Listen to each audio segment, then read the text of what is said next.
I have already died 99 times. Magical continent, S-rank dungeon, secret treasure chamber. Thud. The blade pierced through my chest, and my core of magical energy shattered instantly. Blood surged, and I struggled to turn my head. My wife, Mina, was gripping the holy sword of judgment. Dick, if I kill you, I can break through to level 100 and become a hero. The person I trusted the most chose betrayal. With so little time left in life, the temptation of joining the world's 9 strongest powers is too great. My consciousness faded, failed the 7th reincarnation. Strongest hero system loading. Host has returned to the age of 19, with 92 attempts remaining. My body reverted to youth, but my eyes carried the weight of eons. Please select a talent to retain. Without hesitation, I chose the Paladin's Magic Resistance. At max level, it reduces magical damage by 50%. Returning to the small wooden cabin where it all began, 18-year-old Mina lay sound asleep. We were once each other's only support, childhood neighbors. Recalling her betrayal, I clenched her neck. Dick, Mina awakened, terror filling her eyes. Tears slipped down, and my grip loosened. This innocent girl had saved my life multiple times in the past. I couldn't bring myself to harm her. Don't be afraid. I'll always be here for you, she comforted softly. At dawn, I left alone. From this life onward, I severed all ties with Mina. In the 8th life, I became a mage, attaining max level status at 137 years old, only to be hunted down by other heroes. In the 9th, I retained mana overload, became a blacksmith, and died at 59 exploring a dungeon. In the 10th, I chose, or detection, became a rogue, and was backstabbed by my apprentice at the age of 80. In the 15th, Mina became a max-level paladin hero but was betrayed and turned into a dark sorceress, eventually killing me. After that, with every reincarnation, I killed Mina first. The love I once had was long gone. By the 18th life, I became a max-level archer hero by age 40. At 60, 8 heroes ambushed the rogue sorceress Iserna, a former hero who had abandoned her title. Outnumbered 8-1, all of us perished. Between heroes, the gap could be as vast as the heavens and the earth. In my 19th life, I became a traveler, roaming every corner of the world and dying on the road. In the 20th, I became a scholar, founding the largest library by 150, only to die from illness. In the 21st, I tried being a double agent, dying during a purge. In the 22nd, I became an adventurer, conquering every dungeon but meeting my end in the collapse of an S-rank dungeon. In the 57th life, I became a max-level berserker at 35, only to be killed by Iserna because of my arrogance. She had a knack. Every cycle, she became a max-level swordsman before the age of 30, followed by her descent into becoming a rogue sorceress. Starting from the 58th life, I made numerous attempts to kill her during her vulnerable early stages, but failed every single time. By the 65th life, I finally confirmed it. Iserna was shielded by fate. The world wouldn't let her die. She was the destined protagonist. In the 66th cycle, I changed my approach. Instead of trying to eliminate Iserna, I pursued her. It worked. We married and had 7 children. She stayed home to care for them while I ascended to max-level swordsman.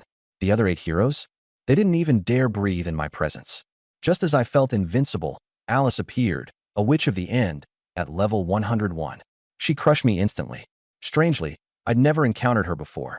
In the 67th life, I realized that Alice was always killed off early by Iserna, never getting a chance to grow. By the 68th, I killed Mina first, then Alice, and finally wed Iserna. All threats were eradicated. Then, I was killed by my most beloved youngest son. In the lives that followed, I always died from betrayal.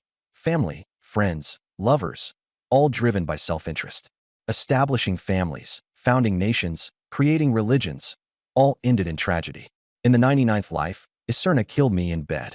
Decades of affection became a farce. My heart turned to stone. Detecting the 100th reset, initiating fail-safe mechanism. I found myself back in the worn wooden cabin. At first, I only wanted to be a hero and save the world. But the heroes in this world turned out to be tyrants, and the witches were disasters. Since that's the case, I'll become the Demon King, Ding binding to the strongest Demon King system. Immune to the interference of world will. The system interface displayed. Name, Dick Gridia. Class, Demon King, level 0. Talent, 99+. This world had 9 magic classes, each limited to a single hero upon reaching level 100. The Demon King was the 10th class, a fusion of traits from all 9. It required witches as companions. The more witches, the greater the combat power. Most importantly, The system shielded me from the world's will. At last, my fate was in my own hands. Completing world missions allowed leveling up, with rewards of silver, gold, or rainbow blessings. Detected starting package. Complimentary silver blessing. Accept. Without a second thought, I accepted. Scarlet words flashed, time froze, and 3 silver-framed options appeared. Payday. Randomly receive 1 to 10 gold coins daily at midnight, with chances for critical rewards. Cold-blooded. Emotions become cold and indifferent. Seductive physique. Attracts desire from lower-ranked individuals. I had one refresh option. Cold-blooded was useless. I'd long since turned indifferent after 100 cycles. Without hesitation, I chose to refresh. Know thyself and others. Gain insight on others' information through eye contact. I chose know thyself and others. Gold coins could be earned in countless ways, and the combat effects of the seductive physique were uncertain. Information, however, was invaluable in critical moments. As time resumed, a red frame appeared in the upper left corner. World mission. Junior slave owner. Sign a soul contract with the Witch of the End and enslave her. Completion grants 3 levels. Not difficult. Alice, the Witch of the End, was the second daughter of Duke Bison. In a few days, she'd go hunting in the western outskirts, only to encounter a beast tide and retreat into a cave where she'd obtain the End's inheritance. In my previous cycles, I always seized the inheritance first. This time, I would wait for her in the cave, secure a contract, and complete the mission. I dressed in shabby cotton clothing and pulled out a tin box hidden under the bed. Inside were a dozen copper coins, my entire savings. Treating Alice's injuries would require potions, and I didn't have nearly enough. I looked at the sleeping Mina. Name, Mina Gridia. Race, human, female. Age, 19. Recent fate, learned sewing and plans to make new clothes for Dick. I lifted her nightgown. A flawless figure, pure disposition, and untouched virginity. It could fetch 3 gold coins at an auction. But it was too troublesome. It would take 2 days. Ugh, Dick. Mina stirred awake, noticing her nightgown had been lifted. Her delicate face flushed red. I'm not ready yet. Put on your clothes. Come with me. Mina possessed the makings of a hero, destined to become the future dark sorceress. The path of the Demon King required a sorceress, as dictated by the system. Though in my 7th reincarnation, she betrayed me, her current 18-year-old self was still naively innocent and could be molded. What are we doing? Mina asked as she emerged outside. Bring weapons. We're buying medicine. Medicine? Why bring weapons? I didn't explain and headed directly to the brick house at the edge of the street. Ander was a level 8 healer, involved in the black market, notorious for extorting common folk. Stay quiet, or else I'll kiss you. Mina became bashful, but her eyes flickered with anticipation. I instructed her to knock on the door while I vaulted over the wall and infiltrated. Ander opened the door, visibly annoyed upon seeing Mina. At this hour, it better be important, or else. I'm here to buy medicine. Mina retreated slightly. With what payment? Swish. With one swift stroke, my blade slashed across Ander's throat. His head rolled, and Mina collapsed to the ground, paralyzed with shock. Hurry inside and pack the medicine. I snatched the gold tooth from his corpse and found a small pouch of coins. The initial funding was secured. After looting the place, I led Mina to the western outskirts. The bright moonlight illuminated the way. Dick, why did you kill Ander? Mina asked, her voice trembling. Changing the way of life? I replied coolly. We needed money and medicine, and killing him was the most efficient way. Mina's lips quivered as though she wanted to say something, but she remained silent. Are you scared? She ran forward and clung tightly to me. No, no matter what you do, I'll stay with you. Words are cheap, I said. Pulling her along, we stopped at a grassy patch in the woods, and I began preparing a magic formation. It's snowing. Why are you taking your clothes off? Mina asked nervously. I'm sealing a magic contract with you. It's not about your body. Her face reddened as she awkwardly adjusted her attire. Using a level 10 magic stone, I constructed a mana-gathering formation and began chanting. Complex clauses of the contract spread out before us. What does it say? I can't read. Just place your handprint here. Without hesitation, she pressed her hand down. The future dark sorceress had now become my first pawn. By dawn, we reached the edge of the western forest. Despite it being the dead of winter, cold-resistant magical beasts still prowled the area. Rustle. A sound came from the bushes ahead, causing Mina to huddle closer to me. In my previous lives, I had taken this route countless times without encountering beasts. Could it be due to the Demon King class? The system had previously explained that the Demon King's constitution would draw magical beasts, regardless of their level. However, The low-tier beasts of the western forest lacked intelligence. They only desired to devour me. Sure enough, 3 level 5 snow wolves blocked the path, baring their teeth. They didn't summon their pack, clearly thinking we'd be an easy kill. Mina, I'll teach you to fight. I removed my shield and sword, infusing them with magical energy that shone a silvery light. The snow wolves leapt at us. I raised my shield to block. Reflective aura. Tremor curse. Binding hex. After a series of spells, the 3 wolves collapsed to the ground, convulsing. I finished them off one by one. An outstanding holy knight must not only endure attacks, but also control the field and provide support. I patiently instructed her. 100 lifetimes had turned me into the ultimate teacher. Take off your chest plate. Mina obediently removed it, and I pressed my hand over her heart. Warm energy spread from her heart to her limbs. Don't move. I'm granting you open source power. This was a privilege reserved for the highest-ranking nobles, allowing her to advance quickly through the early stages. Mina shivered shyly, constantly murmuring under her breath. A few minutes later, it was done. From now on, I'll grant you open source energy once a day, until you reach level 10. The beasts they encountered afterward became teaching tools. Mina, a prodigy in her own right, quickly learned to block attacks with a sword and shield, advancing to level 2. She had the bearing of a hero, but there were only 9 recognized heroes in existence. Deep within the dense forest, I found a cave containing the legacy of a witch. Familiar with the terrain, I brought Mina directly to the gravestone. The grave belonged to a witch who had existed tens of thousands of years ago. She was once a max-level mage and the strongest hero of her time, yet she ultimately died in solitude here. A faint green spirit emerged from the gravestone. I am the world-ending witch. Pay tribute to me, and you shall gain my legacy. Tribute my foot. I kicked over the gravestone, digging up the coffin beneath. Inside was the skeletal remains of a woman clutching a magic book with a silver ring on her finger.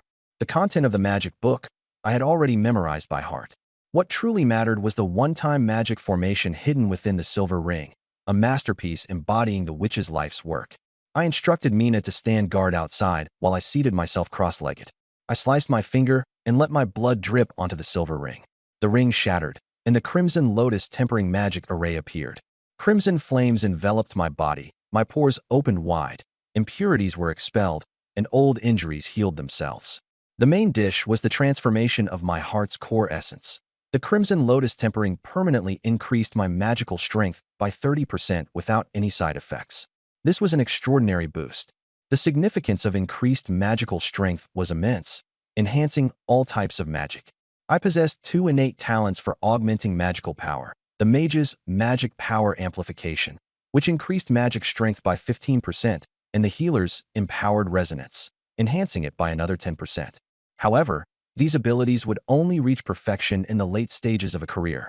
The crimson lotus tempering, on the other hand, provided an immediate 30% boost, usable even in the early stages. It was nothing short of a treasure. Even someone like me, who reincarnated across 100 lifetimes, had to admit that this which was a true genius. Unfortunately, the crimson lotus tempering could not be replicated. Any attempt to forcibly analyze the ring would cause it to shatter prematurely.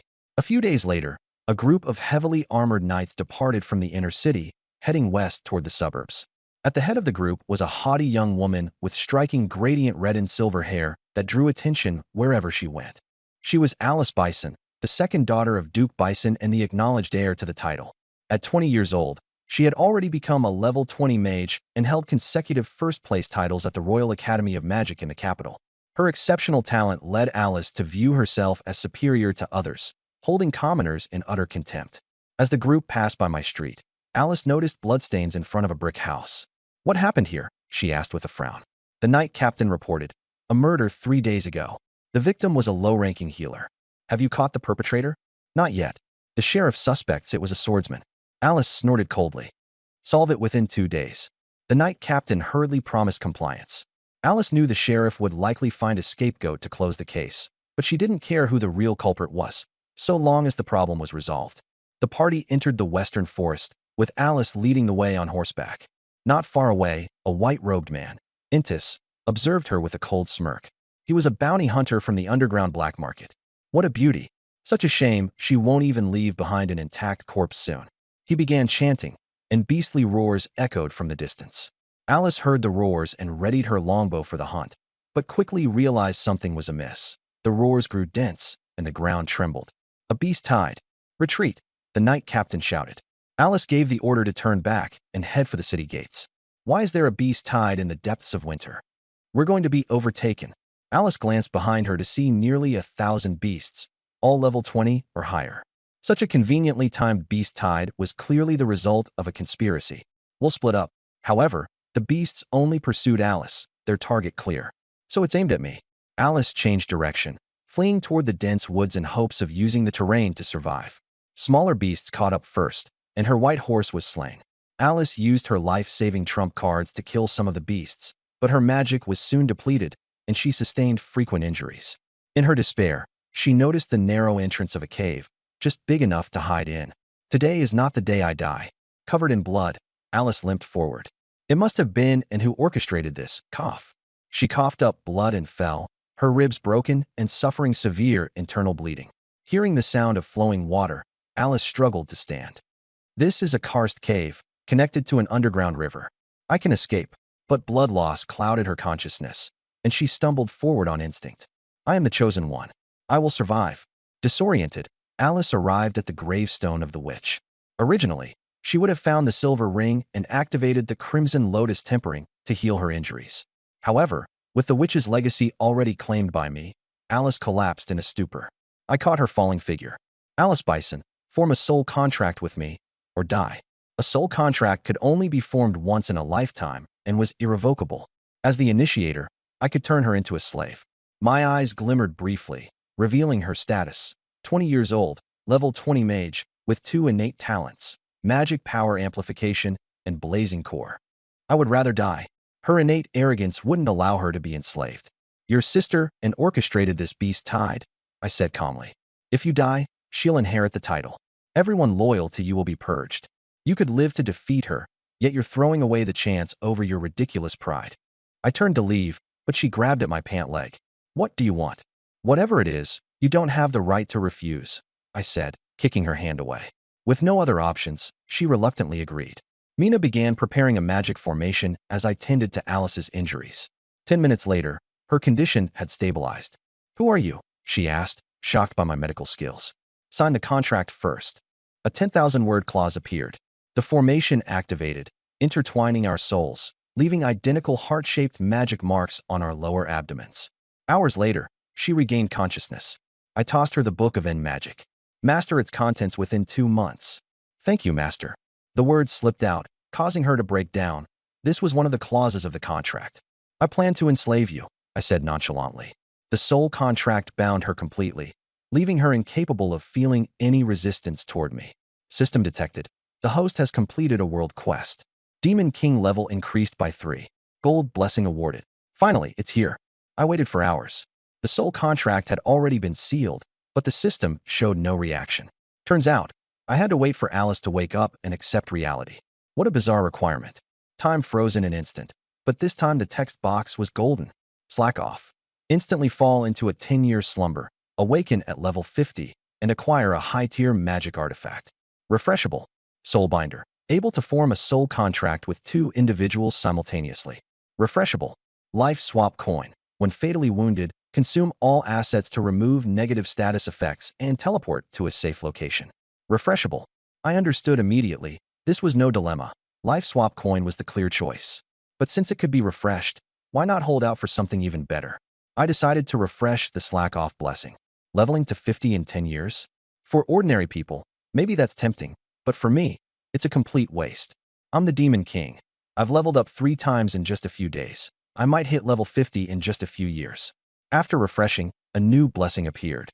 Eternal Nightmare. Gain the ability to invade dreams, bypassing defensive measures, but the target must be at least 10 levels below yours.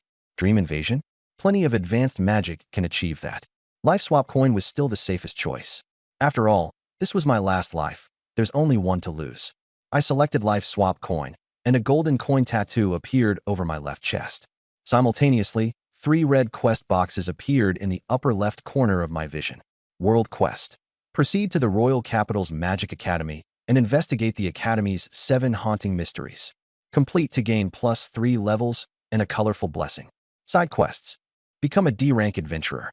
Earn 10,000 gold coins. 23 tenths, 000. Kill 5,000 magical beasts, 56 fifths, 000. Side quests. This was a first for me. According to the system's explanation, completing them would grant blessings. The higher the difficulty, the better the blessing. Dick, someone's coming, Mina said, alarmed. I turned to see a man in a white robe approaching. Name, Entis Norin. Class, Mage, level 34. Talents, Mastery of Magic Circles, Mastery of Beast Control. Recent experiences, accepted a mysterious commission, planning to complete it before returning home to get married. Seeing his talents, I knew right away. He was the one who caused the beast tide and was now here to finish the job. Entis noticed Alice's improving condition and looked at us with a hostile expression. Did you save her? I played dumb. Yeah, we were picking herbs and couldn't just leave her to die, you know? Yeah, healers with hearts as kind as yours are truly rare. Entis sneered, magical energy swirling around him. Feigning curiosity, I asked, Uncle, do you know her? Of course. She's the second daughter of the Bison family, my target for the bounty, he said, conjuring a fireball in his right hand. Seeing the fireball, I immediately feigned terror. Emma Lord, we're just passers-by. We won't say a word, I swear. Entis relaxed his guard, sneering. The only secret a dead man can keep is no secret at all. Buzz. Magic circles lit up beneath him, the red glow illuminating his horrified face. You're right. The only secret a dead man can keep is no secret at all. My expression turned cold as I snapped my fingers. A fiery red lotus engulfed him instantly, consuming him before he even had time to scream. It was my customized red lotus destructive magic circle, a one-time use spell, but perfect for instant kills. As I watched Entis turn to ash, I nodded in satisfaction. If it weren't for the time needed to activate the circle, I wouldn't have bothered wasting words with him. Mina and Alice were both stunned. Dick, you're incredible. You're a mage? What kind of magic circle was that? And why didn't you use a chant? Alice fired off question after question. Mina, help Alice out of here. I'll follow shortly. Mina nodded and supported Alice as they left. In the ashes of Entis, I found melted coins, at least 100 pieces. I glanced at the upper left corner of my vision. First fortune, 157/10,000. Turns out, I don't need to recast coins. Any gold item counts. Tossing the lump of molten gold in my palm, I chuckled lightly.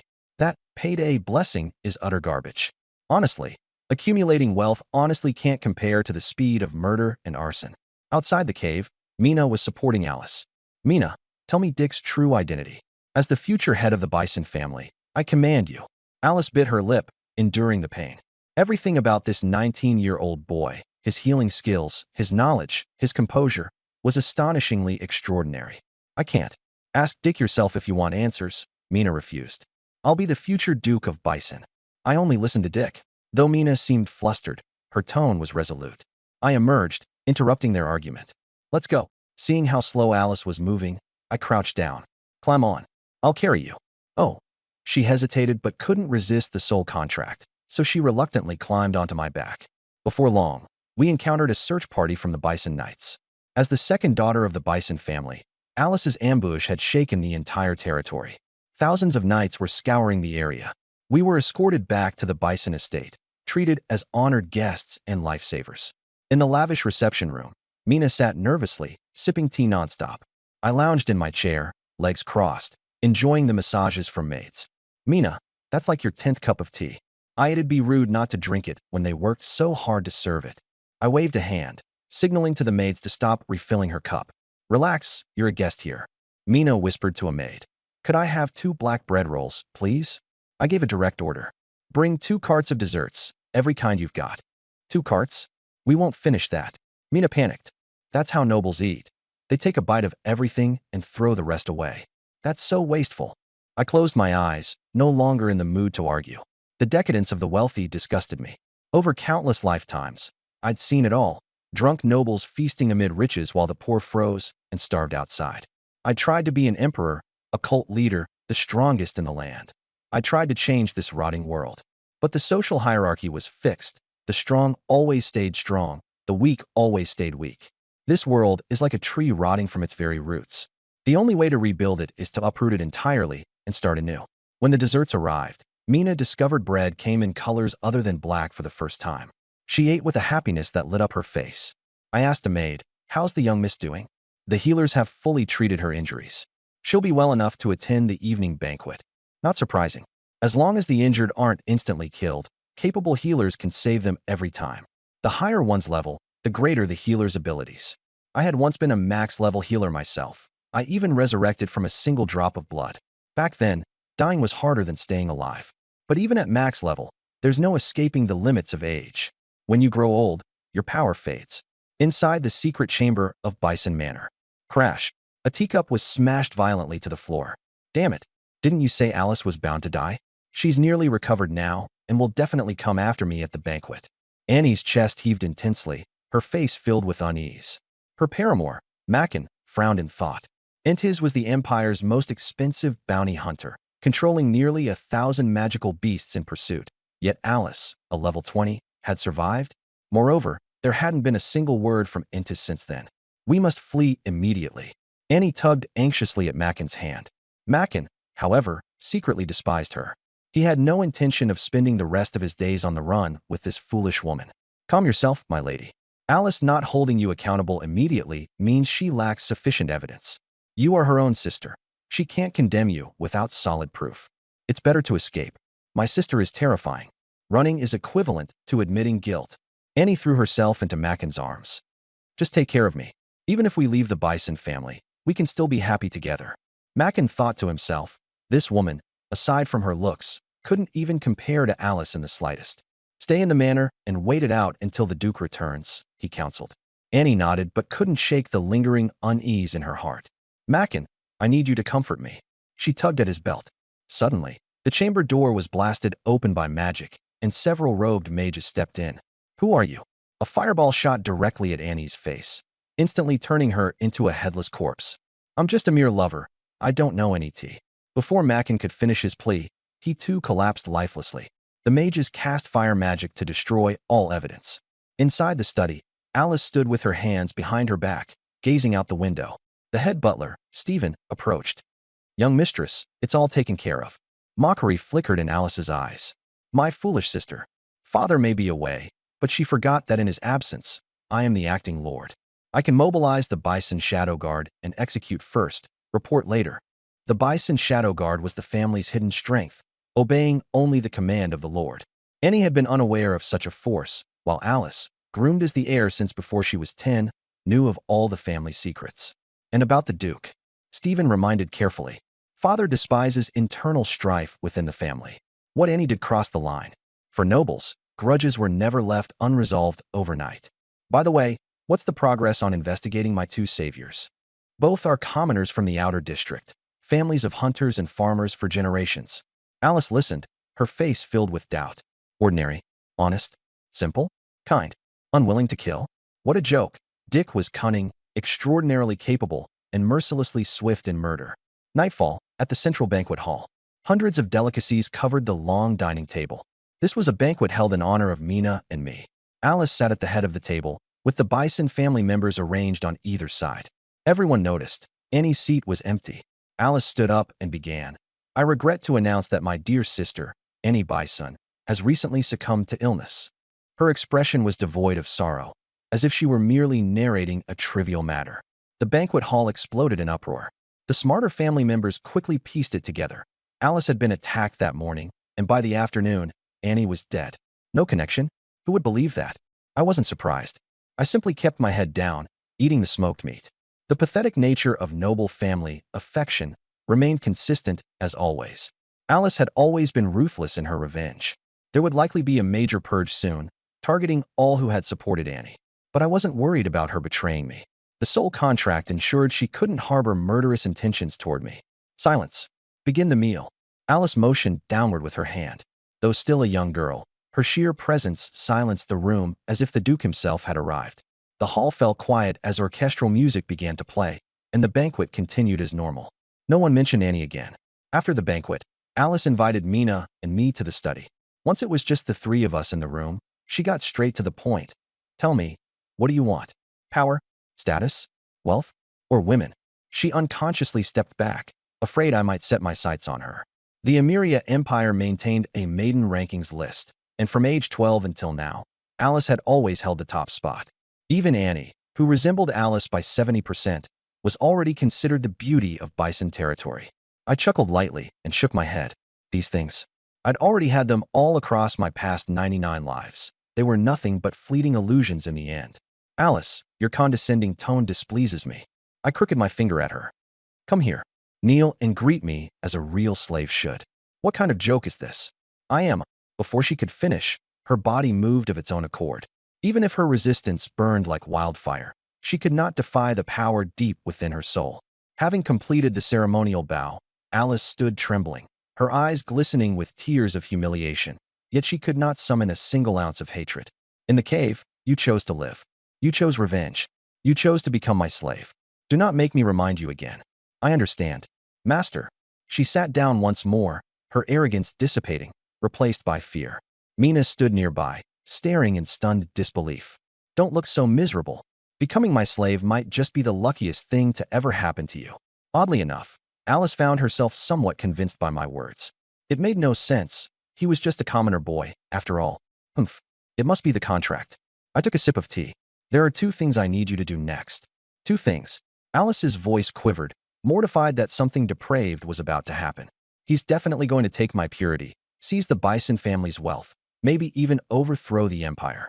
First, use the Bison family's influence to ensure both Mina and I are directly admitted into the royal capital's magic academy. Second, as a token of gratitude for saving your life, give me 10,000 gold coins, and don't forget the receipt. Asking for money outright was the fastest way to secure my first fortune. Do you understand? I asked. Alice froze. That was all. She had assumed I possessed ambitions of unimaginable scale, yet this was it. The Magic Academy was known for its rigorous coursework. Why not hire a private tutor instead? And why only ask for 10,000 gold coins when I could already control her entirely? Has poverty stifled his imagination? After some analysis, Alice found herself reassessing me. I seemed like an ordinary teenager with aspirations and principles. Maybe not so evil after all. At least reasonable. Now, come kneel and receive your punishment. Alice was completely dumbfounded. From now on, whenever I ask a question, you must answer within 3 seconds. Understood. Understood, master, she quickly replied. First mistake, just a small punishment as a warning. After the punishment was done, I left with Mina, leaving behind Alice, whose face was flushed red with embarrassment. Back in the guest room, Mina looked at me excitedly. That was amazing. You actually dared to treat the Lord's daughter like that. And that 10,000 gold coins, I've never seen so much in my life. It could fill an entire room. How much black bread could that buy? Enough to last a lifetime. Mina laughed foolishly as she spread the sheets, clearly overwhelmed by how unreal the past few days had been. Tonight, I definitely wouldn't be able to sleep. I ignored Mina and waited in silence. Alice was always quick in her work. A few minutes later, I glanced over at Mina, who was bouncing on the bed. Go back to your room. Why? This bed is huge. 10 people could sleep on it. Get out. I want to be alone. I couldn't be bothered to waste words. The teenage Mina was far too noisy. But no, we've been sleeping together for years. If you don't leave, I'll do something bad to you tonight. Mina was the easiest to fluster. Say something like that, and she'd definitely run off. Sure enough, her face turned red, and she ran out barefoot, even forgetting her shoes. Just then, there was a knock on the door. Mina, who had just reached the door, subconsciously opened it. Good evening, guest. The visitor was an elderly man with white hair, dressed in a tailcoat, who greeted us with a respectful bow. It was the Bison family's chief steward. Name, Stephen Bison. Race, human male. Age, 59. Profession, swordsman, level 47. Talents, insightful eye, intermediate. Enchanted sword curse, intermediate. Recent fate, dissatisfied with Alice, planning to report to the Duke. What? An insightful eye? That resists mental magic. How useful. This is the reward Milady has sent for you. 10,000 gold coins, along with a stamped receipt. Stephen gestured for maids to bring in 2 chests of coins, which they opened to reveal glittering gold.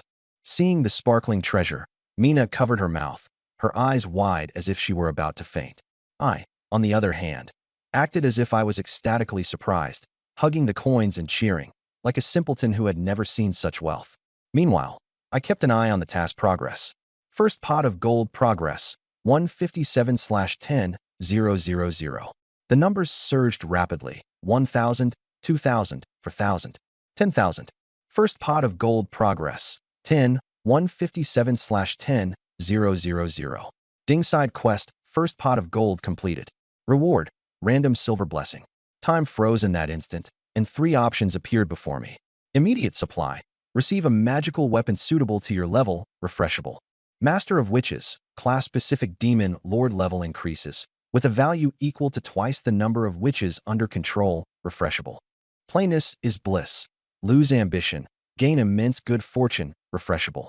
My eyes were locked on Master of Witches, a class-exclusive blessing. An increase in demon lord level, double the number of witches. Currently, I had Mina and Alice under my control. In the future, they'd become the Dark Witch and the End Witch. 2 witches, already a leap of 4 levels. 3 witches would mean 6 levels, 4 witches 8 levels, and 5 witches 10 levels. I even wondered, if I reached level 99, could this blessing help me break past level 100? This would be a qualitative transformation. Surpassing level 100 would make me truly unrivaled. I remembered Alice at level 101, effortlessly dominating 9 heroes. I wasn't sure if it would work right now, as they weren't witches yet. But just the chance to break the level cap had me tempted to choose it. Under normal circumstances, magic professions capped at level 100. Without exceptional opportunities, it was impossible to go beyond that. As was customary, I brushed off the most useless option, immediate supply. At level 3, I'd get nothing but a lousy weapon. A new option appeared. Rising Horns. Grow 2 horns, increasing all attributes and talents by 1%. It seemed trashy, but I hesitated. With countless lives of experience, I knew what 1% increase to everything meant.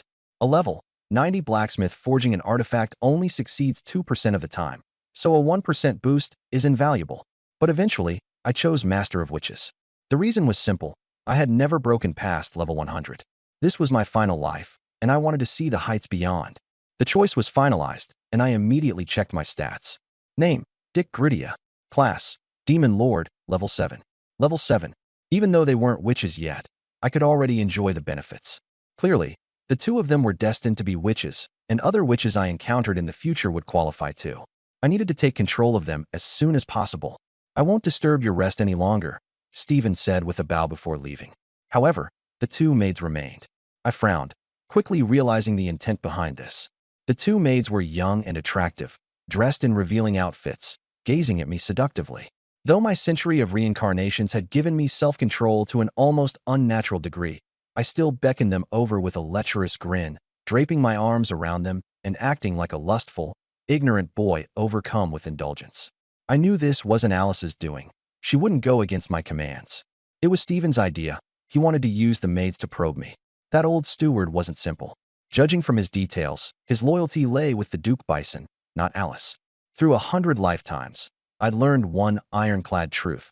The more flawless someone appears, the more suspicion they attract, and the more dangerous they become. I could be a perfect person, unaffected by lust, uninterested in power or wealth, with self-restraint far beyond the ordinary. But being flawless is the biggest flaw of all. If I rejected the maid's offer, Stephen would definitely become suspicious. A poor boy from the outer district, unimpressed by money, untouched by beauty. Even though he'd clearly never been with a woman, that guy's definitely hiding something. To gain the trust of those around me, I couldn't be too perfect. It was necessary to show cracks in my facade. At that moment, I shamelessly grinned, letting my hands wander on the 2 maids, causing them to giggle coquettishly. Just as I was preparing to move forward, Mina suddenly stormed in, visibly emotional. She grabbed my hand and tried to pull me outside. Come on, Dick, let's go somewhere else. Let's, check out what snacks they have in the dining hall. I frowned, shaking off her hand. Can't you see I'm busy? If you're hungry, go eat by yourself. Exactly, one of the maids sneered. Lord Dick is about to favor us. A rustic girl like you shouldn't get in the way. Hearing my cold response and the maid's ridicule, tears welled up in Mina's eyes. Once, I'd blush and apologize just for accidentally touching her hand. But now I was here, holding strange women in my arms. In a moment of emotional turmoil, she slapped each of the 2 maids across the face. That hurts, Lord Dick. The 2 maids immediately nestled into my arms, crying pitifully. Look, our makeup is ruined. You must stand up for us. As maids who had survived the cutthroat politics of Bison Manor for over a decade, they were masters of manipulation. Leave. Mina froze, staring at me in shock, her delicate face turning pale. The 2 maids immediately seized the opportunity. Didn't you hear? Lord Dick told you to leave. I said you 2 should leave. I replied coldly. This time, it was the maids' turn to be stunned, their faces filled with shock.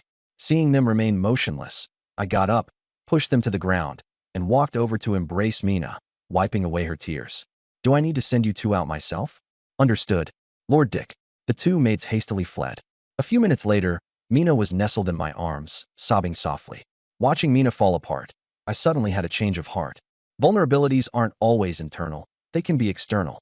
Mina could become my greatest weakness. We had grown up together, childhood sweethearts, relying on one another to survive. It was normal for me to care about her. And since that was the case, why not turn this to my advantage? I would mold Mina into my Achilles heel. If an enemy ever captured Mina to threaten me, they would fall right into my trap. In this life, I would forge no genuine emotional ties. I'd sacrifice anything to achieve my goals. Mina would merely be my bulletproof vest, a fabricated vulnerability, nothing more. All right, I was only joking just now. You should know after all these years that you're the only one I care about. With my innate ability, pierced through falsehood, I casually swept the room and detected magical surveillance in this guest chamber. Really? Of course. You mean everything to me. Without you, I wouldn't know how to go on. Mina raised her head and gazed into my affectionate eyes, her heart racing. Dick, please don't let yourself be tempted by those other women, okay? But I'm a healthy man. I can't make any promises. Mina bit her lip. Dick, I can be everything you need. Satisfy your every desire, as long as you don't leave me. I lifted her chin with my fingers. You were always mine to begin with. Seconds later, Mina's eyes shimmered with emotion, and she collapsed weakly into my arms. One kiss, and she was already like this, truly naive in her youthful innocence. Dick, I've never felt something like this before. It's happiness. Embrace it wholeheartedly and protect it. As Mina's eyes grew hazy with emotion, I crushed a barrier gemstone I'd taken from Intis, cutting off the magical surveillance. The following morning, Mina awoke to find herself alone in the oversized bed. Dick, feeling a sharp ache, she covered her face with the blankets. Hee. Dick. It wasn't until she clumsily rolled out of bed that she managed to calm herself. When the door opened, Mina immediately stood up, wrapping the blanket tightly around herself. Must be starving by now. I brought you some pastries, I said as I set the tray down beside her. Unable to hold herself back, Mina flung herself into my arms. After a brief morning exercise, I lay in bed, my gaze shifting to the upper left of my field of vision. World Quest. Former terrifying legends and rumors. Head to the Royal Capital's Magic Academy. Enroll and uncover the truth behind the campus's 7 haunted tales. Side quests. Strongest rookie. Head to the Royal Capital's Adventurer Guild, register, and become a D-rank adventurer. First fortune. Earn your first 10,000 gold coins. Completed. Butcher of Bloodied Hands. Slay 5,000 magical beasts in your lifetime. Current progress. 56/5000. There were still a few months left until the Magic Academy's semester began. I intended to finish the remaining side quests before enrolling. Though the Butcher of Bloodied Hands quest seemed daunting, it wasn't all that complicated. The system didn't specify a required rank or species of magical beasts. Given my current strength, defeating magical beasts with a single-digit level was child's play. A few months should be plenty. The problem lay with the strongest rookie quest. Becoming a D-rank adventurer was no easy feat. Every newly registered adventurer started at E-rank, regardless of whether they were a royal descendant or a level 100 professional. The Adventurers Guild is notoriously stringent. Its branches span across the globe and are supported by 2 permanent heroes. To rank up, one had to complete a minimum of 5 D-rank missions issued by the guild. Of course, if one were strong enough, completing higher-rank tasks would also count. Finishing 5 A-rank missions instantly earned A-rank status. Yet there was a loophole. If I were weak but had powerful allies, couldn't I coast my way up the ranks? No, that wasn't allowed. Adventurer rank-ups also had rigid requirements. Class level. E-rank required level 10, D-rank level 20, C-rank level 30, and so forth. The highest rank, S, demanded level 60. This ensured any deadweight hopefuls relying entirely on their team couldn't cheat the system. Moreover, the guild conducted practical assessments to ensure there were no discrepancies in one's abilities. As for me, my class as Demon Lord meant I relied on completing world quests to level up. Even with the aid of the Witch Sovereign, reaching level 20 in the short term would still be challenging. However, the guild did have an alternative path: exceptional candidates. Exceptional strength or feats could fast-track one's promotion, even bypassing level requirements. The guild valued strength above all else, unwilling to let talent go to waste. After breakfast, I brought Alice along to the local Adventurers Guild. As the young lord of the Bison territory, Alice's presence could simplify many formalities for me. On the carriage, I explained my plans to her. She immediately voiced her doubts. Becoming an exceptional candidate isn't easy. Our Bison territory hasn't produced one in decades. Don't overestimate yourself. That's only because the adventurers from Bison are hopeless. I replied indifferently. Alice bristled with indignation. What do you know? I failed for 3 years straight. I said nothing, merely smirking. Alice, without the Endbringer inheritance, was not a true genius. She was only a slightly brighter glow amongst mere fireflies. True geniuses were like Iserna, who shone like the moon in the night sky, relying solely on their own merit. There's a vast gulf in talent among the 9 great witches. Mina, as the Witch of Darkness, ranked near the bottom in power, talent, and luck, requiring an extended period to mature.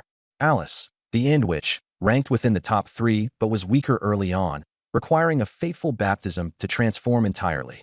Iserna was the strongest fallen witch, invincible in the early, middle, and later stages, capable of crushing everything in her path and dominating an era.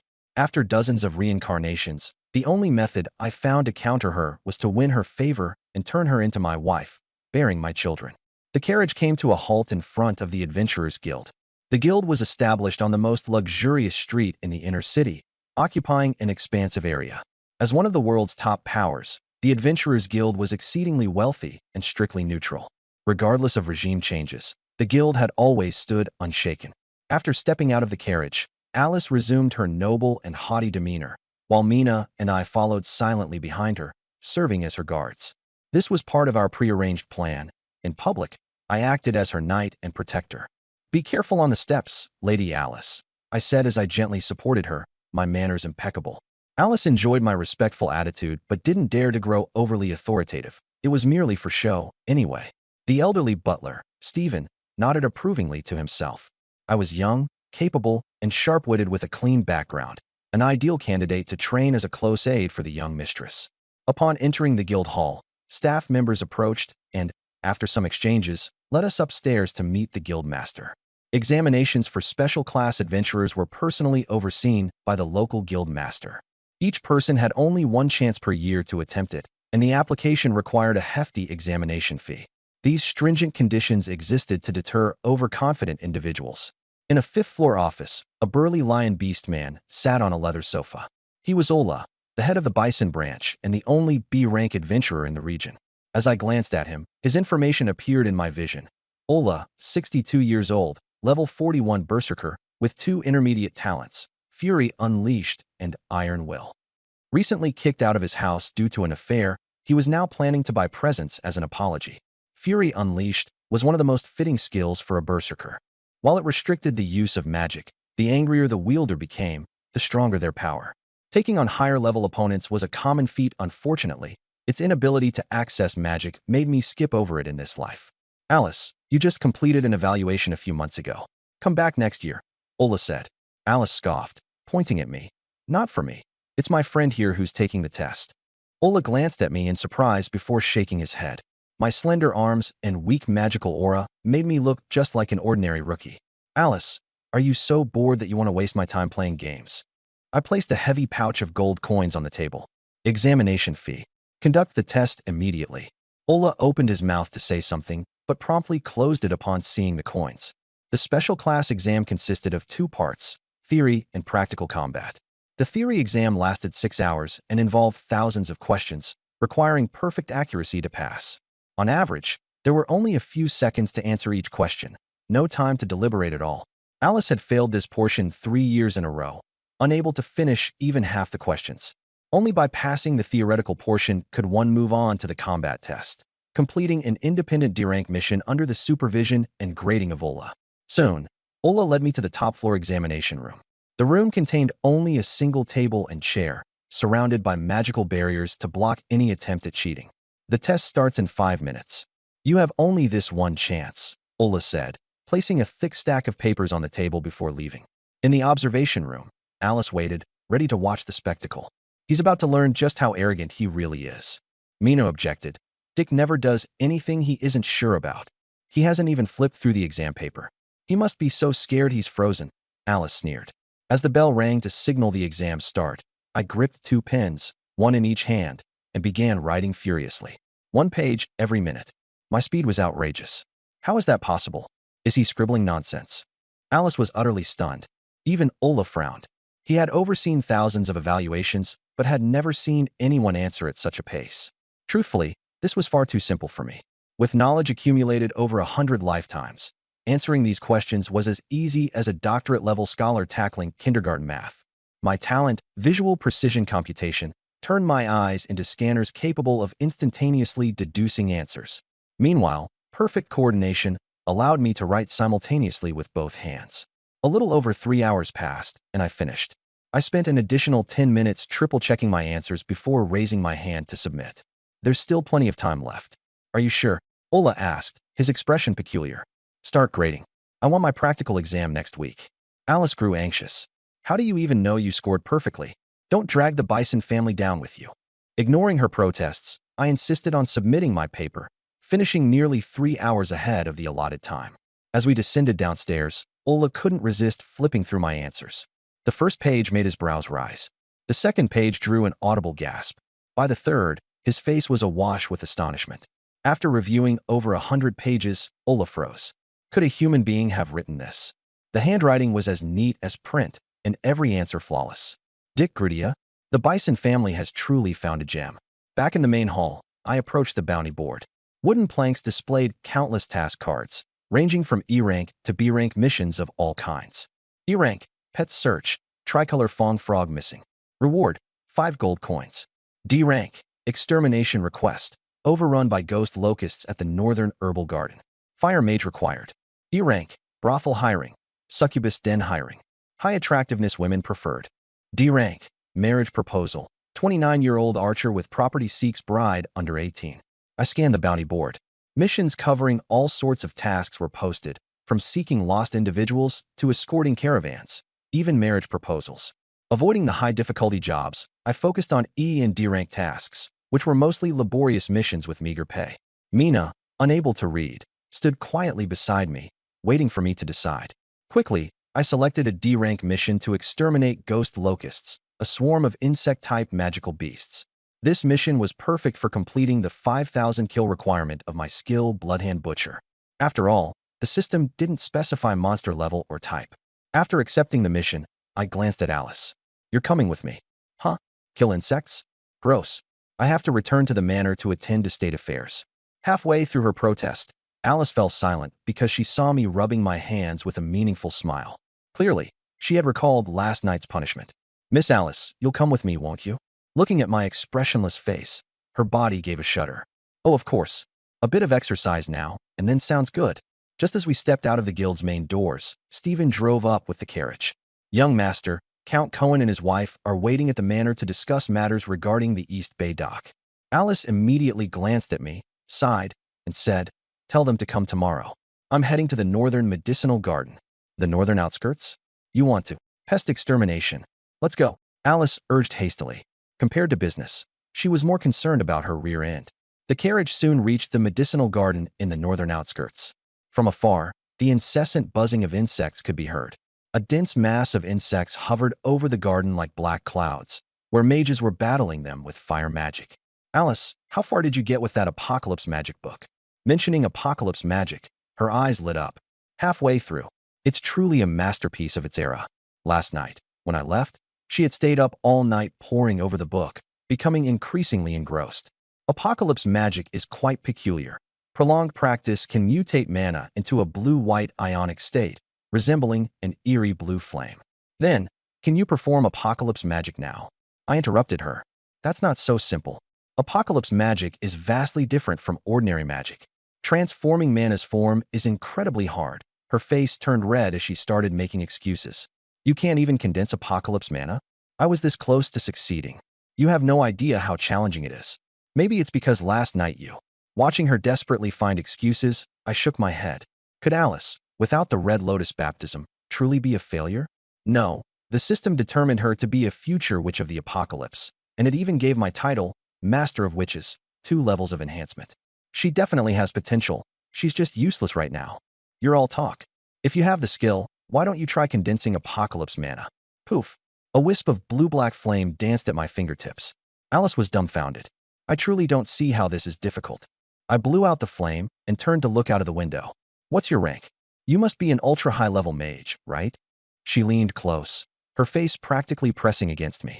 Mina, standing nearby, furrowed her brow. Rank doesn't equate to strength. Besides, I'm a swordsman, not a mage. I pushed her away. A swordsman is the most versatile class, with various branches. Conveniently, the Demon Lord class can also switch between the 9 main professions. Disguising as a swordsman was the most reasonable option. A swordsman? Alice gave a cheeky laugh. Then where's your sword? A swordsman without a sword is akin to going out without clothes. I smirked and deliberately placed my hand on Alice's waist, fumbling around. Hey, you can't just touch a maiden's waist so casually. It's improper. Alice blushed red, puffed up her cheeks in protest, but didn't retreat. She was too afraid of getting her bottom smacked again. With the soul contract in place, she figured losing her chastity was only a matter of time. The fact that I'd resisted thus far was already a testament to my self-control. Alice sighed, resigned, and closed her eyes as if ready to embrace her tragic fate. Instead, I simply removed the short scabbard and sword that hung from her belt, fastening them to my own waist. See? Now I've got a sword. That's my white jade sword. A mid-tier, mid-grade treasure worth over 10,000 gold coins. Alice exclaimed. Not bad. It'll do for now, I nodded approvingly. Stupid Dirk. You're always bullying me. Call me what? A master, she murmured, begrudgingly. Behave well, and I'll reward you with new weapons in the future. The carriage arrived at the edge of the medicinal garden, where the ominous buzzing of ghost locusts grew deafening. Upon seeing the Bison family carriage, the old steward dashed out to greet us. Spotting Alice stepping down, his face turned ashen. Spare me, young master. We're doing everything we can to handle the locust plague. Alice waved him off. I've been sitting in the manor for too long, so I accepted a task to clear out the ghost locusts. The old steward looked bewildered and turned to Stephen for confirmation. The young master herself is here to deal with the locust plague.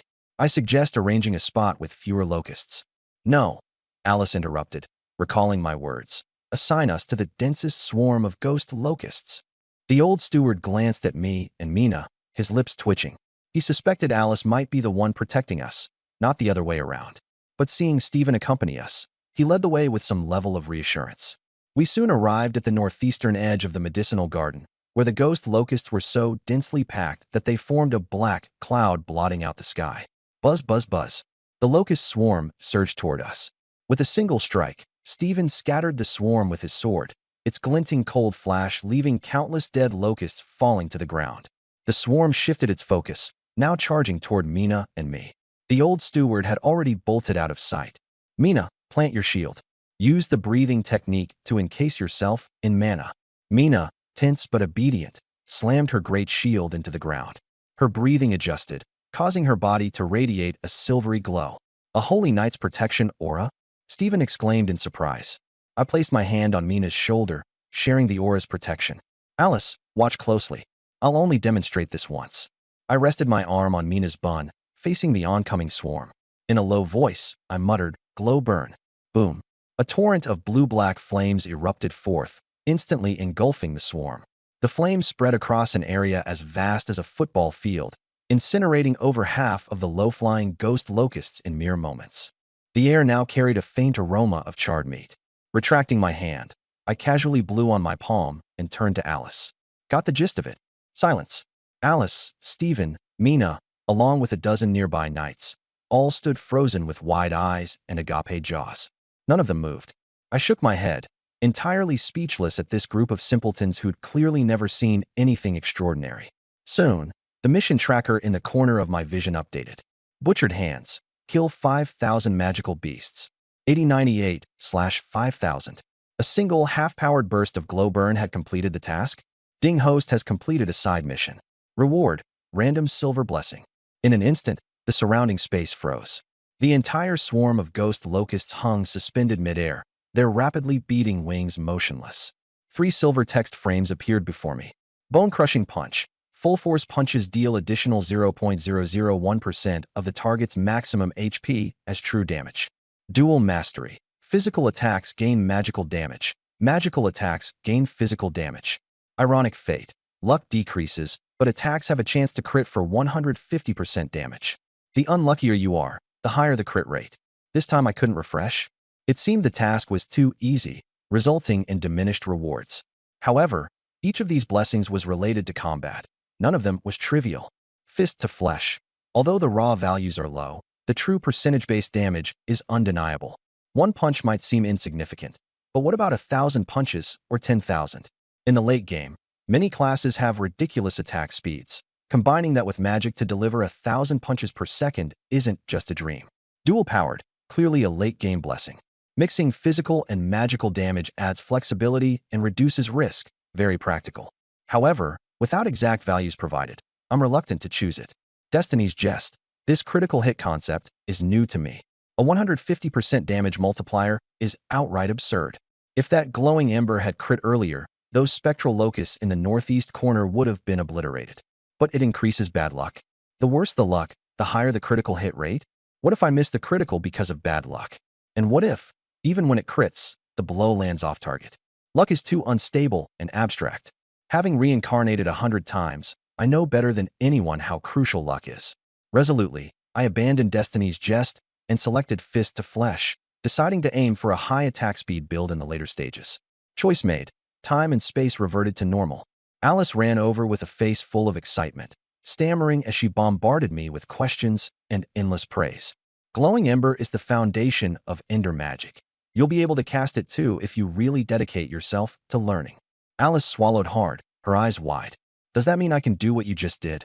Of course, I said with a light chuckle. Not a chance. What a joke. Forget 100 lifetimes of accumulated experience. I underwent Crimson Flame's magical overhaul. My body has been reshaped to be the ideal vessel for Ender magic.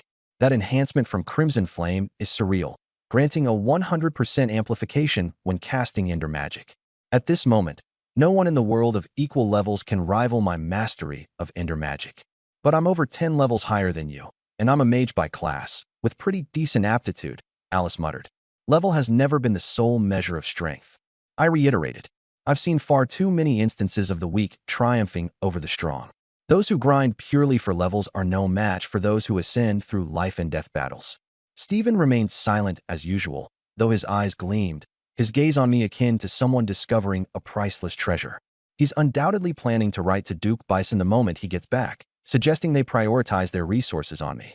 The wide area spell I cast earlier was easily on par with a full force strike from a level 20 mage. There's no denying that my immense mana exceeds that of ordinary people. It's the talent of a spellcaster born once in a million. Stephen no longer sees me as a mere attendant, but as an esteemed mage of the Bison family. For the next week, I didn't strike again. Instead, I focused on mentoring Alice and Mina. I publicly claimed that I had stumbled upon the inheritance of a high-ranking class holder in the caves. Thanks to a special ritual, a vast array of knowledge and experience had flowed directly into my mind, enabling me to achieve these unbelievable feats. I didn't hide the location of the former Ender Witch's tomb. There was nothing of value left there anyway. The ancient scripts on the gravestone were unreadable to anyone. Stephen even went to inspect the place himself and found traces of an advanced magical array, intricate to the point of being undecipherable. Coupled with my performance over the week, he was fully convinced of the inheritance story, paying even greater attention to me. In truth, the Demon Lord class upgrades solely through missions and blessings. No hard training is required like for average people. But Alice didn't know that. She thought I was sacrificing my own training time to teach her. She considered me a worthy teacher, a mentor who appeared outwardly cold and unfeeling, yet deeply cared for her behind the scenes. With my abundant tutoring experience, I guided Alice as though I were a seasoned professor at a prestigious academy. After a week of hands-on instruction, Alice had mastered the ability to condense Ender magic and could cast several basic Ender spells. Seeing her constant improvement, she grew elated. Her attitude towards me softened considerably, and it seemed her tendency to sulk had waned as well. On a sunny afternoon at the magic training field, I continued her lesson as usual. Your posture is off. I grasped her hands, adjusting her fingers into the correct position, and drew near to guide her from behind. My voice in her ear caused her to tremble slightly every time. Focus. This action may be simple, but it directly influences the success rate of your casting. Understood. She nodded obediently. A blue-black flame surged from her palms, incinerating a wooden stake 10 meters away. The power was decent, but still leagues beneath the impact of what I'd demonstrated in the botanical garden the week prior. What do you think, Dick? She asked eagerly. Over the past few days, she'd grown addicted to receiving my approval, Even a simple, not bad, from me would keep her thrilled for hours. It's all right, but your mana control needs refinement. I placed my hand on her back. Relax. Don't resist my mana. I'll help simulate the optimal mana flow pathway for you. The first time might feel slightly uncomfortable, but you'll soon find it smooth and natural. I'll be gentle. As I channeled my mana into her, a light blush crept across her face. Dick, I'm feeling a bit strange. Hush. Focus and experience it. Remember this pathway and use it every time you cast Glowing Ember. After 10 minutes, Alice sank to the ground, looking dazed but satisfied. Did you memorize it? Yes. Your mana coursed through me so many times, I won't forget. Practice on your own now. I'm heading over to instruct Mina. Just as I turned to leave, she grabbed the hem of my cloak. What about other ender spells? Won't you guide me for them too? Master Glowing Ember first. Humph. Then this lady shall wait. She released me with a satisfied smile.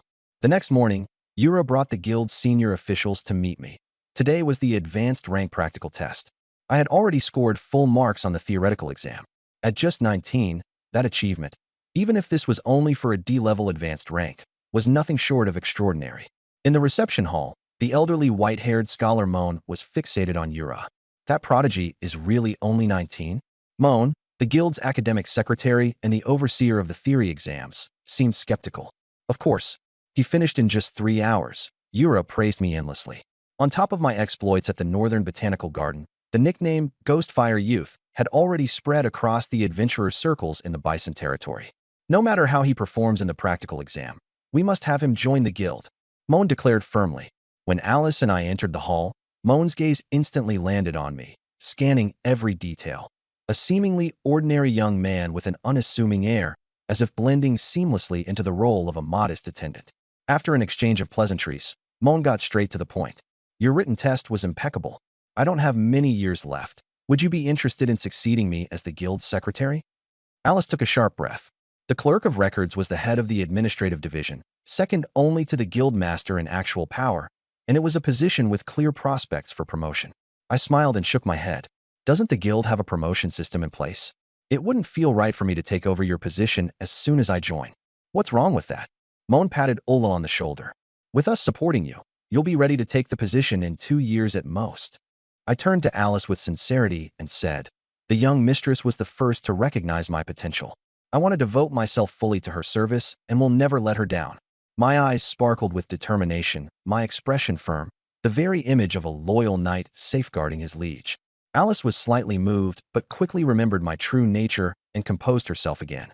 Still, seeing my earnest demeanor now, her mood improved. It was much better than my usual aloof arrogance. In high spirits, Alice turned to Moan and said, stop trying to poach him. Dick has already pledged his oath of knightly protection to me, swearing eternal loyalty to only one person, me. Her face flushed as she spoke of something that existed only in her imagination. In this moment, she truly appeared to embody the role of my young mistress. Seeing this, Moan didn't press further, though he hadn't given up just yet. After all his years in the guild, he knew how to navigate such situations smoothly. If full-time recruitment failed, he'd aim for part-time. No luck with part-time, then a nominal association would suffice. One way or another, he intended to tie me to the guild. He wasn't new to the art of headhunting. Ola handed me a document and began explaining the D-tier specialist examination. For this evaluation, you'll need to complete a D+ tier mission. You can form a 3-person team, but the members can only be D-tier adventurers at most. I quickly browsed through the document without a change in expression. D+ tier mission, escort supplies.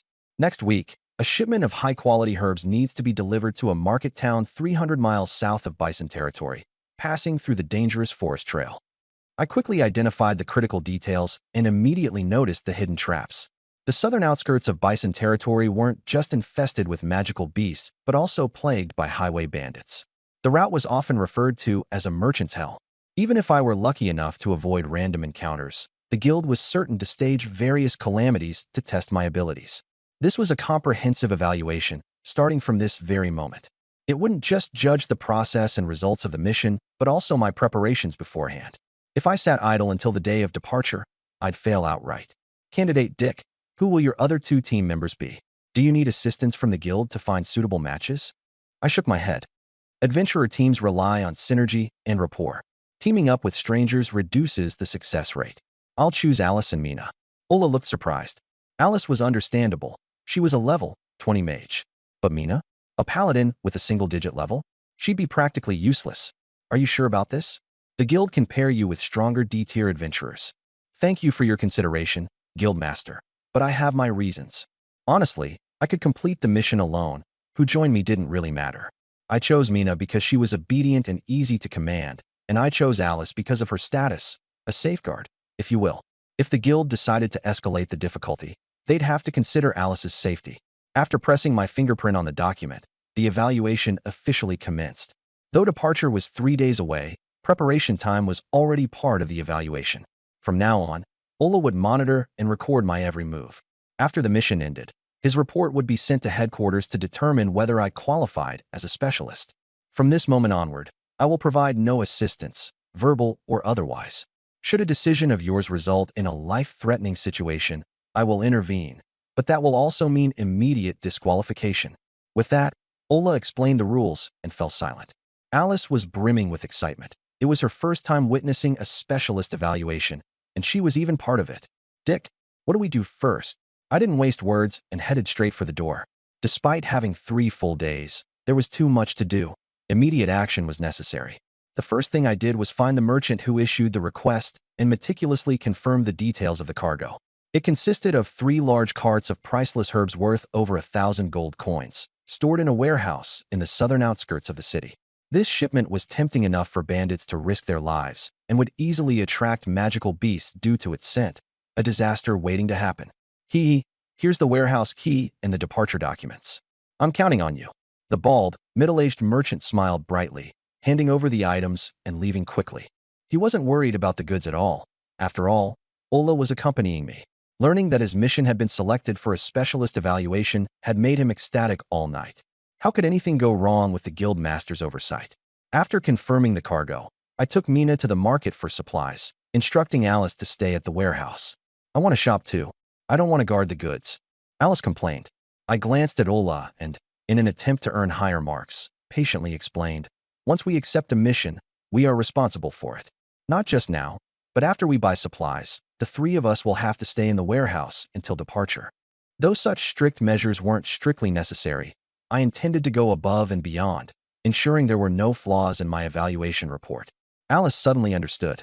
Why not leave Mina to guard the supplies while I accompany you to shop? Because your abilities are stronger and you're more vigilant. You're better suited for the job. I have high expectations for you. A few words of flattery, and Alice was beaming. Well, that's true. Hurry back. So long as I'm here, the goods are completely safe. After leaving the warehouse, instead of heading to the common market, I visited specialized stores frequented by adventurers. Waterproof fabric to mask scents, magical stones to block sensory detection, talismans to construct barriers. I accounted for every possible contingency while procuring supplies, borderline overly cautious. By evening, I'd spent several hundred gold coins, far exceeding the mission's escort reward. It seemed like a losing deal, but my objective was to pass the specialist evaluation, not to make a profit. Besides, Alice was footing the bill, so I didn't feel the pinch at all.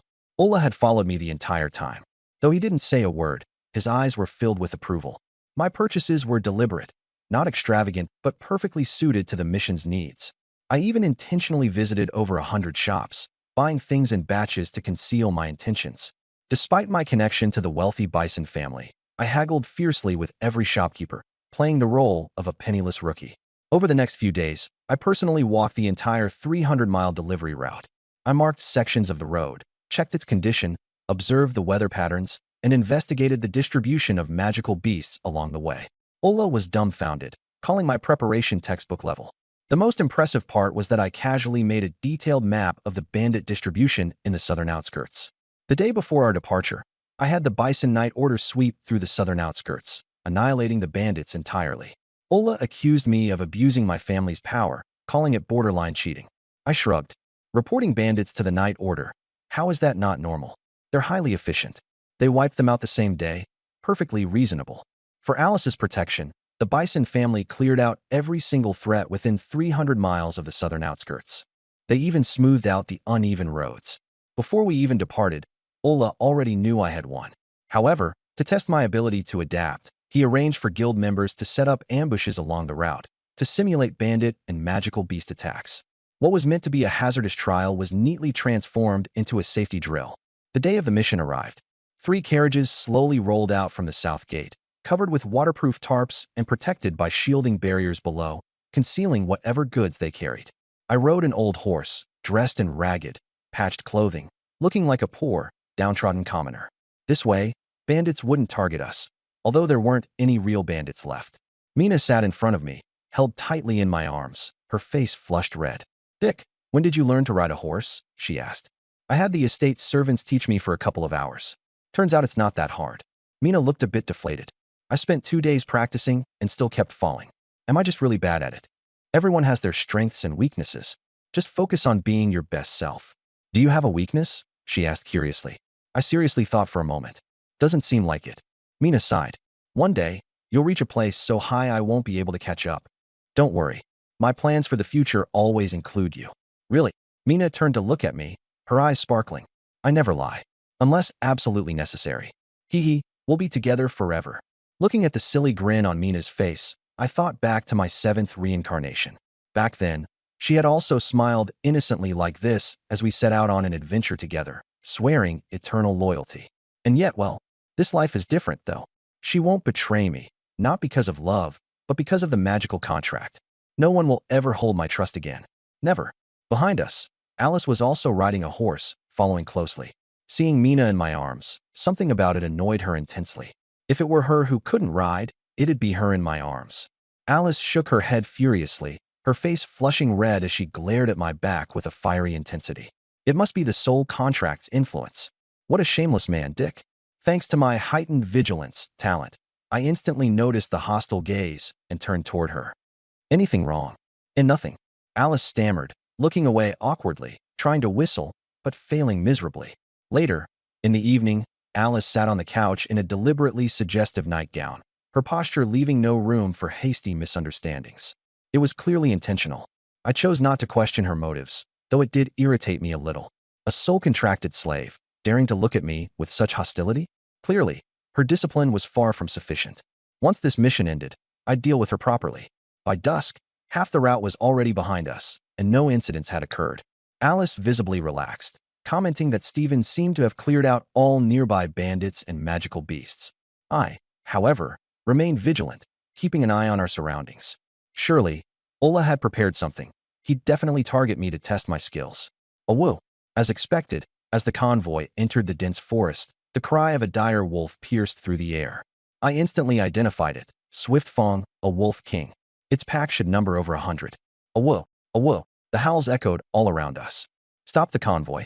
Everyone, stay in formation according to the plan." I immediately commanded. "Alice, get to the rooftop and cast spells. Mina, guard the gap." Thanks to prior drills, everyone moved with methodical precision. Ola, observing from the sidelines, nodded in approval.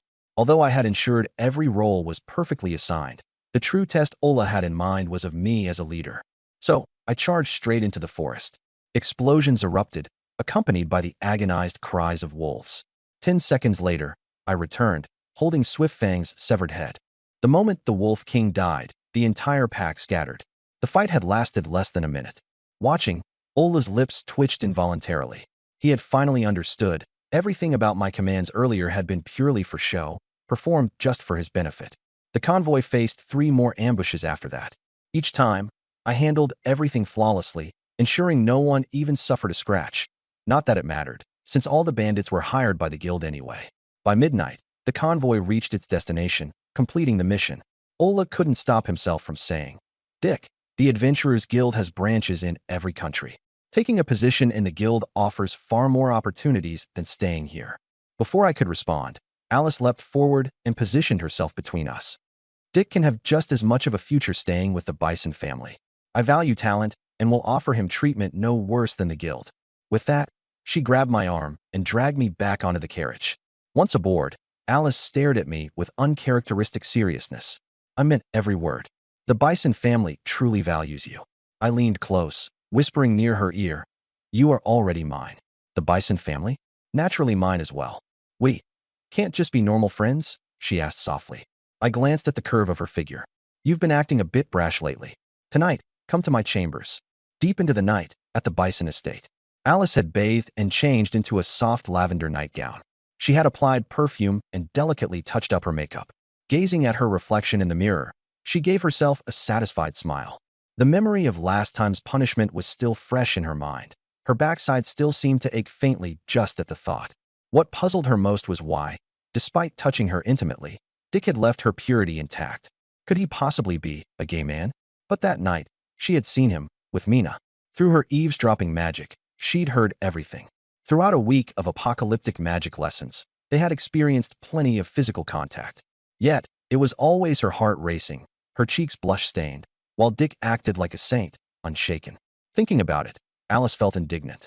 Why was her beauty entirely ineffective on him? And yet he spoke words of affection to that plain, dirt-worn girl from the outskirts of town. The woman's competitiveness spurred her to immediately command, "Bring me that low-cut, high-slit nightgown and a thong." After dressing, Alice threw on a coat and came to my room. She dismissed the maids and removed her coat, purposely sitting coquettishly on the sofa across from me. But no matter how she posed, I remained completely indifferent. Suddenly, she realized. Mina was not here. It was just the two of us left in the room. Alone, a man and a woman, and she was dressed like this. Alice began to regret. If not for the soul contract and my seemingly saintly self-restraint, tonight, she might have. But then again, with the soul contract in place, she couldn't escape eventually. Besides, I was extraordinarily brilliant. Giving herself to me, perhaps wasn't as much of a loss. No. Her purity should be saved for her future husband, not for me, a depraved monster. During today's escort mission, you glared at me with hostility 12 times. Care to explain? I suddenly asked. Alice froze, caught off guard, frantically waving her hands in denial. I narrowed my eyes at her. Tell the truth. She wanted to resist, but the power of the soul contract compelled her, making her tremble as she stammered in answer. Minutes later, I raised an eyebrow. So, you were jealous? I was not. I am the heir of the Bison family. Why would I like someone like you? Alice's face turned crimson as she stood up to argue vehemently. But her reaction was no different from an admission. I was slightly surprised. It had only been half a month, and she. Could it be the effect of the soul contract? It must be the contract. Alice clung to this idea like a drowning person clutching at straws. Otherwise, there's no way I'd have strange thoughts about you. Then why did you dress like this today? Because it's too hot. I glanced at the snowy scene outside the window. Come here. Alice took small, hesitant steps toward me. I picked her up and headed toward the bed. I may restrain my desires, but that doesn't mean I have none. She clung tightly to my clothes. Well, with the contract in place, sooner or later, you'll end up claiming me anyway. Good that you understand. The next morning, Alice woke up in my arms. Good morning, Dick. I stared blankly out the window. Unhappy with my lack of reaction, she flipped herself over and straddled me. You've taken my most important thing. So, marry into the Bison family, then. I won't become anyone's husband, but I'll surely be pregnant with your child. I gently touched her belly and cast a contraceptive spell. I also won't become anyone's father. Are you refusing to take responsibility? Not at all. I pinched her cheek. I would never abandon you unless it's absolutely necessary. After all, she had signed the soul contract. She was trustworthy. Moreover, she was the future End Witch, capable of permanently boosting me by 2 Demon King levels. 2 months later. In the mornings, I taught Alice in magic. In the afternoons, I trained Mina in holy night combat techniques. Occasionally, when in a good mood, I'd hold late-night tutoring sessions. However, life could never remain so tranquil. In just over 2 weeks, the Imperial Capital's Magic Academy would begin its term. The academy ran on a 9-year system, with each academic year spanning 7 months. Alice was currently in her 5th year, and I would join her class as a special admission student. With the Bison family's hefty annual sponsorship, this adjustment was easily arranged. However, I was not a noble and had to pass the special admission examination. This required a noble recommendation, and the competition was fierce. Alice recommended me, and Mina even had one of the Bison family's vassal nobles provide a recommendation. Alice assumed I'd use my talent in magic to impress the professors, but I applied for the swordsmanship special admission instead. She stormed over, furious, believing I was taking an unnecessary risk. Without realizing it, she had started getting upset over my choices. But I quickly convinced her with my strength. Over several days of sparring, the shortest bout ended with her being defeated in 1 move, and the longest lasted less than a minute. Alice was completely dumbfounded by my swordsmanship, flawless in both offense and defense, as strong as any prodigy from a family of swordmasters.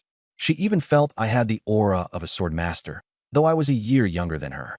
Standing nearby, Stephen also couldn't hold back his praise. This 47th level veteran swordsman had once been a special admission student at the academy himself.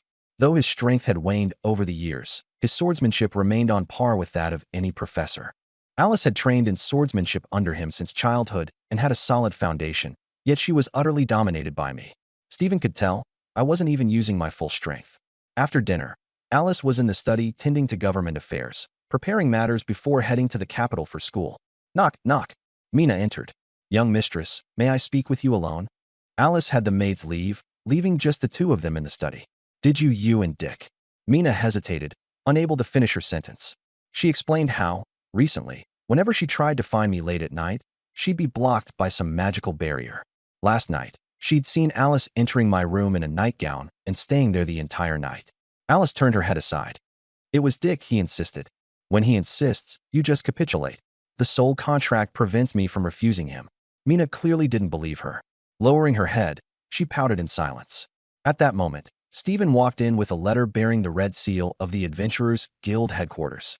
Alice had Stephen summon me. I opened the letter. Inside was a D-Class Special Adventurer's badge, a commemorative coin, and an invitation for advanced training at headquarters. The letter projected a hologram of a sultry woman. Dear Dick, I'm Anya, the headquarters examiner. Congratulations on passing the Special Adventurer examination. She shamelessly tried to lure me away, promising all sorts of benefits. Alice immediately cut off the projection. You're not going right. Not for now. Returning to my room, my side quest finally concluded. All side quests completed. Earned a random colorful blessing choice bonus. 3 silver text options appeared. Daydreamer. A 0.00001% chance during the day to turn dreams into reality. Unchained. Instantly remove restraints when imprisoned and teleport to a random location within 100 meters. Payday. Receive 1 to 10 coins daily at random. Another payday? I refreshed the options. Friend of courtesans. All courtesans will feel goodwill toward you. I was speechless. This was even worse than payday. Courtesans loved what the most? Coins. As long as you had money, of course they'd adore you to the bone. This is a freebie question, and without hesitation, I chose Unchained. It's significantly more reliable than the other 2 options. Daydreamer looks absurd, and the extremely low probability and random occurrences immediately put me off. How can it compare to the guaranteed activation of Unchained? This is my last life. The more survival mechanisms I have, the better. If I die, it's really the end. After selecting the silver blessing, the real highlight began. Time remained frozen. A blinding light flashed before my eyes, causing me to instinctively shield them. Moments later, a colorful text frame composed of 3 diamonds emerged, accompanied by the sound of a treasure chest opening. Universal Resistance. Replaces the Paladin talent, Magic Resistance, with Universal Resistance, changing the damage reduction effect to 25%, permanently effective. Fortune from Calamity. Each time you survive a life or death calamity, you gain 1 stackable blessing of fortune. The more calamities, the greater the fortune, and the more generous the rewards when activated. Demonic Dominance. Gain the aura of the Demon King, instilling fear in creatures below your level, with a chance to enslave those under level 30. My pupils narrowed as I locked my gaze on the first option. A Paladin's Magic Resistance reduces magic damage by 50%, but Universal Resistance applies to all damage.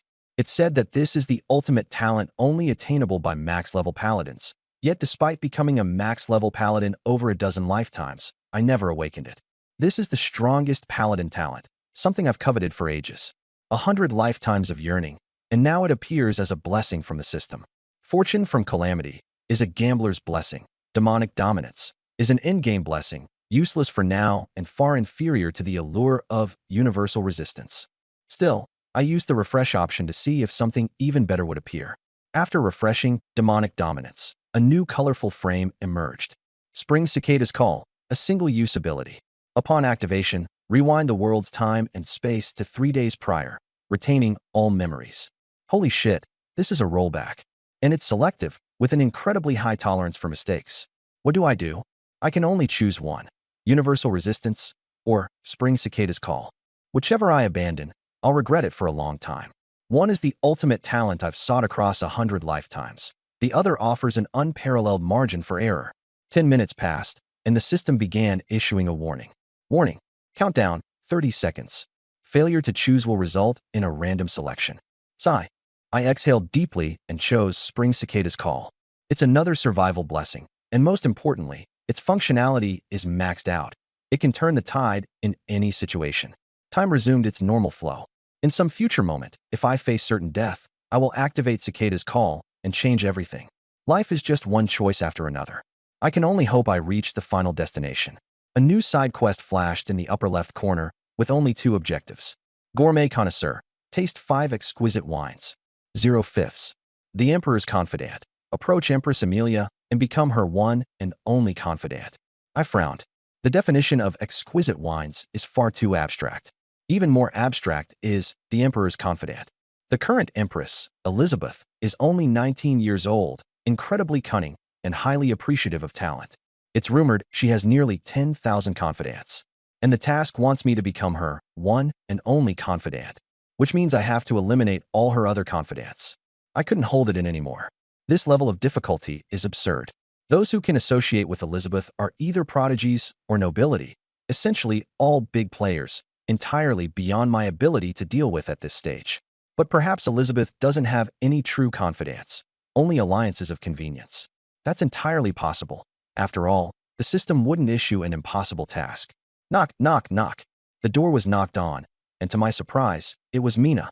She should be training at the magic arena right now. Do you need something? Noticing her strange expression, I locked the door and set up a soundproof barrier. Dick, I know about you and Alice. I need an explanation. I shook my head and chuckled. Mina is a traditional girl. She can't accept sharing her partner. An explanation? My tone was indifferent. I never need to explain my actions. But I gave you my purity. You should be loyal to me. Remember this, Mina. I smirked devilishly. I will never be loyal to anyone. I only abide by my own code. This is my 99th reincarnation. The cruelty of experience has reshaped me into who I am. Then you should go to Alice. I'll leave, but. Mina broke into tears. She sees herself as nothing more than a plain and ordinary girl. How could she compete with the elegant Alice? She learned how to dress up, studied etiquette, and even sought lessons from the maids on how to please men, but it was all in vain. Just as despair overtook her, I suddenly scooped her into my arms. Dick, what are you doing? We're strangers now. You should be loyal to Alice. Ignoring her protests, I tossed her onto the bed, pulled off her shoes and stockings, and undid her dress. Who said you could leave? Until I agree, you're staying with me. Then what about Alice? You have to choose one of us. Mina asked, her face flushed. I gazed down at her, my voice commanding. Only children make choices. I want both. The system may have forced me to choose between universal resistance and Spring Cicada's Call, but Mina and Alice? Who said I had to pick just one? The next morning, at the training ground, Alice spotted Mina practicing her swordsmanship. Her face glowed with joy, her spirits evidently high. Alice found this surprising. Good morning, Mina. You seem all right. Mina smiled sweetly. Good morning, my lady. I'm perfectly fine. But last night, you found out about Dick and me. Oh, Dick told me he wouldn't abandon me. Mina blushed faintly. Alice pursed her lips. So he wants the two of us at the same time? That's just being a playboy. Dick said that a powerful man isn't bound by worldly conventions. He wants both of us. Alice's mouth twitched. This was the first time she'd seen someone justify having both women so brazenly. But only one of us can be his main wife. The other would have to be a concubine. Mina shook her head. Your perspective is too narrow, my lady. Dick said marital titles are just shackles. Neither of us will be his wife, so we're equals. Alice was speechless. What else did he say? He said we're both his delicacies. Mina's face turned an even deeper shade of red. Alice sighed. Girls from the outer district were always easy to fool. But what about herself? Lately, after finishing her governmental duties, she would switch into her nightgown and find Dick, chatting with him deep into the night, only to hobble out by morning. She planned to visit him again tonight. She bit her lip tightly, blaming it on the soul contract. She would never admit she had feelings for Dick. In truth, the contract didn't change her emotions or personality. It merely restricted her from plotting against me. I didn't want a puppet. I desired a strong witch. Anyone could be a hero as long as they reached level 100, but witches were different. At any given time, only 9 specific individuals could become witches. For example, if Alice were to die, there wouldn't be a new apocalypse witch for hundreds of years. Even if someone had similar talent, opportunities, and path as hers, they still couldn't become the apocalypse witch. This was determined by fate, and such rules applied to all 9 witches. However, too much meddling would reduce a witch's greatness, much like the case of the fallen witch Iserna. I had already strategized her path, encouraging her to settle down and raise a family instead of chasing unparalleled power. By doing so, the fallen witch would never rise. I had altered Iserna's trajectory. Thus, in this life, I would avoid interfering significantly with the 9 great witches. I simply intended to let them grow naturally, eventually coming under my command. As for Mina, she was idly knitting a sweater for me. 3 days later, with only 2 weeks before the semester began, today was the day we left the Bison territory for the capital. We'd be staying there for 7 months. Over the past few days, I had tasted hundreds of wines, but only the ancestral brew of Duke Bison deserved to be called exceptional. Said to have existed for thousands of years, he was usually so protective of it that he wouldn't even let it be smelled. Without controlling Alice, I wouldn't have had the chance to lay a finger on such a treasure. Still, I was 4 bottles short of completing my wine-tasting mission, a daunting task. In the estate's square, a 6-winged white-feathered beast lay prostrate like a mountain dozens of meters high. This extravagant mode of transportation was exclusive to high-ranking nobles. I stood inside the wooden cabin on the beast's back, gazing at the horizon outwardly, but focusing inwardly on my missions. World mission: the horrifying urban legends of yore. Investigate the truth behind the 7 great ghost stories of the capital's Magic Academy. Reward: level 3 up, plus multicolored blessing. 7 great ghost stories. I'd never attended that academy. It was too mediocre, unworthy of world-ranking lists. Were it not for the mission, I wouldn't even consider going. The Empire of Amaya was located in the northernmost part of the Demon Spirit continent, a place of barren land and scarce resources. In previous lives, after my reincarnations, I would head straight south for opportunities in the central regions. Now, however, the system wanted me to investigate this shabby academy in this desolate land. These 7 ghost stories might indeed harbor immense horrors. Alice, tell me about the 7 great ghost stories. They're just baseless rumors. You're really interested in that nonsense? She frowned. I'm not just interested. I intend to completely unravel them. Though Alice looked down on the tales, she began recounting them. The first, the whispering restroom. Strange voices could be heard late at night. The second, the 13th toll of the midnight bell tower. How could there be a 13th when it should only ring 12 times? The third, the stairway to another world. Climbing the stairs of the abandoned teaching building before dawn would lead to a different realm. The fourth, the wishing fountain. Toss a coin into it, and your wish will come true. The fifth, the scarlet ghost on the rooftop. She would tempt male students. The sixth, the corpse guardian of the back hill. Forbidden grounds where a fierce guardian resides. The seventh, the ancient tree of love, capable of discerning the truth or lies in declarations of affection. If one's confession was genuine, the tree would tremble. If it was a lie, it wouldn't move. For every boy who's tried courting me in the past 4 years, I've made them confess their love to that tree, Alice said proudly. And not one managed to make the tree tremble. I rejected them all. So what if the tree did tremble? Mina asked. Why would that matter? Those boys were only after my power and beauty. Even if the tree showed they were being honest, I'd still find another reason to reject them. Alice stole a glance at me. Seeing me deep in thought, she snorted unhappily. Sigh, being too popular is a hassle. Maybe I should find a public lover to make other boys give up. She sneaked another peek at me. Noticing that I was still in contemplation, her face reddened. Mina, help me screen them. I'm going to find a boyfriend. I won't allow it, I finally said. Learning in-game magic would take a substantial amount of time. When would she have the leisure to date? Not to mention, I had other tasks lined up for her. And why not? I'm single. Can't I have a partner? She chirped with anticipation, her ears perked. You belong to me. You'll always and only belong to me. Her face flushed deeply, and she tugged at my sleeve hesitantly. Then why don't we make it public? You and I, as lovers. That way, others will back off. No, it's too flashy. If I become the partner of the kingdom's most beautiful woman, I'll become public enemy #1 for every man alive. I didn't come to the Capital Magic Academy for romance. I came to complete missions and grow stronger. But if I stay single, those guys will keep. Alice muttered, still wrestling with the dilemma. Looking at her breathtakingly beautiful face, I sighed. Being too captivating was truly a double-edged sword. Keeping a low profile was near impossible. And it wasn't just Alice. Even Mina's innocent charm was irresistible to certain suitors. We'll stick to the plan. Mina and I will act as your close attendants, staying by your side daily to fend off any admirers for you. Oh, all right then. Alice reluctantly agreed with disappointment. After dinner, I stood by the railing, letting the wind tousle my hair. The starry expanse 10,000 meters above ground was dazzlingly brilliant, and the moonlight felt almost glaring. Dick, what are you thinking? Mina approached and softly asked. I'm thinking about the 7 great ghost stories, especially that ancient tree of love, I replied with a heavy expression. My century-long life experience gave me an uneasy premonition. This world mission wouldn't be so simple. Why focus on that one tree? The other ghost stories are probably just overblown rumors, I said with a slight smile. But that tree was different. After Alice's explanation, I still had no clue about its essence. With my knowledge across countless lifetimes, there was little left in the world I couldn't discern. This tree's root mysteries might conceal a colossal terror. Mina, once we arrive at the academy, find an opportunity to examine that tree. Examine for what reason? Why? To prove my burning love for you, of course, I teased with a sly grin. Dick, I want to prove mine for you too. Mina's cheeks flushed. No need to wait that long, I said, picking her up and heading for the bedroom. You'll have the chance to prove it soon enough. Meanwhile, at the Stewart estate within the royal capital, the Ministry of Swords department head, Paul, was savoring wine.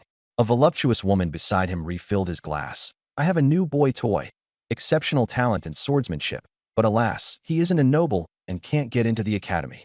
If he's gifted enough, he can participate in the special admission exam, Paul responded.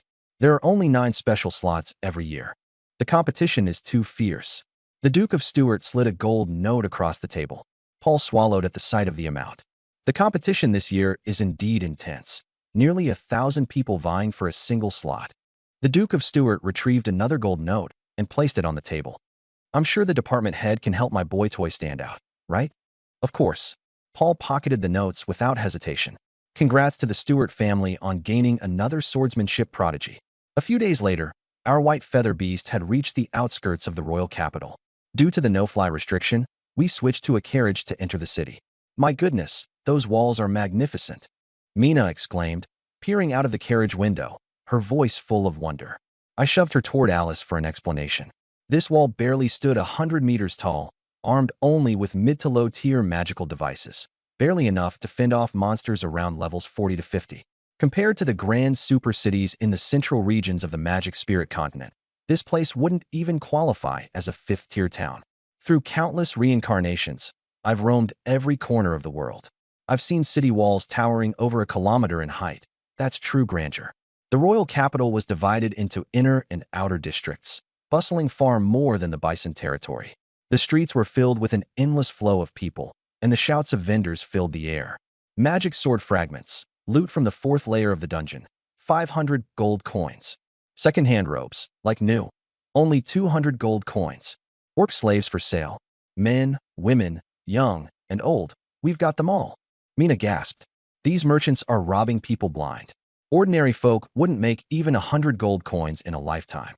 I was about to explain when I suddenly froze. A short-haired girl was pulling a cart full of battered weapons, hawking her wares on the street.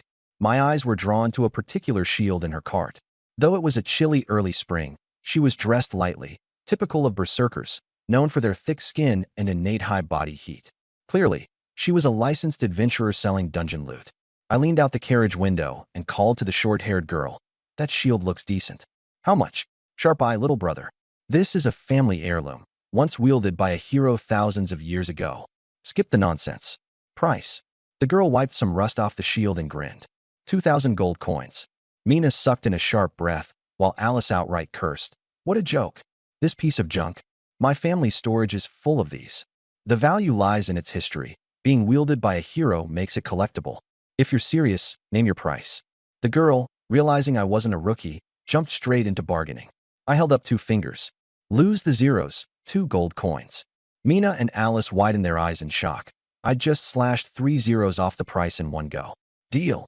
The girl beamed and promptly handed over the shield, extending her hand for money immediately.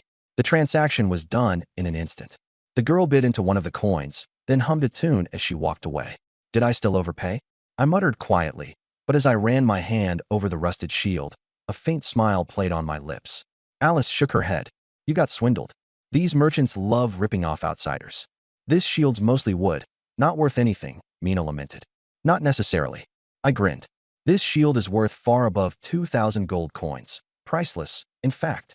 In my vision, information about the shield appeared. Holy Shield of Sisimia, 89th level, deceased paladin's weapon. Fully damaged. I possess a talent called Magic Artifact Identification. Once maxed out, it allows me to identify any magical item without error. Really? Alice examined the shield carefully, but still seemed convinced it was just junk. That girl was too hasty. If she'd taken it to an auction house for appraisal, it could fetch a fortune, I explained. Of course, appraisals cost money, and who would waste that on what looks like trash? Alice, find the best blacksmith in the royal capital and have it reforged to high-grade magical standards. High-grade magical? Alice exclaimed in shock. That'll cost thousands of gold coins. Send people to keep an eye on the blacksmith, too. Can't risk him getting greedy and running off with it. Alice was speechless. A worthless shield that no one would even take for free. And I was worried about theft? Yet, as a servant, she would still follow orders. For me, Mina asked softly in a coquettish tone. Of course, this will be your exclusive weapon until you reach level 50. The carriage soon arrived at Hammer Street, where the temperature instantly felt warmer. All around us were the sounds of dwarves hammering away at their forges. We soon encountered that short-haired girl again. What a coincidence, little brother. I'm Nai, a professional adventurer. Maybe we can work together in the future. I glanced over her information. 19 years old, level 18 berserker. Decent talent, but not quite up to par. After exchanging a few pleasantries, I moved on. The carriage stopped in front of the first forge workshop. The place was eerily quiet, as if it had gone out of business. The shop's owner, a drunken old dwarf, was snoring loudly. He's the best blacksmith in the royal capital and the president of the Forging Association, Alice introduced. I checked his details. Kukuber, level 41 blacksmith. To my surprise, he had a talent called Lucky Forge, which increased success rates by 0.5%. Absolutely priceless in the later stages.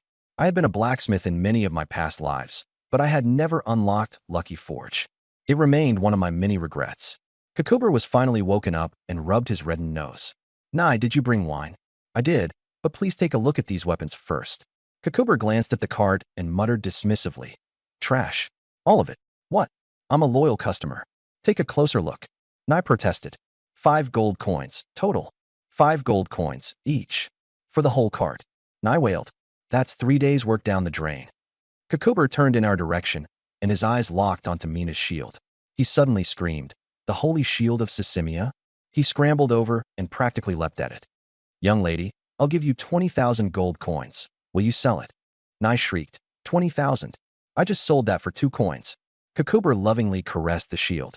Even though it's damaged, this was once a high-grade magical artifact. Nai collapsed to the ground. A high-grade magical artifact, sold for 2 coins. Crawling over to me, she began to beg. Little brother, please let me amend the price. A deal is a deal. No amendments. I rejected firmly, my tone righteous. If she hadn't sold it earlier and brought it to K. Cooper, she would have been a little rich lady by now. Unfortunately, she thought I was just a fool, blinded by the so-called huge profit of 2 gold coins, and ended up losing a fortune. I looked at K. Cooper. I want to recast the core and fix the damage. Young man, my skills are limited. I won't be able to fully repair it, K. Cooper said awkwardly. I wasn't surprised. A level 41 blacksmith might be the best there is in Amaya, but there's only so much he can do. I'll have to wait until I leave to find a more advanced blacksmith. Just do your best. At least repair it to upper mid-grade. After some discussion, K. Cooper accepted the commission. As I left, K. Cooper comforted little Nai. Don't cry. If it's not yours to keep, then don't dwell on it. How much did you sell that shield for? Little Nai held up 2 fingers. 2,000 gold coins? That's not bad. She shook her head. 200. Still, she shook her head. 20. Wah. 2 gold coins. Little Nai burst into tears. After leaving the forge, I went to the market to buy some high-priced wine. Unfortunately, the progress of my expert wine connoisseur skill didn't increase, indicating none of them were exceptional vintages. The Bison family owns many properties in the royal capital. I chose an estate closest to the academy to stay at. There's still a week left before the semester starts. Out-of-town students are beginning to arrive one after the other. Not all nobles can afford to buy property in the pricey royal capital. Most out-of-town noble children either stay in inns or seek refuge with relatives. Families as wealthy as the Bisons are rare indeed. Every year at the start of the term, many young people of appropriate age come to participate in the special enrollment exams. This is their chance to leap through the Dragon Gate. For commoner children, this is an opportunity to change their destiny. Becoming a special recruit means free tuition and guaranteed employment after graduation. Whether it's a position at the royal palace or serving a prominent noble family, it's a secure future. Stephen, for instance, was a special recruit back in the day. After graduating, he became the Bison family's steward. However, the reality is harsh. Each year, there are only 9 slots for special recruits, corresponding to 9 magic professions. It's like a single log bridge over a raging river. What's worse, some of these slots are already predetermined, leaving even less space for commoners to rise. That night, Alice knocked on my door and entered, bringing this year's special admissions exam documents. Dick, I told you not to sign up for the swordsmanship recruitment. Do you even know how many people registered this year? It doesn't matter how many. I'll succeed for sure, I said casually. Alice sighed and spread out the thick stack of documents. The competition for swordsmanship enrollment is fierce this year. More than 10 major noble families have arranged for their candidates to compete. There are even swordsmanship prodigies with established reputations. In her eyes, my talent in magic far surpassed my skill in swordsmanship. After all, I've spent the past few days teaching her advanced apocalyptic spells. I answered all her questions readily and fulfilled every request she had. I'm no mere bookworm theorist. I could demonstrate magic for Alice as well as practice real combat with her. When I said the fireball spell could shatter mountains, I proved it by blasting through a mountain in one shot. Alice is a proud and arrogant young genius who respects no one. But after this period of teaching, she's been utterly conquered by me, mentally and physically. Without a doubt, if I applied for the magic recruitment slot, I'd outshine everyone and pass effortlessly. Alice furrowed her brow and said, Dick, you can't just pick swordsmanship because it looks cool. What if you fail? I chuckled. You need to understand one thing. As I polished my jade-white sword, I looked up at her. Every decision I make has the highest probability of success. In my eyes, my chance of becoming a swordsmanship special recruit is higher than a magic recruit. My gaze was calm, as if declaring an undeniable fact, leaving Alice momentarily speechless. Because when I declared I would become a supreme expert, I had the same look. It was the look of absolute confidence, the kind with a 0% failure rate. By the way, since when do you care so much about me? Whether I become a special recruit or not, it doesn't have much to do with you, does it? I glanced at the stack of painstakingly prepared documents, clearly the result of a lot of effort on her part. Alice awkwardly turned her head away. Of course it matters. If you fail to become a special recruit, it'll disgrace the Bison family too. I shook my head and chuckled lightly. What about Mina? Why don't you help her investigate? Because the competition for Holy Knight special recruitment isn't as intense. I'm confident Mina will succeed. Alice retorted loudly. So, you'd rather believe in Mina than believe in me? I teased. Humph. Of course. You're always blindly confident, and one day you'll… Hey, what are you doing? Why are you suddenly hugging me? Alice exclaimed. I ignored her protests, throwing her onto the bed, staring at her like a hungry wolf eyeing a lamb. As a slave, doubting your master is disrespectful and deserves punishment, I said. Seeing me start to remove my clothes, Alice stammered nervously. What kind of punishment? Corporal punishment. The entire night, Alice paid a heavy price for her disrespect, to the point her voice was hoarse the next morning. Before I knew it, it was the day before the semester began. I wasn't remotely nervous. Every day was spent wandering the market buying wine, without any extra training for the special admissions exam. Swordsmanship is the core art of the swordsman profession, the defining measure of talent. Over millions of years, the profession of swordsman has branched into countless variations, and swordsmanship has diversified into innumerable forms. A plethora of swordsmanship schools have arisen. The differences among these schools are vast, ranging from battle styles to strategies, all completely distinct. There are styles resembling berserkers who charge without thought, others like stealthy rogues, mysterious and unpredictable, and even some akin to mages, wielding ranged abilities. Each school has its strengths and weaknesses.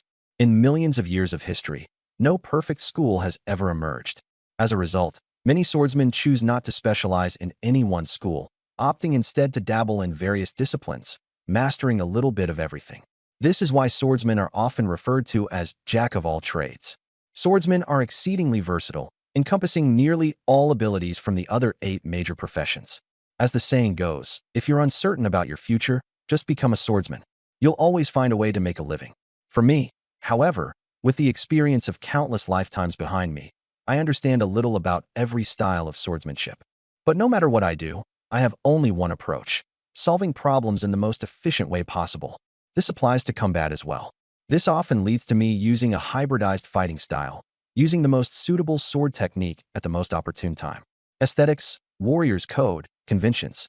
I couldn't care less. As long as I win, that's all that matters. Even as a max-level hero, when despicable ambushes or shameless sneak attacks become necessary, I will not hesitate to adopt them. After dinner, in the Manor's reception room, Kerr Cooper brought the repaired sacred shield.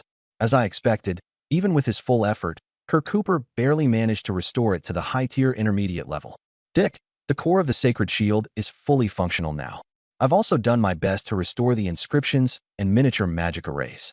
It's currently at high-tier intermediate. Kerr Cooper looked at his masterpiece with a face full of pride. It had been decades since he'd had the chance to work on such a high-level magical artifact. To put it into perspective, the exclusive weapon of the Empress of the Emir Empire was merely mid-tier advanced, and that was after generations of refinement by the royal family. One could only imagine how valuable this sacred shield of Sisimia was. High-tier advanced, that's just one step below an artifact. This shield was on the brink of transcending the mortal realm. Although it has endured countless trials and is heavily damaged, current repairs bringing it only to high-tier intermediate. Even a dead camel is bigger than a horse. The Sisimia sacred shield is still an unmistakable treasure. Gazing at the unadorned shield on the table, I used artifact identification to carefully examine it, then nodded in satisfaction and paid the final balance. Before leaving, Kerr Cooper stared longingly at the sacred shield with a gaze so wistful it could melt. Dick, can I come and see it from time to time? Maybe perform some regular maintenance? This wasn't just because Kerr Cooper had grown attached to the sacred shield, but also because maintaining high-tier magical artifacts could help improve a blacksmith's rank. Through Know Thyself, Know Thy Enemy, I noticed that Kerr Cooper's blacksmith rank had risen from level 41 to level 42. Evidently, the work on the sacred shield had brought him valuable experience and insight. Smiling after my own smooth upgrade, I teased, "For free?" "Of course, for free."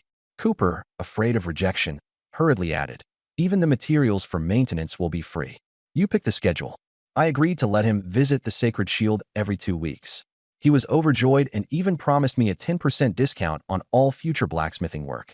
After Cooper left, Mina hugged the sacred shield, reluctant to let go.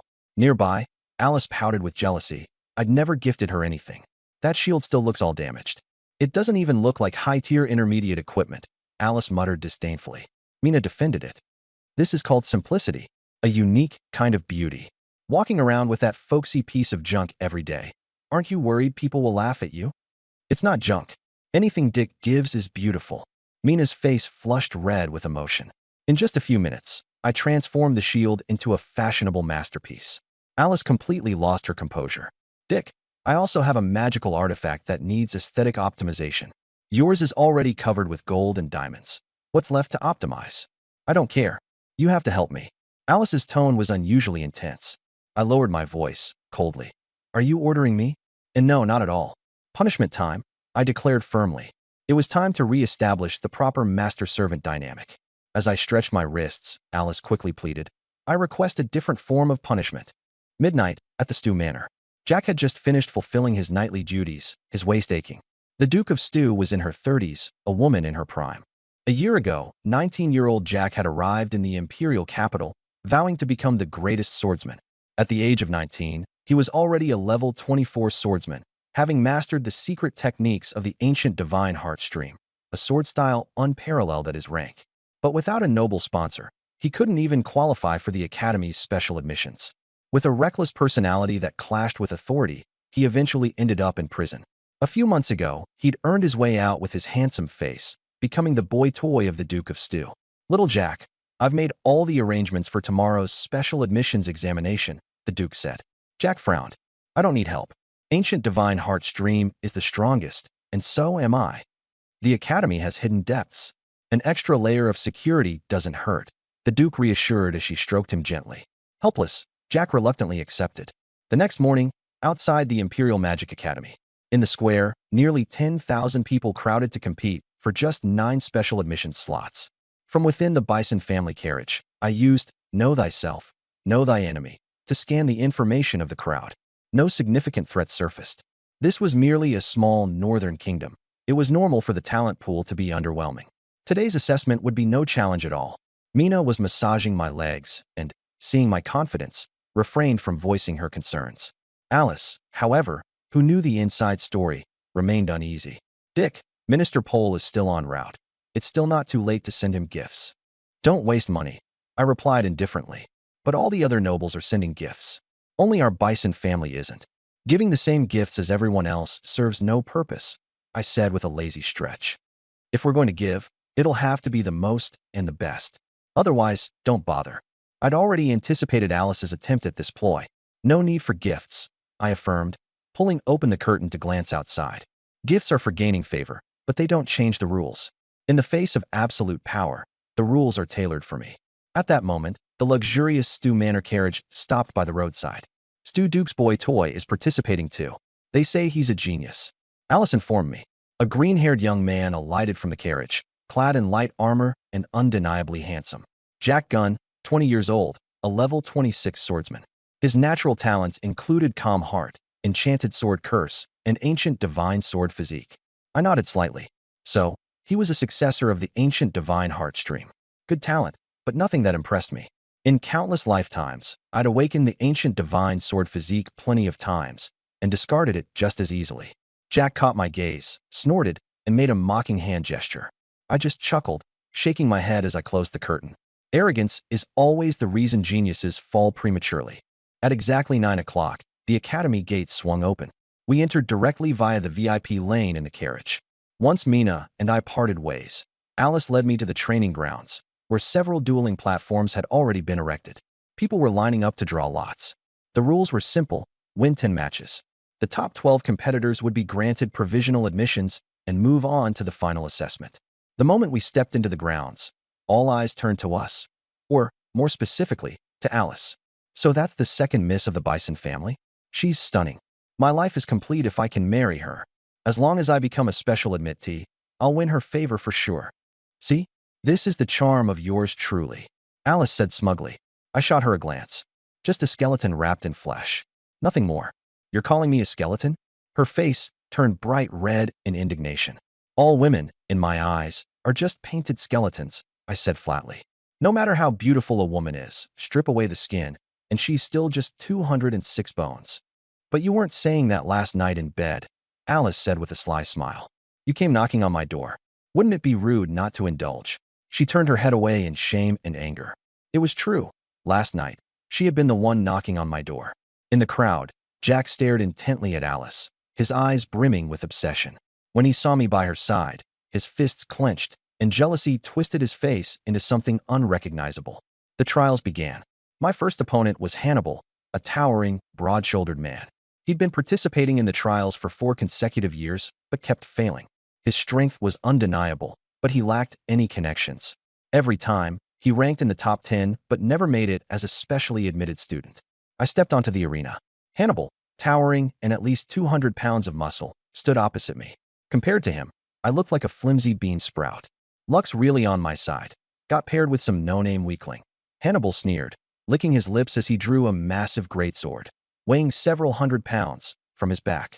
Dick, be careful. This guy killed someone on the arena last year, Alice shouted from the sidelines. I glanced over at Hannibal's stats. 25-year-old swordsman, level 18, with a blood berserker talent.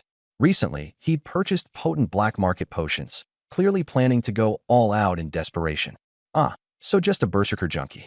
Ding. The battle bell rang. Kid, I don't want Alice grieving over your. Before he could finish, a massive magical greatsword surged from beneath him, tearing through his leg armor. He tried to dodge, but his body was frozen in place. The enormous sword continued upward, cleaving him cleanly in half. The blade stretched dozens of meters high, reaching the ceiling, utterly wrecking the entire arena. My casting time, less than 1 second. The crowd fell into dead silence. Even the surrounding combatants paused, staring, together with the spectators, in shock, their mouths agape. A dozen seconds later, I walked over to the referee. So, are you going to announce the result? In this match, Dick Gradaya wins, the referee stammered. The crowd around the arena exploded into deafening cheers. I shook my head and left the platform. Stepping into the arena meant a fight to the death. If you waste time talking, you deserve to die. Dick, are you all right? Do you need a potion? Alice rushed over, holding a porcelain vial, her face a mix of astonishment and worry. In truth, my mana consumption was minimal, but for safety's sake, I took the potion and downed it in one gulp. At a distant arena, Jack had also secured a win, but it was obvious his opponent was weak, clearly the result of some underhanded manipulation by Duke Stewart. As he watched the remnants of my massive sword fade away, Jack's expression grew dark. This guy's a magic swordsman, but what kind of sword technique can instant cast something like that? He began imagining a potential battle against me. As long as he could get within 10 steps, he'd have the upper hand. In his ancient god mindset style, within a 10-step radius, he was invincible. Looking at the dissolving blade, I sighed. "What's wrong?" Alice asked, puzzled. "I'm just not very good at ranged magic," I replied. Her mouth twitched uncontrollably. "You call that not very good? You just one-shot Hannibal. If he had been on guard, I might not have killed him in 1 second." "Okay, then how long would it take?" "At least 2 seconds." Alice was speechless. 2 seconds was still a crushing victory. The next 10 matches were an effortless sweep. With 10 wins and no losses, I advanced without suspense. After the first battle, I continued to one-shot 2 more opponents, leaving not even a complete body behind. From then on, every opponent surrendered outright. Being insta-killed on sight left little room for hope. Why even bother?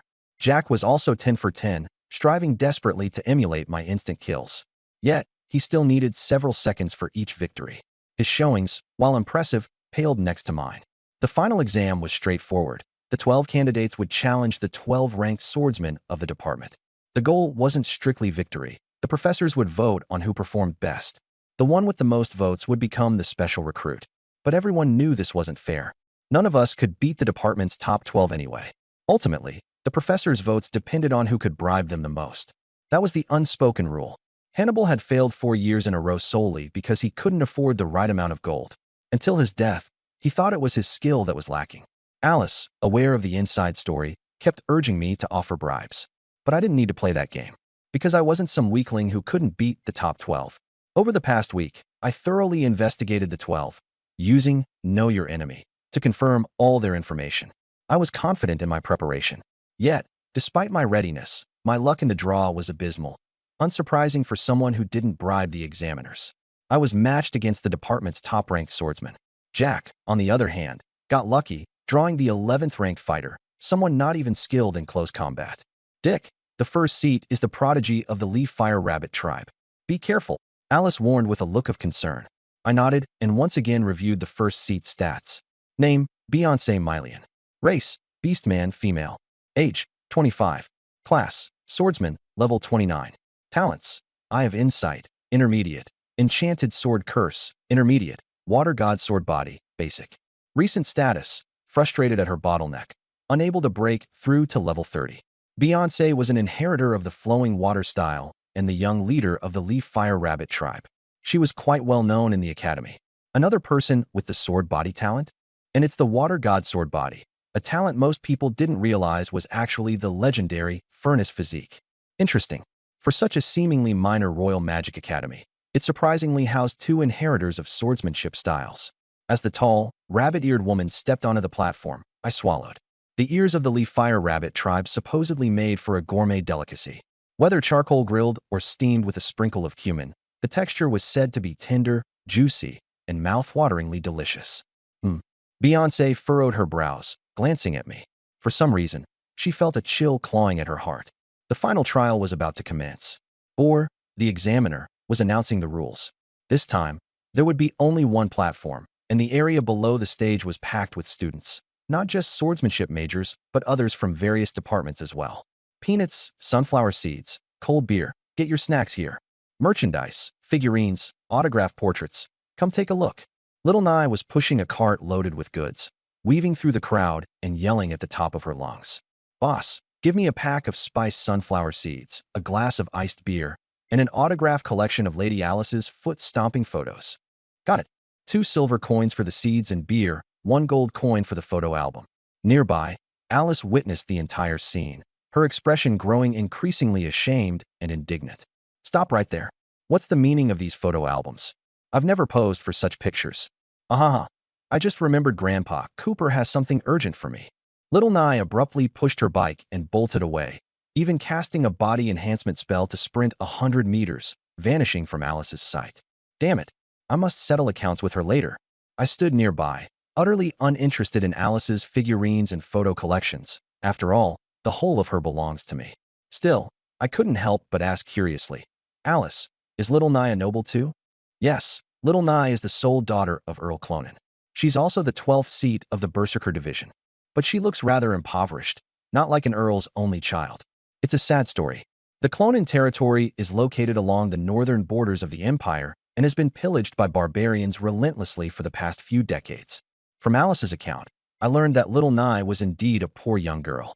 Even her tuition fees were pieced together bit by bit. Dingling. The first duel began. The contestant from Swordsman Division's 12th seat entered the arena. I watched for a few minutes, but quickly lost interest. It was nothing more than a bunch of rookies pecking at each other. The assessment was utterly predictable. The 12th seat of the Swordsman Division lived up to their reputation. Every aspiring special recruit lost, all crushed mercilessly. Even Jack, who enjoyed an overwhelming advantage, shared the same fate. Despite being the most adept in close combat, having mastered the ancient divine heartflow style, he was utterly subdued by his opponent, who was far less proficient in close-range combat as a magic swordsman. The 12th seat of the Swordsman Division was not to be underestimated. They had all earned their positions through ranked battles. Even the 11th seat, despite facing class disadvantages, was not someone like Jack could challenge. Against such overwhelming strength, Jack's ideal 10-step distance offered no advantage whatsoever. He lost in just 3 minutes. Yet, Jack's 3 minutes turned out to be the current longest record. Everyone else had been defeated in under a minute. Finally, it was my turn to face Beyoncé. Many in the Swordsman Division were well aware that Beyoncé had been in a foul mood lately, her temper irritable. She certainly wasn't in the mood for mercy. Haha, this young man is in trouble now. Just last year, Beyoncé chopped off someone's arms. He won't even last half a minute. Drawing Beyoncé is just tragic. Such a handsome young man. Hopefully, he'll surrender outright to avoid unnecessary pain. The crowd adopted a somber tone, convinced this match would be a foregone conclusion. Despite my stunning prior performances, Beyoncé's water split flow sword style was astonishingly fast and excelled in close combat, the ultimate bane of any magic swordsman. Under the spectators' pitiful gazes, I calmly stepped onto the stage, unsheathing my white jade sword from my waist and offering Beyoncé a respectful bow. It wasn't out of politeness. It was simply an academy-mandated ceremonial gesture. Truth be told, there is no one here worthy of my genuine courtesy. Beyoncé waved her hand impatiently. Whatever, I'm just going to thrash you anyway. Don't waste my time. Let's get started. From the VIP viewing balcony, Duke Stu cast a worried glance toward the judges' panel at ball. After all, I had performed far too brilliantly earlier, certainly not like some nameless rookie. Duke Stu was concerned if I did too well, the professors wouldn't be able to justify voting for Jack. If their favoritism became too blatant, it would undoubtedly spark widespread discontent. But Ball gave a slight nod, signaling that Duke Stu need not worry. He was well aware of my strength, which was precisely why he had manipulated the drawing lots. He purposely arranged for me to face the Swordsman Division's first seat. After all, even some of the professors themselves might struggle to defeat Beyoncé. Dingling. The bell rang, signaling the start of the fight. Without hesitation, Beyoncé transformed into a rushing stream of water, hurtling toward me at uncanny speed. The water split flow sword style emphasizes close quarters engagement. While extraordinarily fast, it sacrifices raw power. I reacted swiftly, immediately casting a defensive spell. Translucent walls rose around me, forming a cubic barrier enclosing my form. The audience must have assumed I was afraid of Beyoncé getting too close. After all, magic swordsmen are typically adept at ranged sword techniques and only marginally better than mages in close combat. But Beyoncé was too fast. Before the barrier could fully form, she had already closed the gap, standing less than 3 meters away. Awkwardly enough, the barrier ended up enclosing both of us inside together. The spectators burst into laughter. I had not only failed to block her, but had instead locked myself within the same space as her. The professors at the judges' panel exchanged amused glances, confident that the match was already decided. Such a rookie mistake left them unsure how to even justify my actions. A magic swordsman's worst nightmare is being forced into close combat. I'd be lucky to last even 5 seconds. Huh. Fool. Beyoncé sneered, wasting no time unleashing her water split flow sword technique toward me. In that critical moment, eerie blue flames erupted around me, instantly snuffing out her mana. I swung my white jade sword, slashing out a lotus-shaped strike. Beyoncé couldn't dodge in time. The ends of her light blue hair singed as her armor caught a scorched black hue. She rolled awkwardly to create some distance, but within the barrier, We remained only a few meters apart. Flame Lotus Flow? Beyoncé exclaimed in shock. This was a technique from the Flame Lotus Rabbit tribe, long considered lost, leaving only their inferior water split flow technique as a partial legacy. You're mistaken, I said softly, gazing at the barrier. It's not me being trapped inside with you. It's you being trapped inside with me. With that, I lunged forward with my sword, its blue flames blazing fiercely. Enhanced by the power of my in-game legacy and natural talent, my mana rivaled hers, if not exceeded it. This was why, despite my comparatively low level, I could wield such devastating magic. Beyoncé was drenched in sweat as she struggled to fend me off. She quickly realized she was completely outclassed in every aspect by this 19-year-old boy. The spectators were left stunned, the first seat of the swordsman division being suppressed in what should have been her specialty, close combat. Clang. Beyoncé's sword was sent flying. Her armor shattered, her body covered in wounds as she fell to her knees. I pointed my sword to her neck. Impressive, you managed to last 5 minutes, after all. Beyoncé's lips trembled. For the first seat to lose to a newcomer, she was the first in history, and the shame made her want to disappear. As of now, I am the first seat of the swordsman division. You, as the second seat. Losing to the first is nothing to be ashamed of. With a flick of my hand, I dispelled the barrier. Only then did Beyoncé realize the barrier wasn't for defense. It was a trap to ensure she couldn't escape. As I turned to leave, she called out, "Wait." Her bunny ears drooped, looking weak and helpless. That sword technique you used earlier, was that really the Flame Lotus flow of my tribe? Yes, but not from your tribe. It's a version I've improved upon. Beyoncé's pupils constricted. Only a grandmaster could modify and improve sword techniques. Then can I?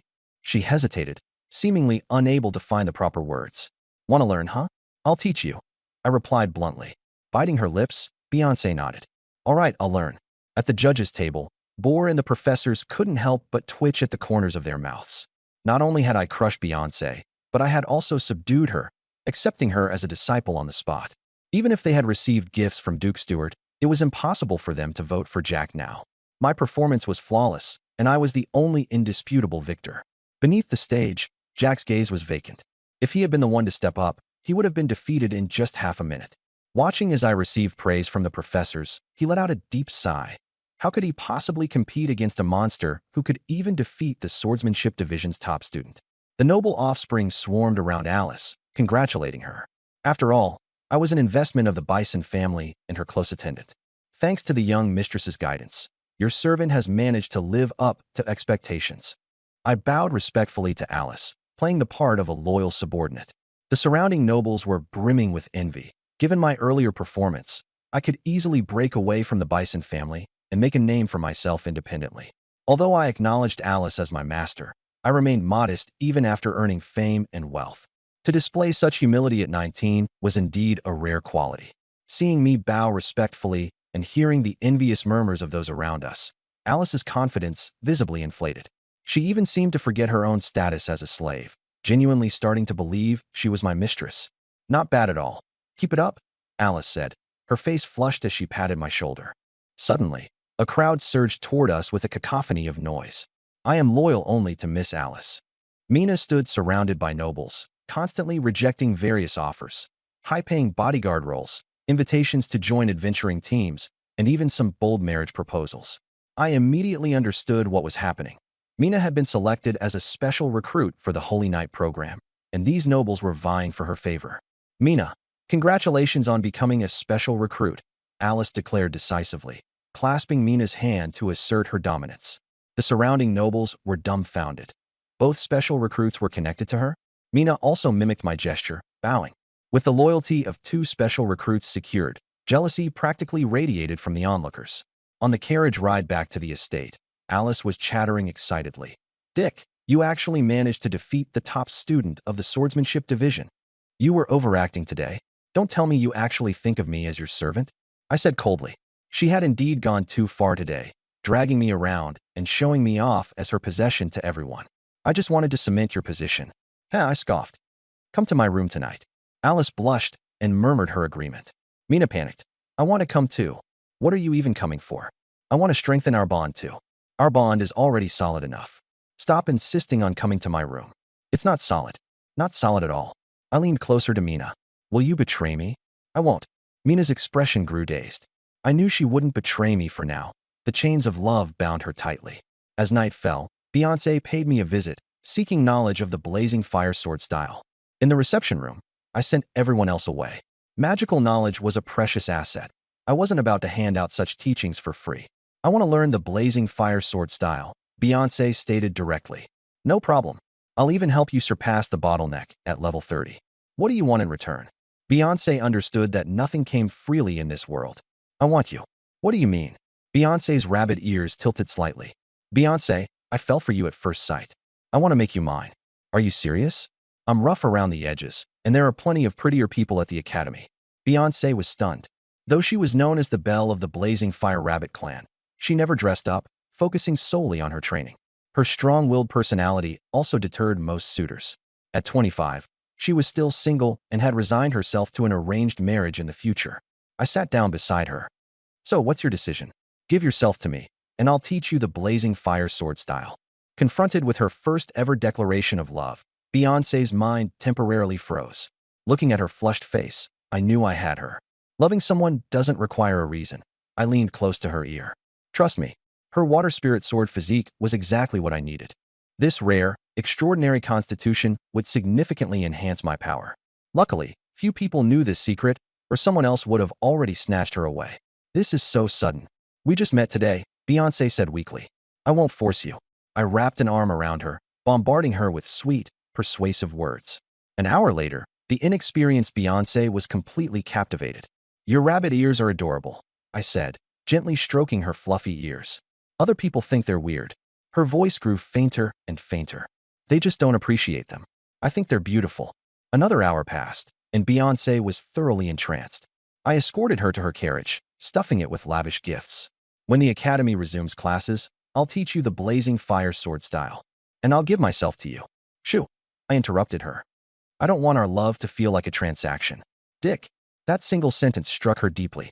After sending Beyoncé off, I glanced at the clock. 3 hours. My efficiency still needed improvement.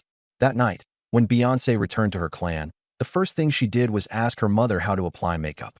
In the clan's meeting chamber, her father Bruce nearly leapt out of his chair in excitement. There's news about the blazing fire sword style. Agree to whatever conditions he asks for. After Beyoncé explained, all the elders unanimously approved the marriage. Not only would they reclaim their lost sword style, but they would also forge ties with a genius. This was nothing short of a divine windfall.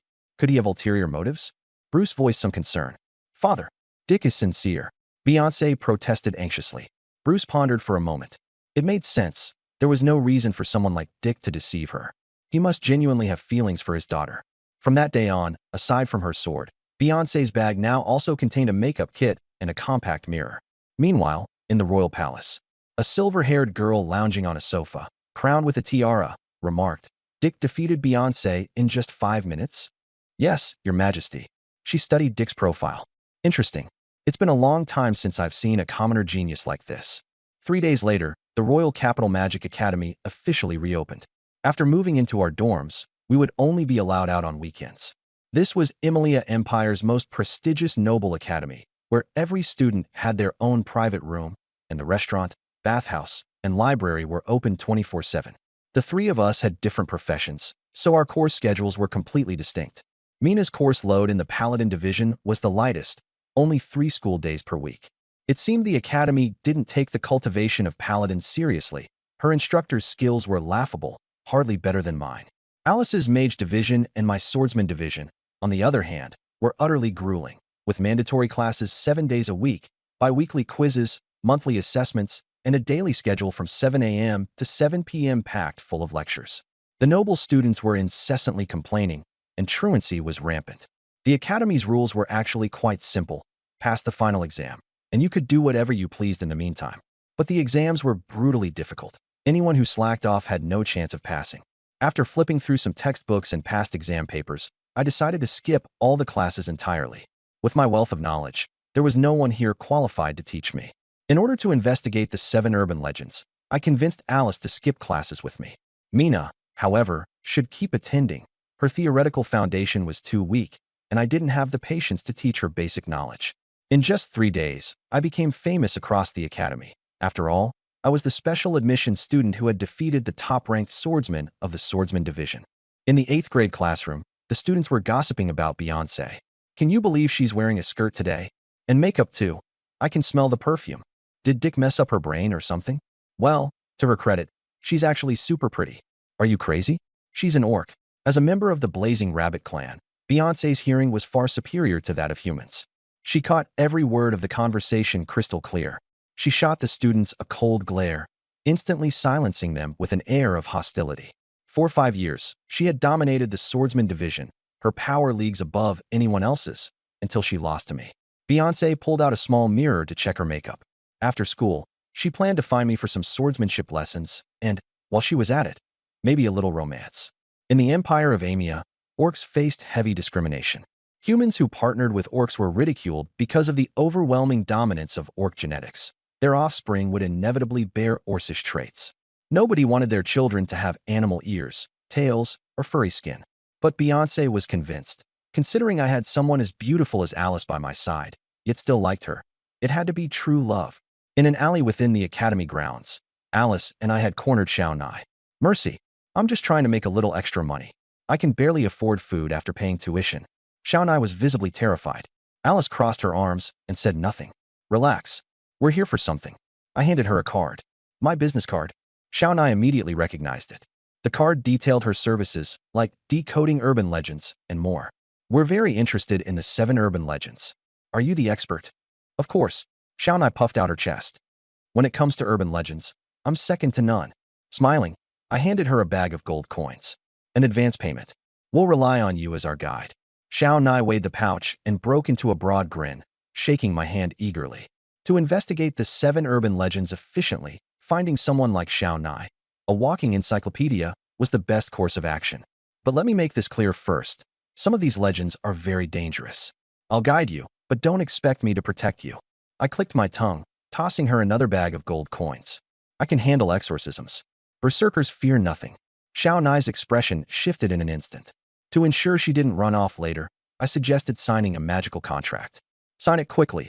All the terms are above board. But Xiao Nai wasn't in a rush. She scrutinized the contract, reading it word by word. Grandpa Cooper always told me to be cautious with contracts, especially ones with tens of thousands of words. She was meticulous to the extreme, even confirming every punctuation mark. Half an hour later, she finally signed it. Don't you have classes to attend? I asked. I've already completed all 9 years' coursework. I could pass exams with my eyes closed. I was a bit surprised she was a prodigy. Then why even come to the academy? My dad insisted I attend for a prestigious diploma, even though our family's barely scraping by. Xiao Nai shrugged. I didn't press further and instead began discussing the legends in detail. Xiao Nai explained them one by one.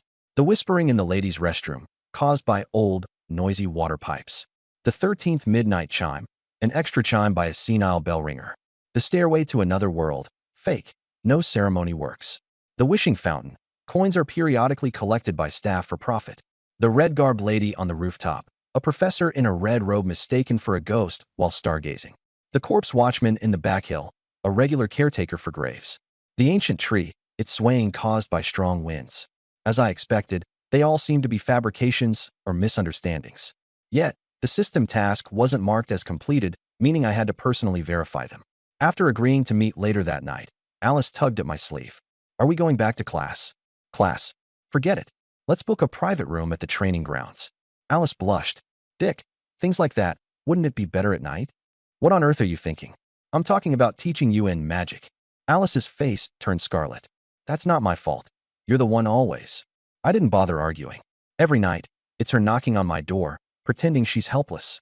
If I turned her away, she'd ramble about needing to protect Mina and share the burden, ultimately climbing into my bed unabashedly. In the evening, we went to the dining hall. Mina was still in class. Paladins finished later. Alice seemed upset since today was strictly about lessons. Dick, tonight, could we maybe? Before finishing her sentence, Beyoncé appeared with a meal tray and took the seat beside me. What a coincidence. Mind if I join? It wasn't a coincidence. She'd been searching for me for half an hour. Of course, I said, standing to pull out a chair for her. Alice frowned, her eyes catching the affection in Beyoncé's gaze. Senior, we're discussing something important. It's fine, I interrupted. Alice's matters can wait. Alice could only sulk silently as she ate. Throughout the meal, I had an animated conversation with Beyoncé. On the way back, Alice finally couldn't hold it in.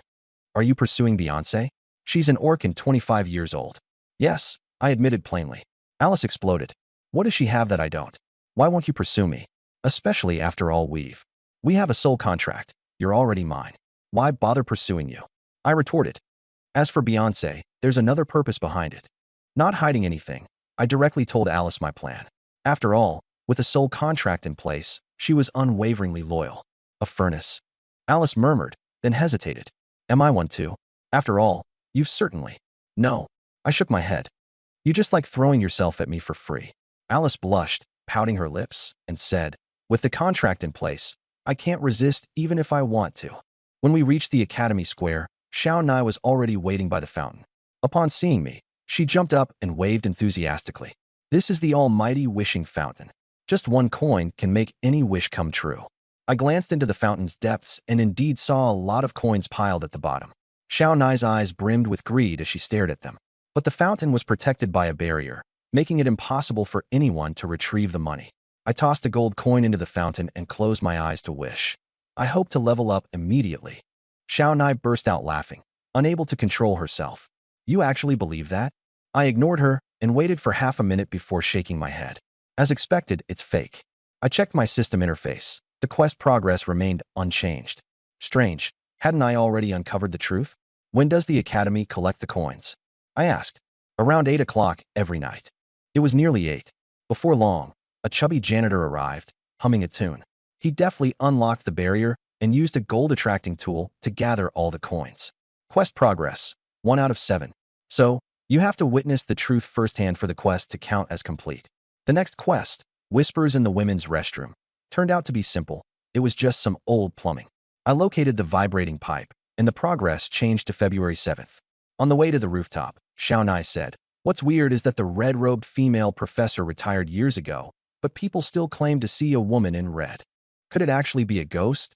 Xiao Nai shone her kerosene lamp under her face, making a spooky expression. Alice clung tightly to my arm, trembling. Dick, are ghosts real? Of course, I replied. There are all kinds, varying in morality and strength. Alice shrieked in terror. Xiao Nai rolled her eyes. Dick, you're worse than me. She thought I was joking. I didn't bother to explain. Some things you have to experience to believe. As we approached the rooftop, an eerie wind blew, and the faint sound of sobbing echoed around us. I smirked. There really was a ghost here. Come to think of it, in one of my past lives, I was a ghost myself, and not just any ghost. I became the most powerful ghost deity. But ghosts are inherently weak. Even a level 90 exorcist could have obliterated me back then. The rooftop's atmosphere grew more chilling as we entered. Even Xiao Nai noticed something was off and inched closer to me. Suddenly, a gust of wind slammed the iron door shut with a loud bang. Eerie voices surrounded us. Xiao Nai ran to the door, trying to push it open. Dick, it won't budge. There's a red figure over there. Alice screamed. Don't be afraid, I said. That's not a person, it's a ghost. Their screams grew even louder. How annoying. I shook them off and walked straight toward the red-clad ghost. Dick, don't go? This is classic horror movie nonsense. You never split up. He's doomed. The ghost has enchanted him. Ignoring their panic, I approached the female ghost. She had a seductive air about her, her body barely covered by a red silk garment that revealed more than it concealed. Want to be with me? Not interested, I cut her off. Compared to Alice, you're utterly repulsive. Repulsive? The ghost's face twitched. Her beautiful features contorted into something grotesque as her skin started to rot. I grabbed her by the neck and lifted her off the ground. You picked the wrong person to scare. How is this possible? How can you touch me? The ghost struggled desperately, but it was futile. I gripped her neck like she was nothing more than a small chicken. Within seconds, her form began to fade. For the first time, fear filled her eyes. I'm sorry. Spare me. I've never harmed anyone. I just can't leave because of my deep resentments. I nodded and let go. A vivid red mark lingered on her pale neck, the handiwork of my mage class's innate ability, Soul Hunter. The perfect skill for detecting spirits and gaining buffs in battle. Who are you, really? An exorcist hired by the Academy? She asked, trembling. Exorcist? No. I prefer refining, enslaving, or devouring. I crouched down to peer at her. Now, you'll answer my questions. You have 5 seconds to respond. If you lie or ramble, I'll destroy you immediately. Understood, she nodded fervently. Alice and Xiao Nai stood frozen, dumbfounded. To them, I seemed even scarier than the ghost. 10 minutes later, my quest progress was at March 7th. The ghost's name was Amber. 10 years ago, she had been bullied and hanged herself on this rooftop. Coming from an ordinary family, her death had been covered up by the academy. Her lingering resentment turned her into a vengeful spirit, but her soul was too weak to leave the premises, so she confined herself to scaring people. After hearing her story, I stood and walked away. A weak ghost like her wasn't even worth enslaving. You're just leaving? Amber asked, her voice filled with disbelief. What else would I do? Escort you to the afterlife. Blue-black flames flickered in my hand. I could refine you in an instant. Her spectral form dimmed in terror. On the way to the clock tower, Xiao Nai clung to my arm. Teach me some ghost-banishing tricks. Sure.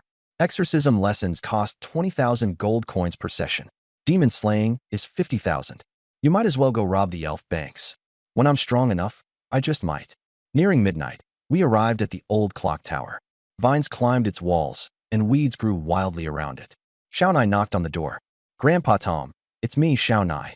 The door creaked open, and a hunched old man holding a candlestick peered out. Oh, John, is that you? I'm Xiao Nai.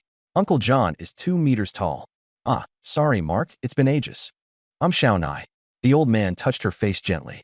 You're Xiao Nai. Alice and I exchanged a glance. No wonder there's always a 13th chime.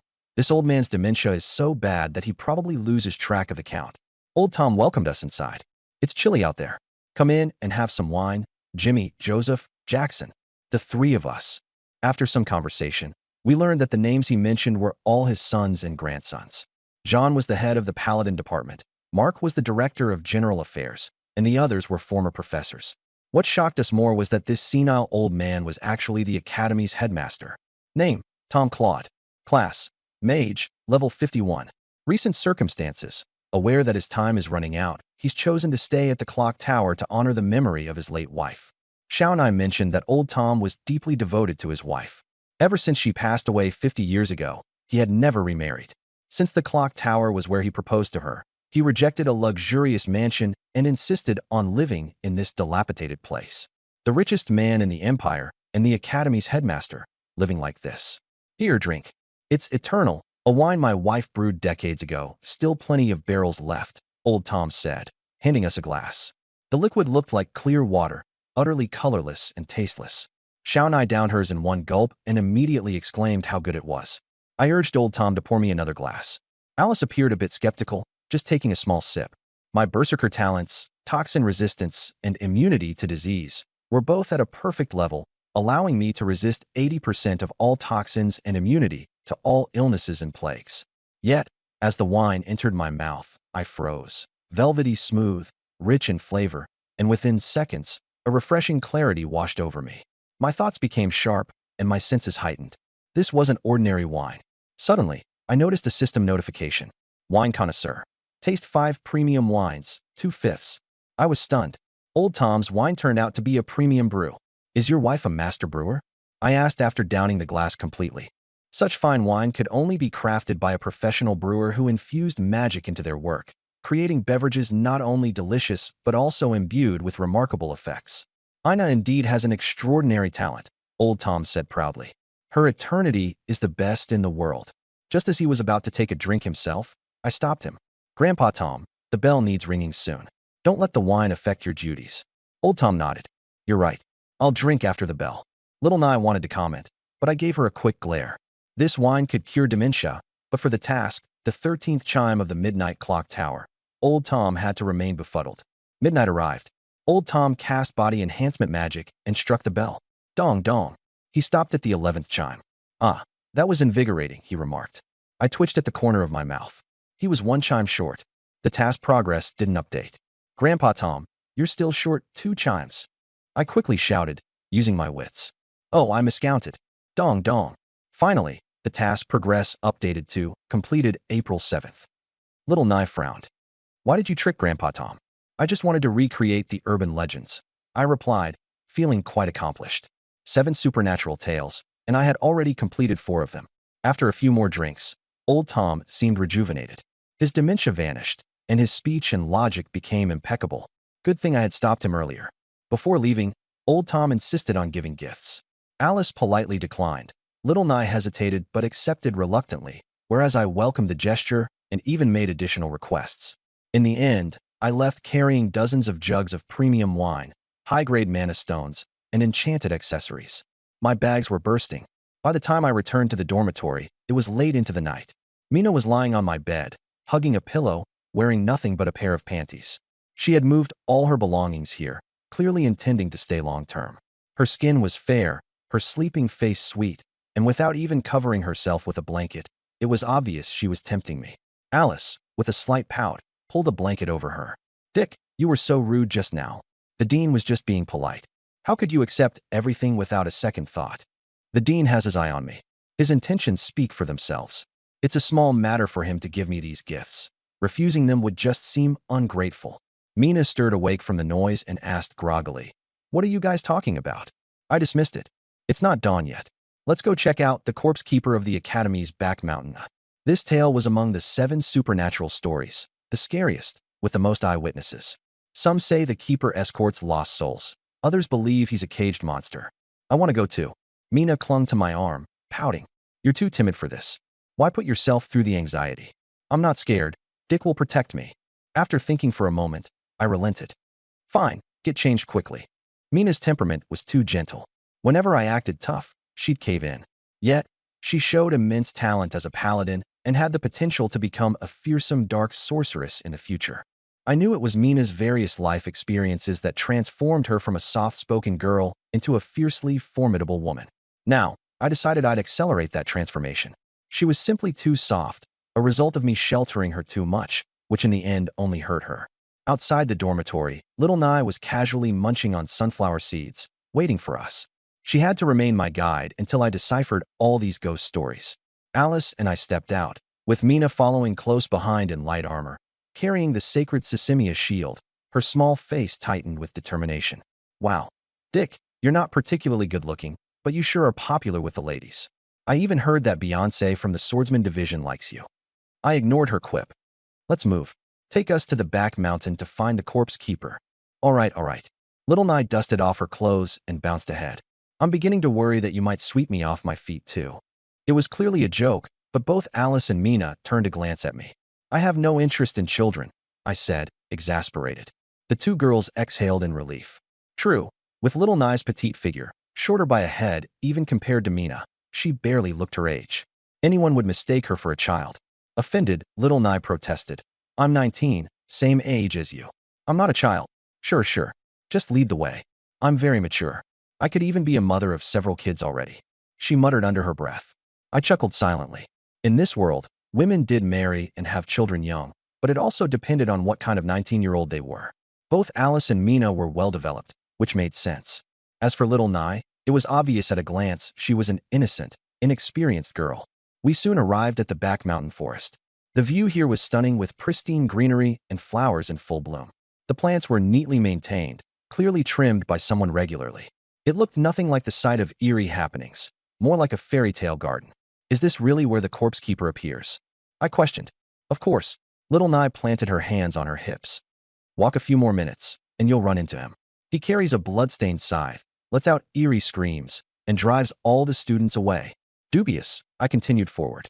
There wasn't a ghost or monster in this world that could scare me. Alice and Mina followed closely behind me. Little Nye, however, hesitated. "Hey, are you really going in there? You've got a death wish. If you don't come, I'll dock your pay and charge you 10 times the penalty fee." I called back to her. I'm coming. She feared poverty much more than she feared the corpse keeper. From my perspective, this corpse keeper was likely just a security guard stationed here to keep people out. He had never harmed any students, only scared them off. The Academy's ghost tales were all harmless. Even the ghost like Amber simply liked to frighten people. Understanding this, I strode confidently into the forest. Little Nye kept murmuring ominous predictions. "The corpse keeper is real. Many students have run into him. They all had nightmares for days afterward." Alice interjected. "Yet, he doesn't seem to harm anyone." "That's not necessarily true. Maybe we're going to be the first casualties." Alice scoffed disdainfully, but Mina was intimidated. "Dick, how about we go back? As a paladin, you should be fearless." I stared at her. "You lead the way." "Dick, I'm scared." I shook off her hand and pushed her forward. "You are the strongest shield. You should master your fear." This is a trial of courage. Fail it, and don't follow me anymore. I don't need dead weight. If Mina only seeks protection, then she's a burden. She has great potential. She just needs to be pushed. Sure enough, afraid of being left behind, Mina panicked and quickly ran to Little Nye's side. Dick, I will become fearless for you. We continued forward and soon reached the depths of the forest. Here, flowers were everywhere, making the place resemble a garden. Where's the corpse keeper? I asked. Little Nye scratched her head. It's midnight. Could he be sleeping? Didn't you say he was a bloodthirsty monster? Even monsters need sleep. I'm starting to doubt your competence. I'm docking 30% from your final payment. No, wait a minute. Wah. In an instant, Little Nye was snatched up and suspended upside down, screaming in terror. Mina, raise your shield. Alice, establish a barrier. I immediately rolled behind Mina, enhancing my vision to scan the surroundings. A towering figure over 2 meters tall, shrouded in a black cloak, appeared. In one hand, it gripped a massive scythe, while in the other, it held Little Nye by her leg, as if she were a chicken. Its twisted face was covered in oozing sores, and the scythe glistened with a red liquid, making my scalp tingle. Corpse keeper, I asked grimly. Leave, a harsh voice echoed. Alice trembled with fear, her magic unstable. Though Mina was also afraid, she held her shield firmly. Leave. The corpse keeper tossed Little Nye toward us. I caught her steadily. Wah, I thought I was going to be eaten. I flicked her forehead. Calm down, you're fine and still alive. I was utterly stunned. Was this the so-called puzzle solver Little Nye had boasted about? The one who was supposedly buddies with the corpse keeper? A legendary anomaly solver? It took her several seconds to recover. Finally, she scrambled out of my arms, awkwardly muttering, "The moonlight is nice tonight, isn't it?" I rolled my eyes at her and turned to the corpse keeper. Greetings, I am Dick Gridia, a friend of Dean Tom. I needed to be polite. The corpse keeper's information was way too outlandish. Donald Hans, an elf, 435 years old, level 61 archer. He was entrusted by Old Tom to guard Ina's grave while relieving his own pain from a voodoo curse. A level 61 elf archer. I immediately dropped Tom's name. You're a friend of Tom? Donald's tone softened noticeably. That's right, I shamelessly replied. I'm very close with the Dean. We often drink and chat together. Though I'd only met him a few hours ago, I decided to brazenly claim we were old friends. With a level 61 powerhouse in front of me, I had to seize this golden opportunity. In a wooden cabin, we sat around a campfire as Donald brewed tea. Like all elves, Donald had a fondness for bitter tea. Little Nye, exhilarated, examined the simple cabin, a bed, a stove, a bow and scythe mounted on the wall, nothing more. Other than Tom, few people come here. Donald's hoarse voice lingered. It seemed the voodoo curse had damaged his vocal cords. I could tell at a glance. He didn't have much time left, a few months at most. We all lifted our cups of tea. I drank mine in one gulp. Mina frowned, but followed suit. Little Nye excitedly gulped hers down, and Alice politely took a small sip. Donald admitted that he was indeed the corpse keeper, guarding the grave of Tom's wife, Ina. Tom and Ina met in the garden behind the mountain, back when he was about your age. Donald reminisced. Old Tom had always been a romantic and devoted man. Despite his wealth, he loved only one woman. Ina was laid to rest in her favorite garden after she passed. The spring at the mountain's base relieves the curse. Tom asked me to heal there and guard the grave, Donald said self-deprecatingly. Even this grotesque body of mine has its uses. The task's progress bar updated to May 7th. Only the stairway to another world and the ancient tree of proved love remained. Uncle Donald, I asked with concern, what about your condition? The spring's power isn't what it used to be. The pain keeps me awake for weeks now, he sighed. This is from a voodoo curse. I asked knowingly. Donald was surprised. You actually know? He then recounted his past, how he had been cursed by a dark sorcerer during his mercenary years. Only high-level purification rituals could lift the curse, but all religious sects refused to help due to his violent history. In the end, he turned to Old Tom, who allowed him to heal by the spring, in exchange for guarding the academy when in peril. All these years, the curse hasn't improved. Tom himself is aging, and soon, no one will remember my name. He looked distraught, then seemed resigned after sipping his tea. Perhaps this is divine punishment. It's my fate.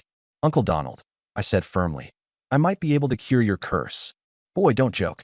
Only advanced purification can. Purification is just one method. There are also purification arrays, runes, magic artifacts, and more. Donald nodded. All things he'd tried to seek out. But they were far too rare. I happened to know of a purification array that might break the curse. In truth, I knew hundreds. I could draw one right on the spot. While I lacked the level to activate it, Donald, at level 61, could. All I needed to do was sketch out the array and let Donald inject it with his own magical power. It was like having blueprints and no skills, while he had skills but no blueprints. When I claimed to master an array capable of breaking a voodoo curse, Donald was understandably skeptical. After all, such high-level purification arrays were usually exclusive to prestigious clans. My ordinary background clearly didn't suggest I'd possess one. But the moment I sketched out a corner of the array, Donald could no longer stay calm. The intricate symbols, the refined lines, and the detailed inscriptions, it was undoubtedly the work of a high-level array master. Having studied purification methods extensively in search of a cure, Donald recognized its authenticity immediately.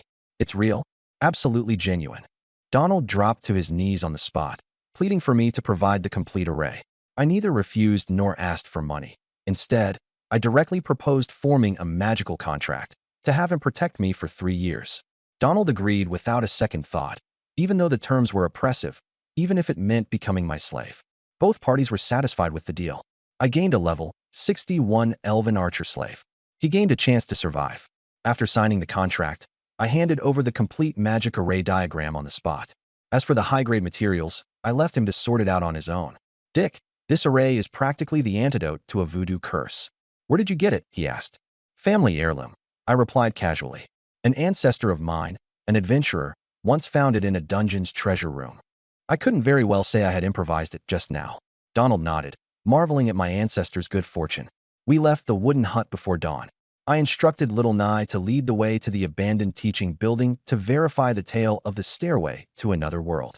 On the way, Little Nye kept stealing glances at me, as if wanting to say something but hesitating.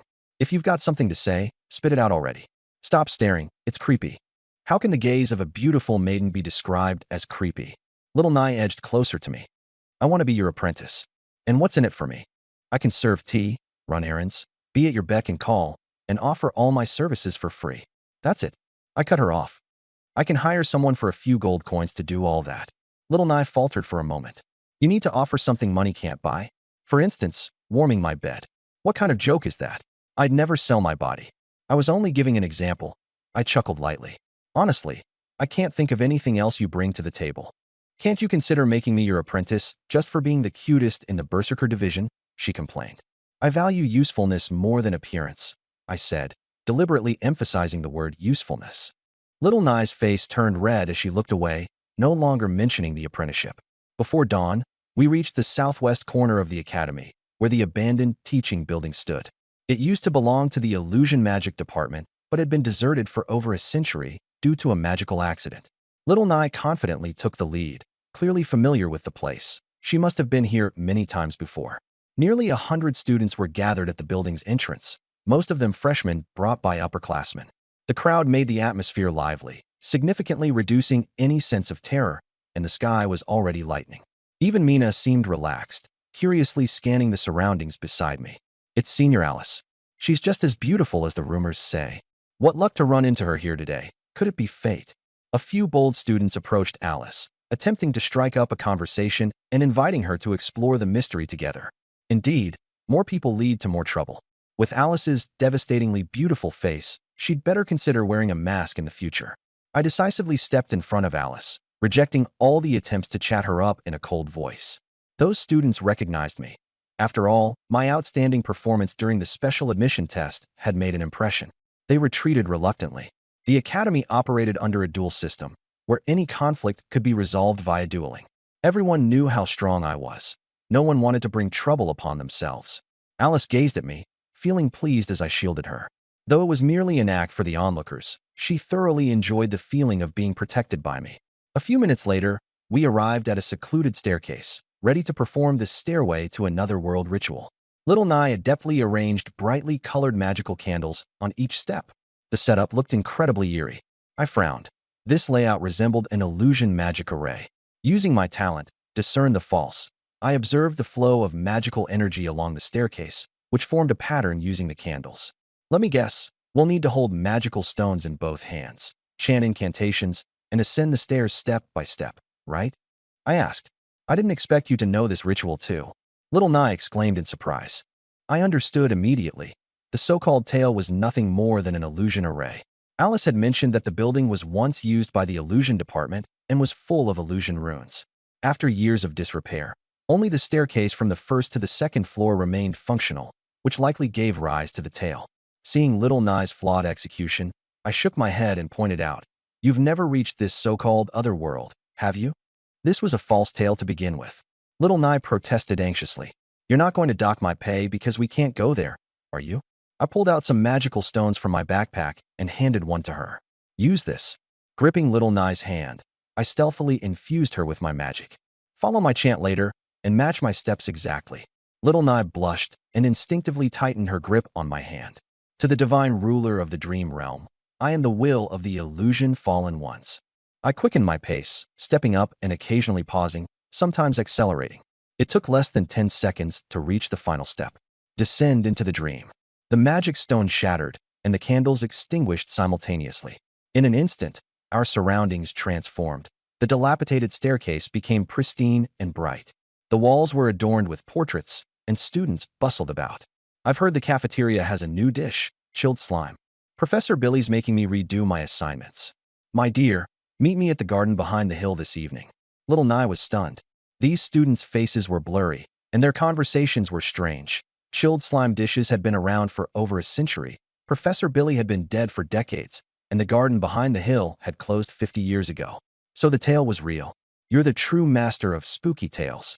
Little Nye finally realized we were inside an illusion, and one that simulated a past era. The illusion was overwhelmingly realistic, stimulating sight, hearing, smell, and touch with uncanny clarity.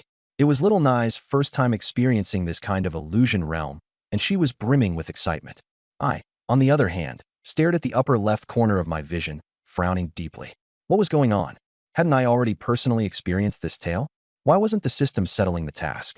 Seeing that the mission progress for horrors of yesteryear remained stuck at completed 5 out of 7, a heavy unease settled in my chest. It seemed the stairway to another world was not as simple as it appeared. "Hey, why are you two blocking the staircase?" "Exactly, holding up the lunch rush." "Move." Two students bumped into us, muttering complaints as they walked past. Little Nye and I were completely taken aback. Characters in the illusion could interact with us? "Dick, this is incredible. They can actually talk to us." Little Nye exclaimed in excitement. At the academy, illusion training typically involved low-level formations where the individuals inside resembled stiff AI, incapable of interaction. "I know magic arrays better than Xiaonai, and I've discovered more anomalies. The crude array on the stairs could never achieve such effects. There's absolutely no way this place is connected to that array on the stairs." 10 minutes later, after conducting several investigations, all the students here have distinctive personalities, and even the cats and dogs seem uncannily real. If not for the blurred faces of everyone, this place would be indistinguishable from reality. Moreover, this is a time over 100 years ago. "Xiaonai, has the academy ever had an illusionist above level 50? I asked. Xiaonai nodded. "More than 100 years ago, the head of the mage division, Michelle. She was a level 54 illusionist." I immediately understood. The array on the stairs is merely the key. Only by perfectly restoring it could one activate the main array of revisiting the past. But why did Michelle record this piece of time? And why hide it? "Hello, senior." "Hello, senior sister." Two first-year students greeted us courteously. "Have you heard? The illusion class is going to change from being compulsory to optional." Minister Michelle even had an argument with the dean over it. I suddenly looked up and turned to ask, "What year, month, and day is it today?" "Charlie, year 96, August 14th. My pupils contracted sharply. Xiaonai looked curious. "What's significant about today? You should know the reason why this teaching building was abandoned, right?" I looked at her. "Of course." Xiaonai immediately responded. "More than 100 years ago, Minister Michelle was tutoring a male student when a severe magical accident occurred. The entire building was enveloped by an illusion, causing brain death for 98 people, most of them students." Xiaonai's face turned pale. "It couldn't possibly be today, could it?" "It is." I nodded. "In about 20 minutes, that accident will happen." Just then, a woman wearing black-rimmed glasses and a tight skirt approached. Her bosom heaved dramatically, her buttons almost ready to pop off. "You're not students from the mage division. What are you doing wandering around here?" I found this woman outrageous. I had memorized the academy's rules down to the last word. "Which rule says students from other divisions can't stroll around here?" Xiaonai covered her mouth, her voice trembling. Minister Michelle. I was startled. The creator of Revisiting the Past was standing right before me. The same minister responsible for the horrific magical accident. Though we were in an illusion, Know Thy Enemy was still usable. I focused on her, and Michelle's information immediately appeared. Michelle Wellington, 42-year-old human female, level 54 mage. Talents include Advanced Illusion Mastery and Intermediate Mana Amplification. Recent fate, soul about to be devoured by a demon. Intermediate Mana Amplification, which enhances magic intensity by 8%, is a talent every mage dreams of. However, the recent fate part made me frown. That should refer to reality, not this illusion. After the accident over 100 years ago, Michelle's soul had been imprisoned by some demon until now. A demon hidden within the academy? This mystery was far more complex than I had imagined. The world mission couldn't be cancelled. Even if I didn't want to face demons, I had no choice but to press forward. Minister Michelle, we're here looking for a friend. I respectfully greeted her, lying with a straight face. Humph, aren't you swordsmen and berserkers the ones who look down most on illusionists? Get out of here immediately. Michelle's tone was ice cold. She had recognized our uniforms. Our divisions were the ones who suggested cutting the mage division's budget and changing illusions from compulsory to optional. I cast a stealth spell with Xiaonai, quietly trailing behind Michelle. 20 minutes left before the nationally shocking accident would occur. The news claimed it was caused by Michelle's magic surging out of control, Xiaonai whispered. Do you believe that? I sneered. Xiaonai shook her head. How could a level 54 illusionist make such a rookie mistake, causing the brain death of 98 people? A few minutes later, Michelle arrived at the garden, as if waiting for someone. I pulled Xiaonai into the bushes. Who's she waiting for? Xiaonai asked. Probably that male student, I replied. There were rumors that Michelle often seduced handsome young men, earning her the nickname Virgin Slayer. As expected, a delicate-looking male student arrived. The rumors are true.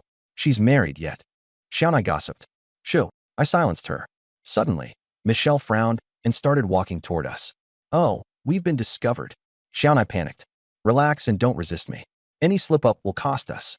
At the mention of losing money, Xiaonai obediently froze in place. I instantly pushed her down, pretending we were a couple in the throes of passion. MMPH. Xiaonai's eyes widened as she struggled. Close your eyes. She's looking this way. I whispered, escalating my act. Ugh, disgusting. Michelle turned away the moment she saw us. Minister, what's over there? Asked the male student. Just a couple of lovesick kittens, Michelle replied dismissively. Once they walked far enough away, I quickly stood up, wiping my mouth. My first kiss gone. Xiaonai sobbed softly. Get up. They've gone into the lab. I ignored her complaints and emerged from the bushes, dashing after them.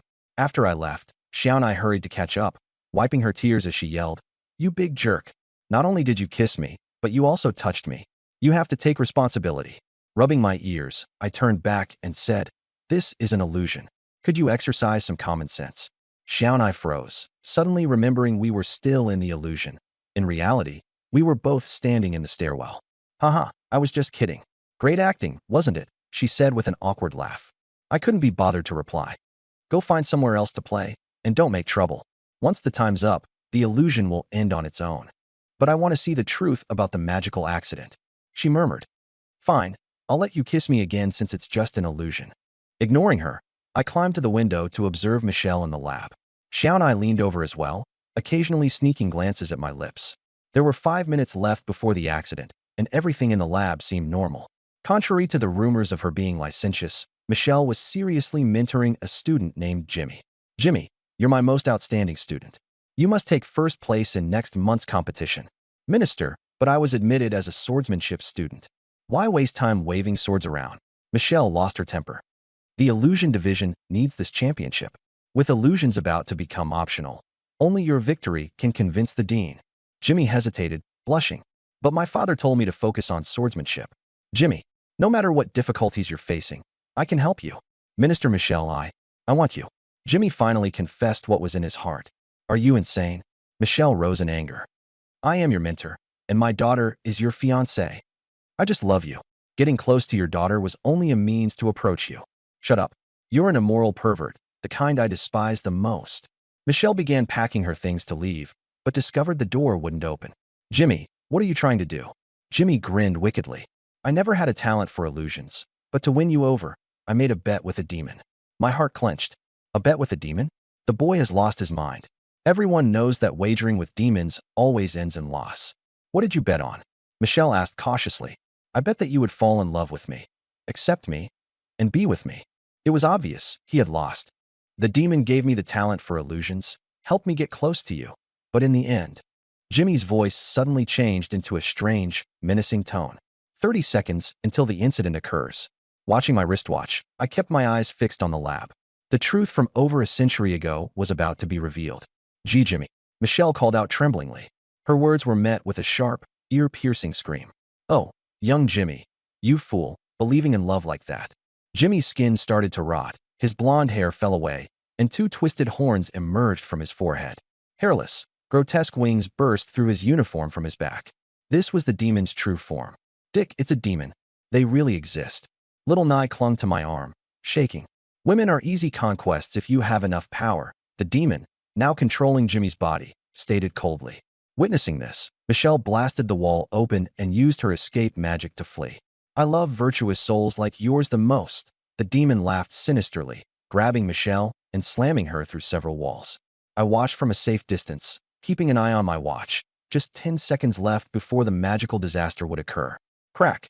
Michelle's limbs were twisted and broken, her agonized screams heart-wrenching. Demon, do you think you can have your way? Michelle bit her tongue hard, drawing blood, as she began tracing a microarray within her mouth. I silently admired her resilience. If it were me, the only other option would be carving an array using my intestines from within. Perish. Secret art. Eternally sealing sacrifice. Just as the clock struck 1:30, the magical disaster erupted. Madwoman, this forbidden spell will take all students and teachers with you as collateral damage, the demon screeched. There's nothing left to discuss with demons, Michelle sneered coldly. A massive beam of light expanded from the demon, enveloping the entire building. Every living creature's brain instantly shut down, their souls extracted to form the power of the seal. As neither Little Nye nor I belonged to this timeline, we were unaffected. The illusion crumbled, bringing us back to reality. Well, what did you find? Alice asked. I checked my watch. What felt like over an hour had passed in reality. It had only been a second. So that's it. This is the truth of the magical disaster. Mission progress. June 7th completed, with only one task remaining. To verify the Tree of Love. Conveniently, the ancient tree stood right beside the Illusions Department's lab, the site of the incident. I turned towards the window, gazing at the tree swaying in the morning sunlight. The ground around it, eerily barren of life. All right, Little Nye, your job is done. I gestured to Alice to hand her the rest of her payment. That's it, it's over? Little Nye seemed reluctant. There's still the Tree of Love left to see. I shook my head and turned to leave without a word. Alice and Mina quickly followed, leaving Little Nye standing dumbfounded. As she watched my retreating back, her fingers subconsciously brushed against her lips. Everything that had happened in that illusion, especially what happened when I overpowered her, had felt far too real. Just leaving like that, she murmured to herself, then opened her pouch to count the coins. 1, 2. Haha, all new gold coins. Suddenly, she froze. Wait, why are there 2 extra coins? She bit her lip. No, I have to return these. In the Academy's dining hall. After my recounting, Alice exclaimed in shock. Minister Michelle was a hero, but instead, she was vilified for over a century. That disaster had claimed the lives of 98 noble students, bankrupting the Wellington family, and forcing Michelle's father to auction off their title and relocate the entire family from the empire. In truth, if Michelle hadn't used eternally sealing sacrifice, the demon would have advanced to mid-tier. At that point, it wouldn't have been 98 people dying, but hundreds of thousands. As we finished breakfast, Mina couldn't help but ask, Dick, didn't you say you were going to take me to the Tree of Love? What for? Alice interrupted defensively. To prove my love for Mina. I replied, turning to Mina. Meet me in my dormitory after dinner tonight. Blushing furiously, Mina ran off. I want to go too. Alice tugged at my sleeve. Don't you need to prove your love to me? You're just my slave, I shrugged dismissively. I'm just curious. She muttered, sneaking a glance at me. What if you confessed to me, and the tree actually reacted? Without responding, I grabbed her hand. Then let's go test it. At the Tree of Love, the place was empty. I don't actually want you to prove anything. I'm just curious about the urban legend. Alice grumbled half-heartedly. Quiet. I leaned closer, locking eyes with her. She immediately stilled, nervously meeting my gaze. Before I prove anything to you, you prove it to me first. Don't be ridiculous, she flushed. I don't like you. Not at all. You don't feel anything for me, really? I grew impatient. As your master, I command you to tell the truth. Alice stiffened as the soul-binding contract forced her to comply. I, I like you. I'm completely, utterly in love with you. When I see you getting close to other girls, I get jealous. I wish you'd only bully me alone. The moment she admitted it, her defenses crumbled, and she buried her face in my chest. I looked up at the ancient tree. Rustle, rustle. Leaves rustled wildly, despite only a faint breeze in the air. I smirked coldly. As I thought, Alice murmured into my chest. You knew all along. Why ask me? Now it's my turn. I gazed at her, speaking tenderly. Alice, I love you. Boom. The tree shook violently, leaves raining down in torrents, and several branches even snapping off. Overwhelmed, Alice kissed me passionately. I knew you loved me. Little did she know I was lying. My eyes remained fixed on the magic emanating from the tree. Let's go. We need to prepare. Prepare what? She asked, still clinging to me. To slay a demon. At midnight, I returned to the ancient tree with a group of people. Dean Old Tom and the combat instructors of the academy had all gathered. The most striking presence was Donald, the corpse warden, cloaked in black robes and wearing a mask. Boom. Thunder rolled across the skies, heralding an impending downpour. Donald was arranging a ritual circle according to my instructions. A few hours earlier, he had informed Old Tom that there was a demon hiding inside the tree. Old Tom believed him. Donald was a 435-year-old elf, a level 61 archer, and not one to joke about such matters. However, the other instructors were skeptical, thinking it ridiculous to be summoned in the middle of the night for something as absurd as demon banishment. Even Donald himself was uncertain. The ritual formations he was setting up were all techniques I had just taught him on the spot. Is there really a demon? Mina asked. Of course, the rumors about the haunted tree are the work of a demon, I replied. Hearing this, Alice seemed dejected. If the ancient tree was just a ruse, didn't that also mean that her confession earlier under the tree was a hollow gesture? The rain poured harder, and after 2 hours of fruitless waiting, the instructors were grumbling in frustration. Dean, you've been deceived. There's no demon here at all. I'm not staying any longer. I have an early morning class tomorrow. Several instructors stood up, ready to leave. Nearby, Amber, the female ghost who had been spectating the entire time, chuckled. Boy, was this part of your plan too? My gaze turned cold as I looked at Amber. She immediately remembered the terror of when I had once grabbed her by the neck. Silently, she shut her mouth and floated off, retreating to the other side of the ancient tree. I transmitted a message telepathically to Donald. He relayed my words to Old Tom. The demon exorcism is about to begin. No one is allowed to leave. Old Tom rose to his feet, chanting a spell. Instantly, a massive barrier unfurled, sealing off everyone attempting to depart. Enough. Silence. Old Tom's voice exploded in everyone's minds, and the level 51 magical pressure left the crowd frozen in fear. Everyone, stay where you are and prepare for the exorcism. Remember the first rule of being a teacher. When students are in danger, you must stand up for them. Although the instructors outwardly complied, inwardly, many were complaining. Old Tom knew that if no demon appeared tonight, his authority would be utterly destroyed. Suddenly, the ancient tree began to tremble violently. So many delectable souls. A raspy voice echoed. The leaves of the tree rapidly withered, disintegrating into ash. Thick and gnarly roots burst through the ground as the tree transformed into a humanoid shape and began striding toward us. My injuries are healed. I have returned to my prime. The instructors were utterly stunned. There really was a demon. Mr. Donald, act quickly, Old Tom shouted. Donald immediately transmitted a message. Young Dick, it's your move now. I signaled for him to remain calm. We already had a 98% chance of success in defeating the demon. Mina, trembling in fear, clung tightly to my arm. Seeing this, Alice grabbed my other arm, feigning terror. Chaos erupted ahead as the instructors unleashed a barrage of attacks on the ancient tree. Spells and elemental magic filled the air, but to no avail. Against the demon tree's sturdy defenses, non-exorcism methods were entirely futile. Burn it with fire. Cast a holy light barrier. I'll fetch the clerics.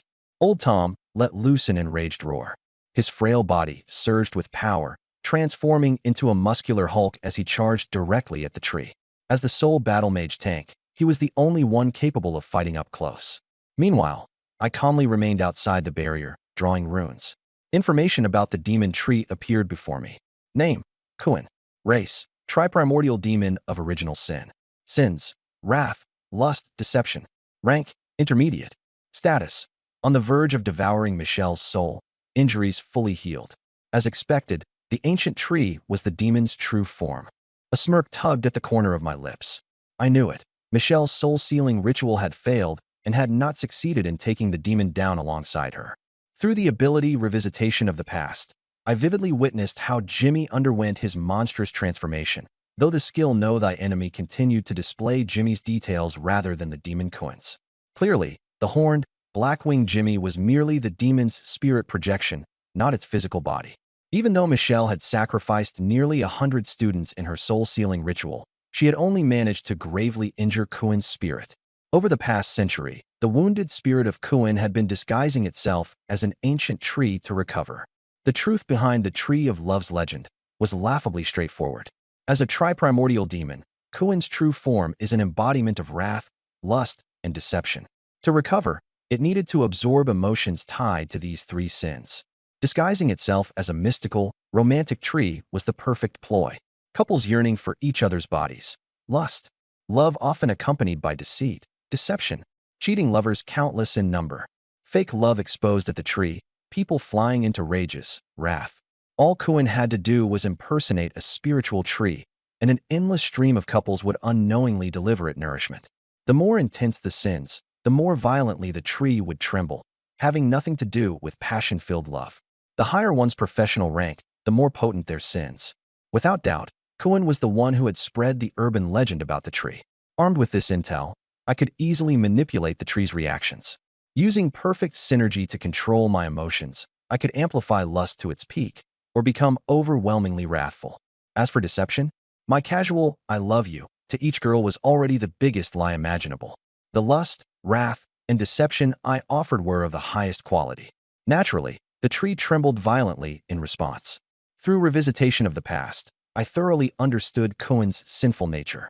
Jimmy's lust for Michelle's body embodied lust. His pretense of possessing illusion-related talents embodied deception, and Kuin's rage when possessing Jimmy's body epitomized wrath. Kuin had been merely a low-tier demon at the time, but a century of swallowing Michelle's soul had elevated it to intermediate rank. Demons lack lifespans. Unless fully healed, Kuin would never have dared to reveal itself.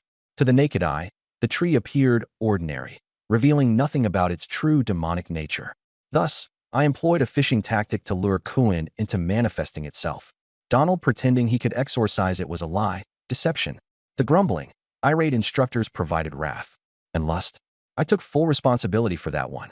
The instructors present were all high-ranking professionals, and Donald was a level 61 archer. The high-quality sinful emotions they emitted provided nourishment in abundance. These were the finest baits imaginable, and I was the most skilled fisherman around.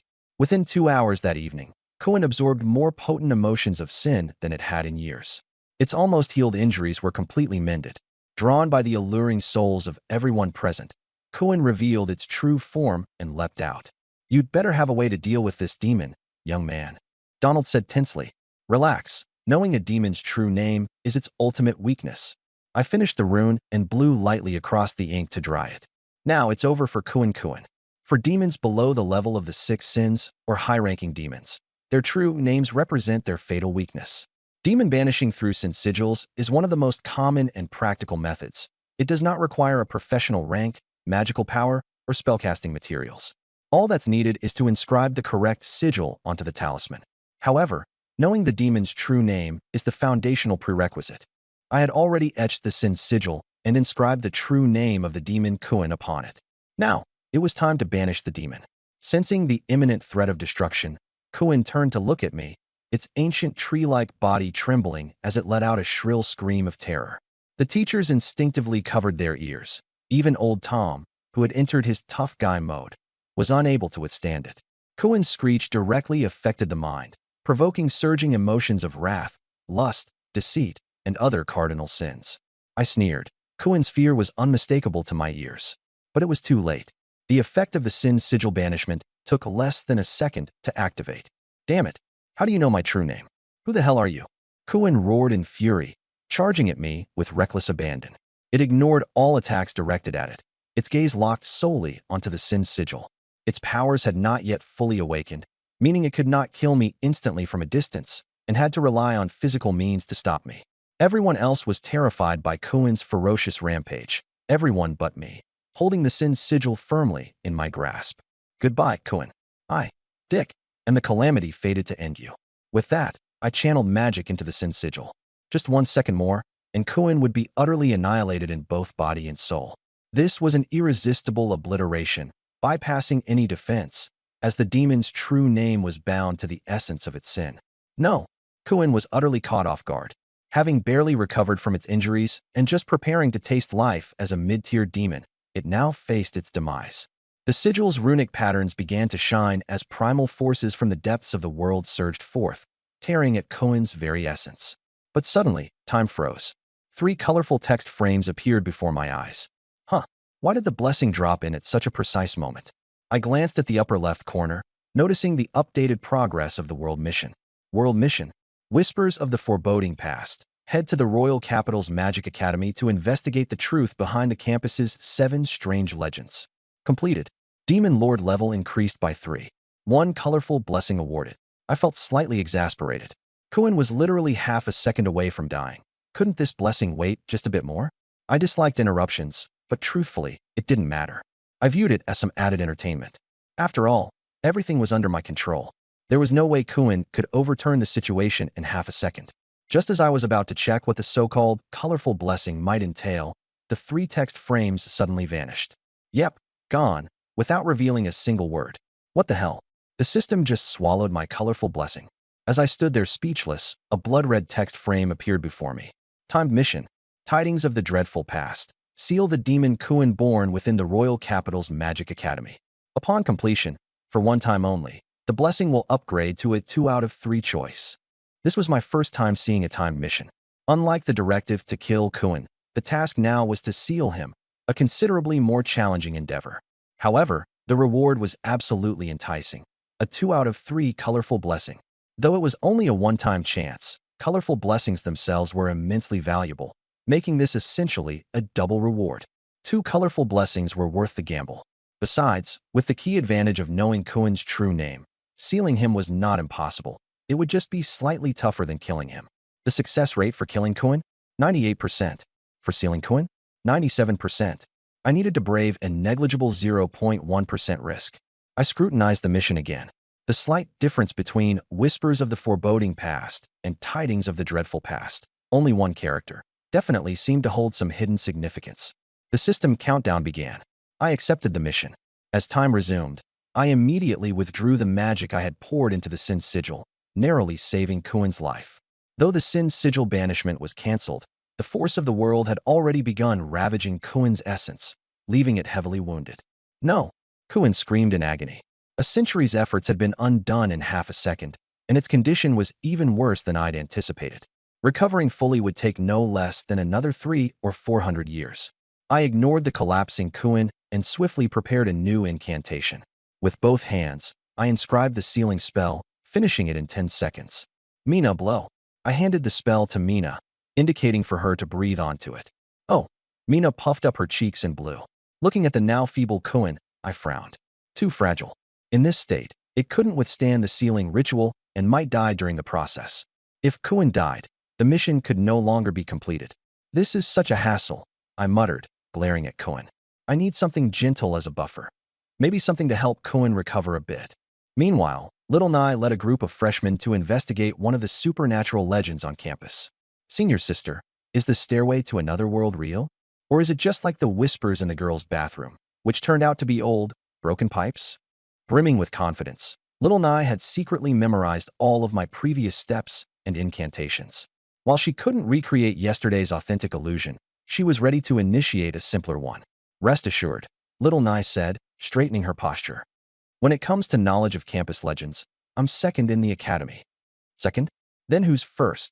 Well, the best wouldn't waste time taking you all through legends step by step. He's busy. Busy because he's not paid enough, sarcastically muttered a tall girl. I'd pay him 100 gold coins to hire him. Little Nye panicked. The first is this year's swordsmanship talent recruit. His name is. Before she could finish, Donald and I descended from the sky. Dick, why are you here?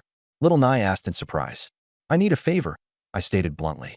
I'll pay generously afterward. But I'm still guiding these freshmen. Double the reward.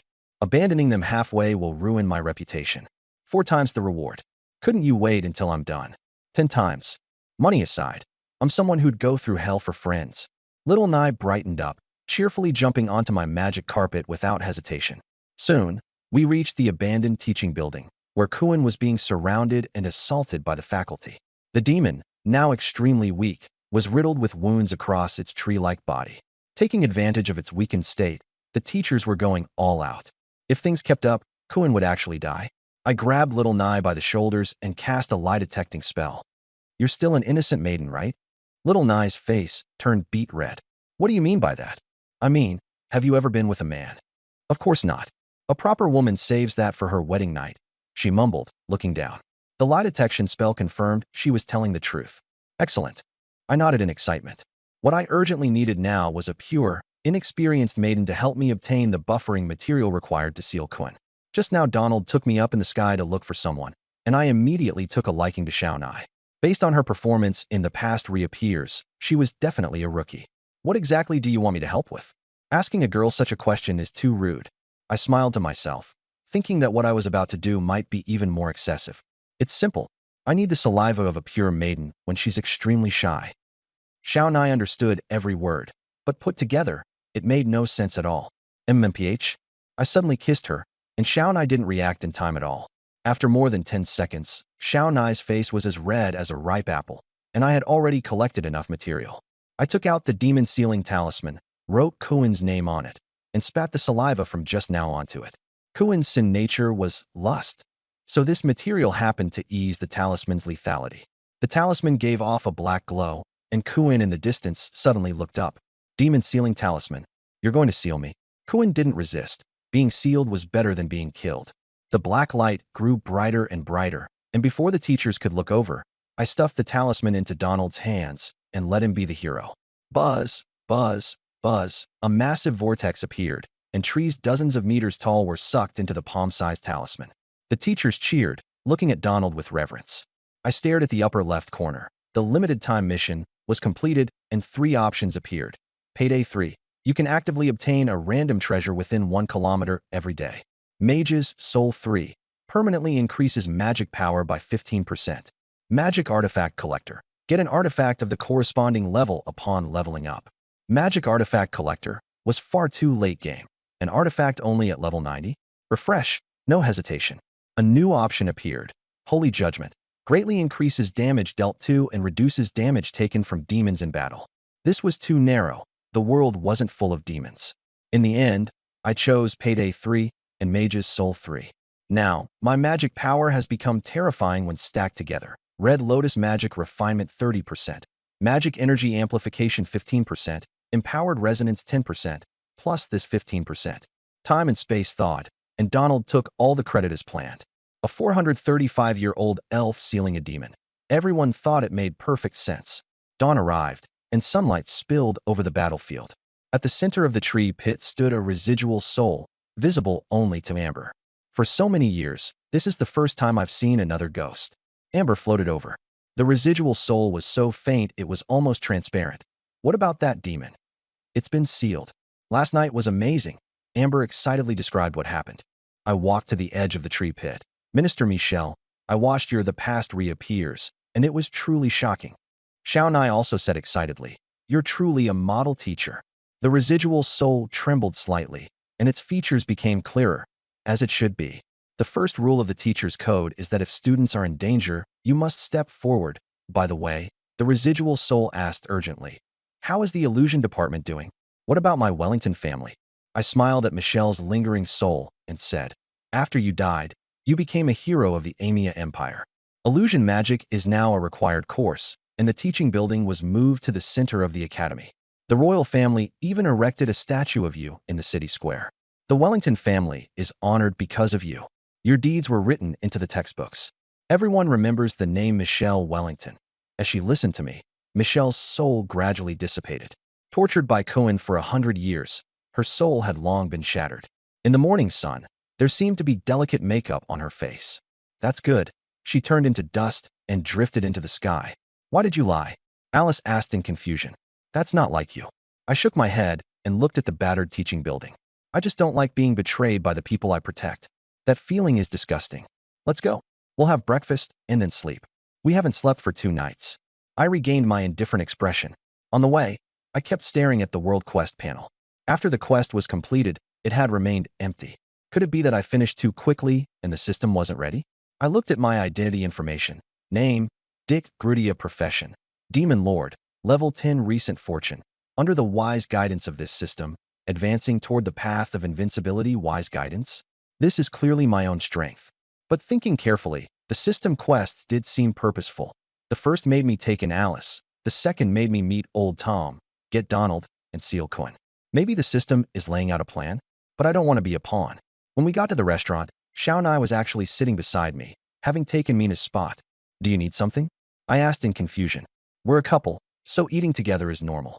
Xiaonai said matter-of-factly. You took my first kiss, so I'll reluctantly be your girlfriend. I pulled a gold ticket from Alice's skirt pocket. This is 10 times the reward. We're even. My first kiss can't be measured in gold coins. Xiaonai put her hands on her hips. Then what can it be measured in? Love, I said seriously. You know I needed your saliva to seal the demon, right? That was a mid-tier demon. If we don't handle it properly, the whole academy is doomed. Xiaonai nodded. So giving up your first kiss was an act of justice. You're a hero. I'm a hero. Yes, a selfless hero. I took back the gold ticket. So payment would be an insult to you. Heroes still need to eat, Xiaonai said awkwardly. After breakfast, I returned to the dorm and immediately tried Payday 3. As soon as I reached out, space distorted and a gold ticket appeared. At the same time, Xiaonai dove under the bed looking for her password box. Where's my gold ticket? So it was Xiaonai's gold ticket. Her dormitory was within 1 kilometer. Looks like the definition of a treasure is very broad. A gold ticket worth only a few hundred coins still counted. My luck was terrible. This area was full of noble dorms, so there had to be something more valuable nearby. The sound of running water in the bathroom stopped, and Mina came out wrapped in a towel, deliberately wearing it low, looking at me seductively. I nodded and walked into the bathroom. Need me to scrub your back? Mina asked from outside the door. No, need a massage? No, then do you need? Mina, go to sleep properly. If you keep annoying me, I'll send you back to your own room. Mina immediately became obedient and crawled into bed to warm it for me. Alice was actually very jealous, but her status didn't allow her to live together with a man. It would 100% trigger public outrage. I would be pushed to the center of controversy, and who knows what crazy things Alice's fanatic fans might do. So I firmly refused to let Alice move in. I didn't want to become the enemy of every male student in the academy. Before sleeping, I glanced at the upper left corner of my vision. World Quest still hadn't refreshed. I sighed. Wasn't this delaying my growth? For now, I could only do side quests first. Both Wine Taster and Imperial Guest could grant blessings, which was also a way to grow stronger. After complaining about the system in my head, I closed my eyes and fell asleep. Mina was very well behaved. She hugged me and fell into a deep sleep. At dusk, the room was quiet, with only the sound of our even breathing. Knock, knock, knock. A soft knock sounded at the door. I immediately opened my eyes and sat up, looking toward the entrance in confusion. I had already told Alice not to disturb me today, so the one outside was definitely not her. Through the peephole, I saw the senior uniform of the swordsman department and a pair of overflowing, perky softness. In 1 second, I recognized her as Beyoncé. When you've got centuries of experience behind you, identifying someone by their chest is just basic skill. Senior? Oh, Dick, you are here. Beyoncé seemed startled, her rabbit ears twitching lightly. She took out a small mirror and checked herself. I went to your 5th-year classroom these past 2 days to look for you, but found that you haven't been attending class. I was worried about you, so I came to see. As she spoke, she kept clutching the hem of her skirt, looking very nervous. Beyoncé was an important cauldron, so I immediately changed clothes and planned to go out and have dinner with her. Seeing the door open, Beyoncé subconsciously leaned in to look, and I hurriedly closed the door. Let's go, senior. I took her hand and led her outside. Mina was still naked and fast asleep in bed, and I absolutely could not let Beyoncé see her. Just as we were nearing the dining hall, Beyoncé finally couldn't hold it in. Dick, do you want to come to my house for dinner? My parents both want to meet you. Afraid that I would refuse, she quickly added, it's not far. The Fire Rabbit Clan Manor is in the eastern outskirts, less than half an hour from the academy. Meeting the parents this soon? I was somewhat surprised, but quickly understood, given how eager her parents were, it was most likely for the Fireblaze flow sword technique. Sure, I readily agreed, pretending to be a little nervous. I wonder what father-in-law and mother-in-law like. I should prepare some gifts. Hearing father-in-law and mother-in-law, Beyoncé's pretty face flushed red, and her rabbit ears trembled wildly. No need to spend so much. My parents are very easygoing. It's just dinner. Although she said not to bother, I still bought a carriage full of gifts. Using Alice's affiliated gold card, I spent like crazy. I had to give Beyoncé enough face so she could hold her head high in front of her relatives. This would rake in a huge wave of favorability. Details determine success or failure. Sure enough, although Beyoncé kept declining, her smile never stopped. Along the way, I kept testing her bottom line. Arm around her shoulder, she didn't refuse. Hand around her waist, she didn't refuse. Explicit flirtation, still no refusal. But when I tried to go further, I sensed a faint resistance from her and immediately slammed the brakes. To make the cauldron perform at its best, I had to ensure Beyoncé had no resistance at all and reach the same level as Mina. Timing was crucial. Sometimes simmer slowly over low heat, sometimes stir-fry over high heat. Only after making it delicious could I enjoy it. I wasn't in a hurry. I never lacked patience. Beyoncé was already a turtle in the jar, unable to escape. This cauldron was mine, no matter what. Soon, the carriage arrived at the eastern outskirts manor. Beyoncé's father, the current clan head of the Fire Rabbit clan, personally came out to welcome us at the gate. This was an extremely high standard of hospitality. The manor was somewhat modest, far less luxurious than the Bison Manor. But even so, the Fire Rabbit clan was already the best-off Beastman clan in the Imea Empire. Usually, Beastmen in human countries rarely made it into the upper class. Those without special skills did manual labor, the beautiful ones became maids or attendants, and the strong went into the army. And upper-class Beastmen like the Fire Rabbit clan, those with noble titles and the ability to do business, were exceedingly rare. Viscount Million, it's a pleasure to meet you. After getting off the carriage, I warmly shook hands with Beyoncé's father while checking his information. Name, Bru Million race. Beastman, male age, 59 class, swordsman, level 37 talents. Eye of insight, intermediate. Copper skin and iron bones, intermediate. Bloodmang fearlessness, beginner, recent encounter. His daughter has met a benefactor and urgently hopes to obtain the inheritance of the Fire Blaze Flow sword technique to fulfill her ancestors' long-cherished wish. The clan head himself, and only level 37? I heard that Bru was the prodigy of the previous generation, with the greatest talent, yet he still hasn't broken through to level 40. No wonder their clan has fallen into decline.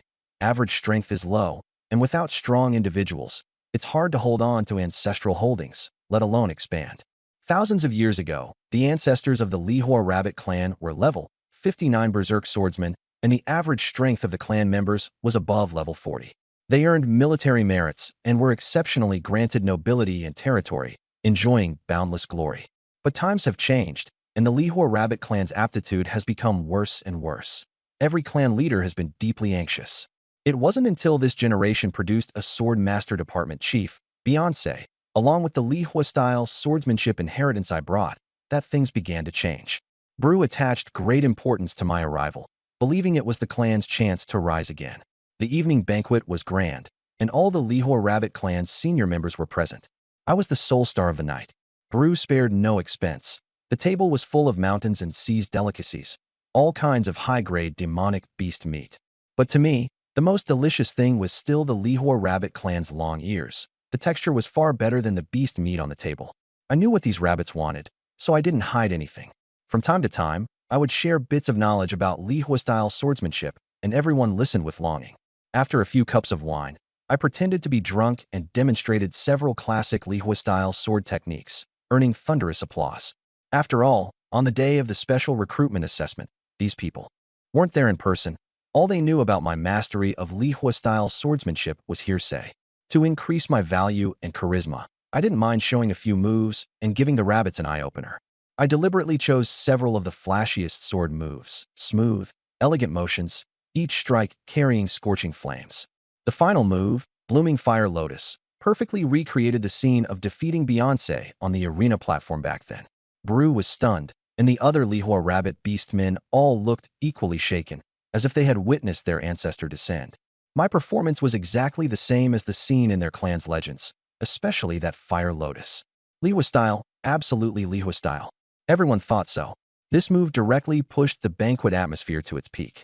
Watching Bru grin from ear to ear, Beyoncé was also delighted. her pink rabbit ears trembling nonstop.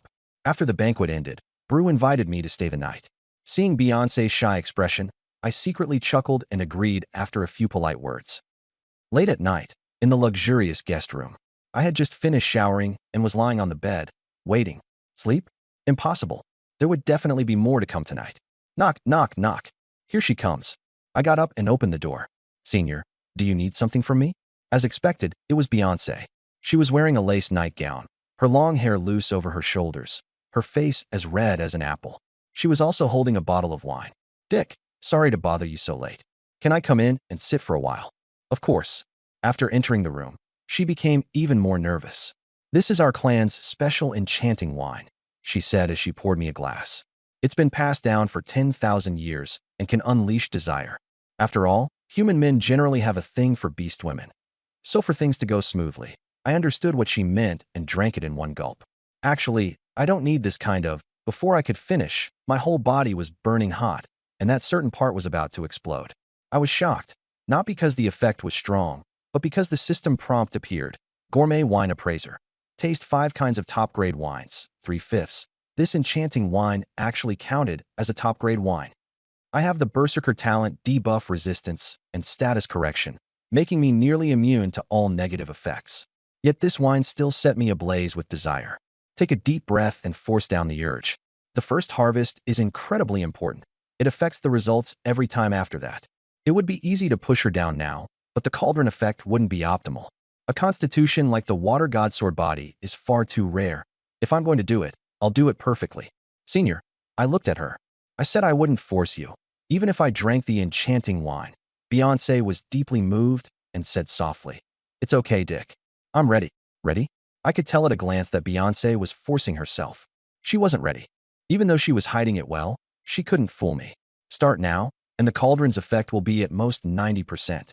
What I want is a perfect 100%. Senior, your father sent you here tonight, didn't he? Beyoncé sighed.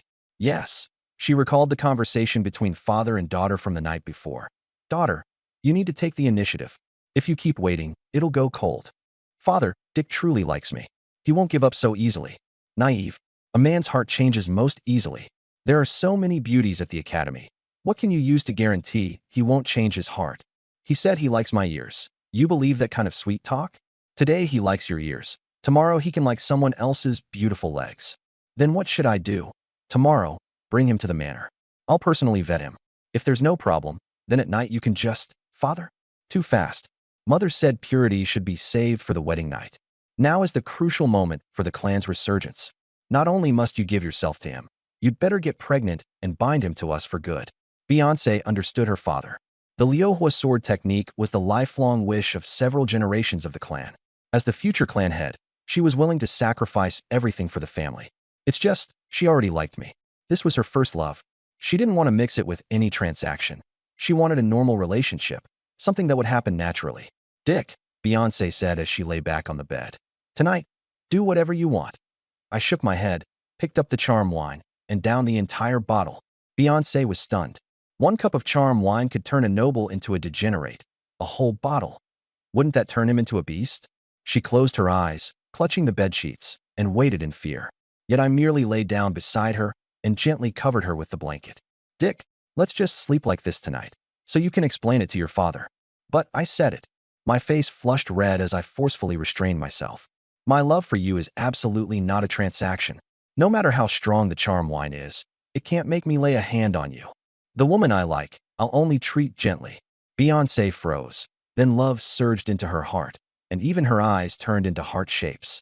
Dick, you must be a gift from heaven to me. At that moment, I knew she was fully willing. It had nothing to do with family or her father's orders. It was the purest kind of love. Tonight, I would obtain the perfect cauldron effect. The next morning, I woke up in Beyoncé's arms. She was still holding my arm, sleeping soundly. I sat up, feeling the changes in my body, and smiled in satisfaction. Strength, speed, defense, reaction, self-healing ability, improved across the board. This was the effect of the water god sword body as a cauldron. Although each stat had increased by less than 1,000th, it was a benefit that could be enjoyed for a lifetime. The cauldron physique periodically generates enhancement factors, which need to be harvested regularly. The stronger Beyoncé becomes, the better the enhancement effect will be. Dick, you're awake. Beyoncé sat up, her black hair cascading like a waterfall, bunny ears hanging on both sides, adding a touch of allure. From now on, I need to stay at the manor for one night every week. The cauldron's enhancement factors have an upper storage limit. If they aren't harvested, it's wasted. I roughly did the math, and for Beyoncé, once a week is the most suitable schedule now. After hearing that, her face flushed red, and the scene from last night kept flashing through her mind. In the end, she shyly nodded. Wait. I suddenly frowned and realized there were still some leftover enhancement factors in her body that hadn't been collected yet. In the spirit of not wasting anything, I decided to launch a clearance operation. Dick, what are you doing? Forgot to mention, I have a morning workout habit. As a result, we missed breakfast entirely, and by the time we left the room, it was already noon. In the afternoon, the palace sunroom. The silver-haired young girl Elizabeth was flipping through magical photos, all of which showed the teachers battling Cohen. She was 19 years old, but had already been empress for 4 years. Gifted since childhood, she far outshone her siblings in both governance and magic, so her mother the empress had named her crown princess early on. The empire of Amia did not follow the rule of primogeniture. The capable ruled. This was the iron rule set by the founding empress. Uncle Tom, was this demon really sealed by the teachers working together? Elizabeth asked. Old Tom glanced at Donald wearing a mask and coughed lightly. Your Majesty, I don't know much about demons, so I'm not clear on the specifics. Uncle, there's no one else here. Satisfy my curiosity. Old Tom continued to play dumb. Your Majesty, you should ask a professional. Donald, you tell me. Donald told the truth directly. Your Majesty, the teachers did play a role, but only as bait. The one who truly sealed the demon was someone else. Following my instructions, he took all the credit upon himself and didn't mention my name. I knew it, Elizabeth sneered. The teachers are just a bunch of useless glory hunters who only know how to ride the coattails of victory. Old Tom suddenly remembered something. Your Majesty, the truth behind the magical incident from 100 years ago has been uncovered. He told the Empress about the reenacting the past formation, and Michelle's wrongful grievance was finally cleared before the world. Uncle, what do you mean? Make the truth public and clear Michelle's name. She is a hero of the Empire and should not bear such a stain. Elizabeth took out a few photos and pointed to me in the corner. Why is he there too? Dick, the young friend, discovered the formation and informed us at once, Old Tom said with approval. Without him, I wouldn't have found the demon's hiding place either, Donald chimed in. Listening to the two of them praise me, Elizabeth became interested. At night, after Beyoncé and I finished dinner, we rode back to the academy in a carriage. On the way, she rested her head on my shoulder. I'm not confident about the next weekly test. Can you tutor me? No problem. To the library. The library has a queue. How about coming to my dorm instead? I raised an eyebrow. Senior, is this a serious tutoring session or up to you? Her rabbit ears twitched wildly. Looking at Beyoncé's reluctant expression, I couldn't help but think something was off. Rabbit beast women had such strong desires. Wanting just once a week from now on, that was probably going to be hard. The carriage stopped at the academy gate. Dick, come to my dorm for tea? Beyoncé grabbed my hand, her gaze practically dripping with affection. I refused decisively. If I went in for tea, there'd be no way I'd get out by tomorrow morning. After staying up all night last night, all I wanted was to go back and sleep. Beyoncé, who had been inexperienced before, was still shy then, but now she was practically insatiable. For rabbit beast women, there was only 0 and countless times. If not for my good physical condition, I would have been exhausted to death already. When I reached my door, I sensed 4 people inside, Mina, Alice, and 2 strangers. As soon as I pushed the door open, 2 female voices sounded at the same time. Dick, where have you been? How dare you not report to this young lady? I immediately bowed to Alice, pretending to be a loyal attendant, while sizing up the other 2. Silver hair, ultra flat, a level 22 mage at 19 years old. This was Empress Elizabeth of the Empire of Amia. Her talent was formidable, but her fate was tied to this barren land, so her achievements were limited. The other was a short-haired woman, so handsome I almost mistook her for a man. Level 31 rogue Cecilia had an absolutely perfect talent set. Dark origin, breath-holding absolute survival, energy condensation burst, every one of them top-tier assassination talents. Your Majesty, greetings. I immediately bowed. How did you recognize me? I'm still wearing a mask, Elizabeth asked in surprise. Out of the entire imperial family, you're the only silver-haired, flat-chested one wearing a tube top. Of course, I said. Your Majesty, your eyes are as unique as stars. In the entire empire, there is only one person like you. Elizabeth was very pleased by my flattery and pulled Cecilia over to introduce her. This is my older sister and personal attendant. She's very strong. You two can spar. Cecilia gave a cool greeting and stepped aside. She clearly disliked men who got close to Elizabeth. Mina was so nervous she didn't dare speak, while Alice looked troubled. Dick, your swordsman talent is the strongest I've ever seen, Elizabeth said, taking off her glove and holding my hand. Join my personal guard and pledge your loyalty to me. Personal guard? That was an honor beyond compare. Countless noble youths dreamed of getting in. It wasn't just for power, they also wanted to become the Empress's bed companion. Historically, quite a few attendants eventually became imperial consorts. Elizabeth, at 19, didn't have a partner yet, and all the noble young masters of the empire were eyeing that position. Alice's troubled expression made sense. The Empress wanted someone, and the Bison family could not possibly refuse. I guarantee that your treatment in the Imperial Palace will be far better than in the Bison family. Whatever Alice can give you, I can give you too, Elizabeth said. The Empress's gift. Seeing that I didn't agree right away, Elizabeth hurriedly threw out other conditions and made a solemn promise. She must have believed that after all these moves, I, a 19-year-old boy, would surely be unable to resist, kneel down, kiss the back of her hand, and loudly swear allegiance. Your Majesty, your sincerity moves me. I looked at Elizabeth with earnest eyes, then shook my head. But please allow me to decline. Sorry, Your Majesty, what Alice can offer, you really can't. But I still have to complete the side quest, the Empress's esteemed guest, and become Elizabeth's one and only true confidant. So I couldn't simply agree to her. Otherwise, I'd never get into the Empress's heart and would only become an ordinary attendant. I had to be patient, like fishing, reel in for a while, let out the line for a while. Don't be fooled by Elizabeth's "I can't do without you" attitude just now. In truth, she acts like this toward every talented person. This Empress, after all, wasn't she fishing for me too? If I bid immediately and swore allegiance, then I'd be no different from those nearly 10,000 so-called confidants of hers. I had long understood the true meaning of the quest. The word "one and only" should really mean genuine. Clearly, the nearly 10,000 confidants around Elizabeth were all fake, just titles she handed out for various benefits. Imperial attendant to the Empress. What an enticing position that sounds like. If it were an ordinary 19-year-old boy, he'd probably already be kneeling on the ground, tears streaming down his face as he thanked her for the honor. This was the bait Elizabeth had thrown out, fully loaded with nutrients. But I just wouldn't bite, because what I really wanted to feast on was Elizabeth herself. Cecilia, standing nearby, looked a little displeased. Her Majesty values you, which is why she personally came to visit you. An ordinary talent wouldn't get this kind of treatment, yet you actually dare to, Cecilia. At Elizabeth's soft rebuke, Cecilia stopped speaking, though she still puffed out her cheeks and glared at me, looking rather cute. Elizabeth turned back to me and said gently, "Is it because of Alice?" Your Majesty guessed correctly. I looked at Alice with sincerity in my eyes. Once a young lord, always a young lord. Miss Alice's kindness in recognizing my talent. I intend to repay it with the rest of my life. Just as Cecilia is loyal to you, I likewise won't abandon Miss Alice just because the terms are better elsewhere. I hope Your Majesty can understand.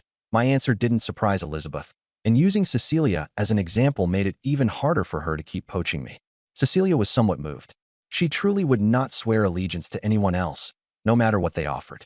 To Elizabeth, Cecilia had a loyalty that surpassed both family and friendship. Even with the nation on the brink of ruin, she would not leave her side. Thinking of this, Cecilia's expression toward me grew somewhat respectful, no longer merely cold. After that, I chatted with Elizabeth for nearly an hour. The atmosphere in the room was very pleasant, and it never became awkward because I had refused her. Elizabeth was very talkative and kept bringing up all kinds of interesting topics. My earlier answer had won Cecilia's respect, so she was somewhat warmer toward me as well, though she still said very little. Alice had originally been very worried that I would leave her and throw myself into the Empress's embrace, but now she finally let out a breath of relief. As for Mina, she was no longer tense in such a harmonious atmosphere. When I smiled, she smiled too. When I was shocked, she was shocked along with me, like a mascot quietly providing emotional value beside me. At parting, I personally saw Elizabeth off to the academy gate, putting on a reluctant expression.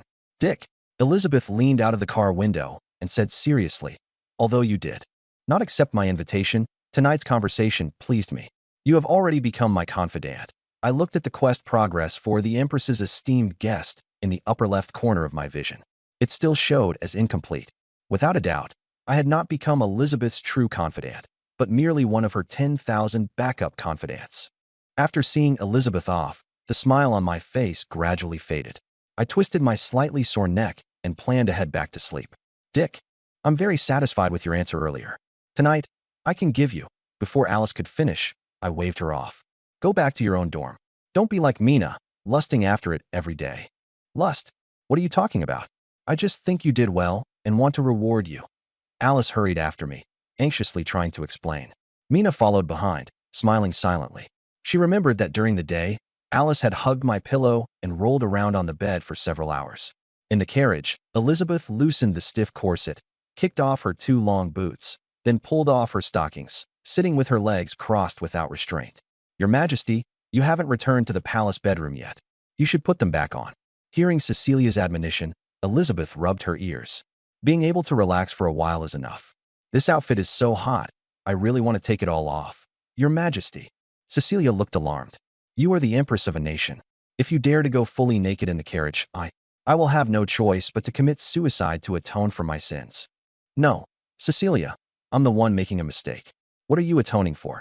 Elizabeth said speechlessly. I was entrusted by the late emperor with the heavy responsibility of raising your Majesty into a wise ruler of the age. If you behave so wildly, wouldn't that mean I failed in my duty? I can only commit suicide to atone.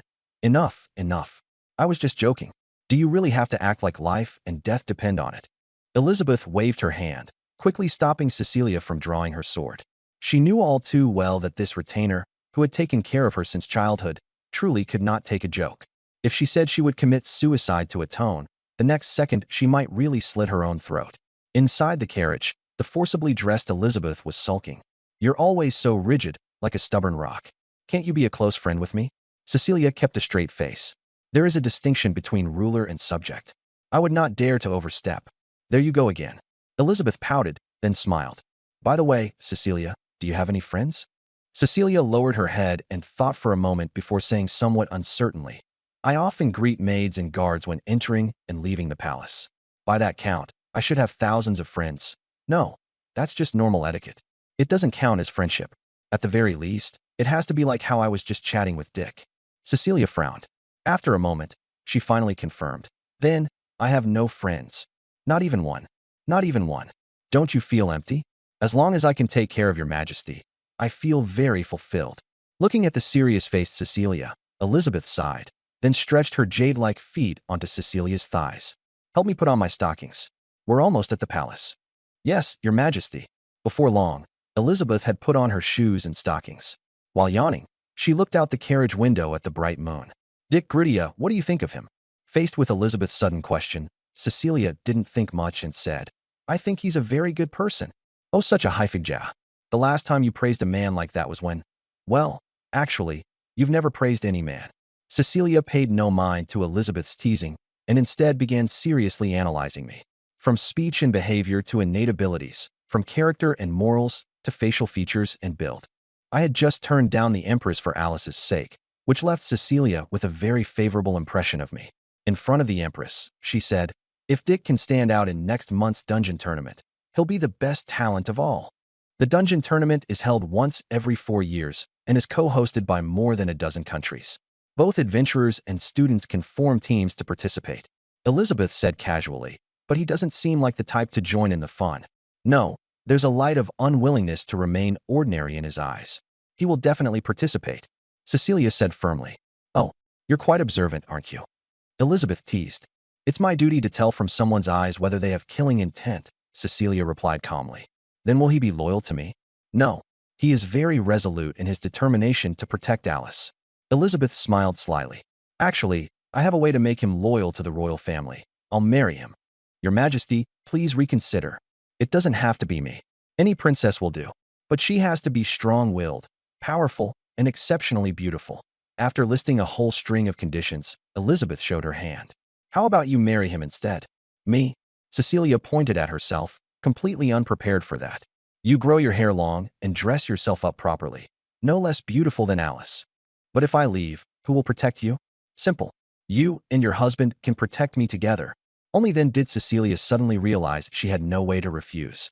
After seeing Elizabeth off, She changed into her stealth robe and ran out of the palace, sprinting aimlessly.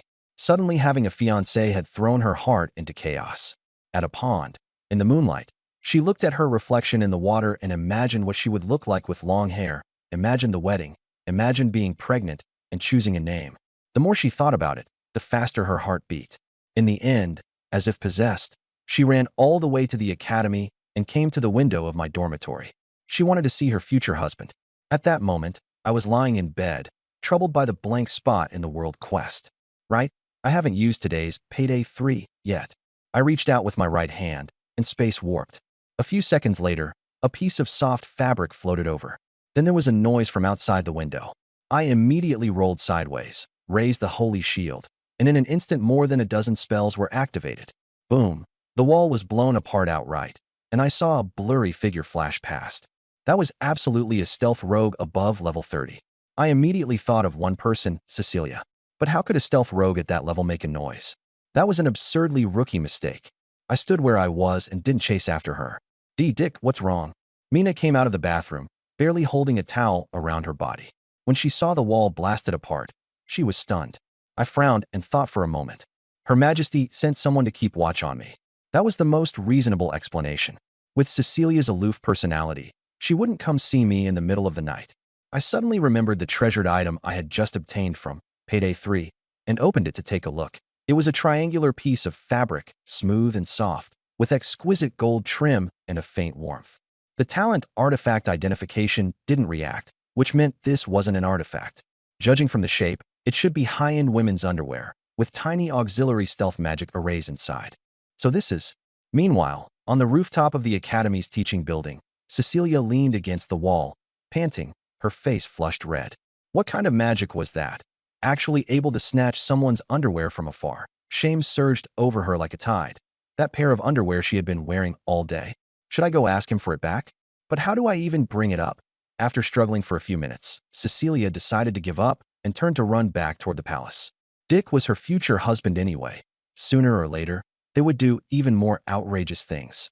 After Cecilia left, Amber floated up from the ground and shook her head. Young people these days really know how to play.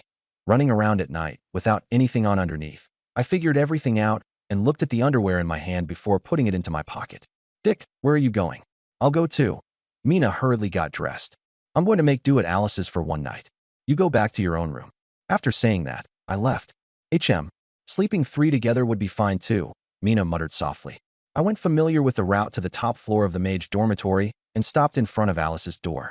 Sensing her location through the soul contract, I cast an unlocking spell and pushed the door open. A rich young girl scent hit me in the face. The room was luxuriously decorated, about the same as her room in the Bison Manor. I walked up to the bed and looked at the sleeping red-haired young girl, shaking my head. If I were a burglar, she'd already be dead.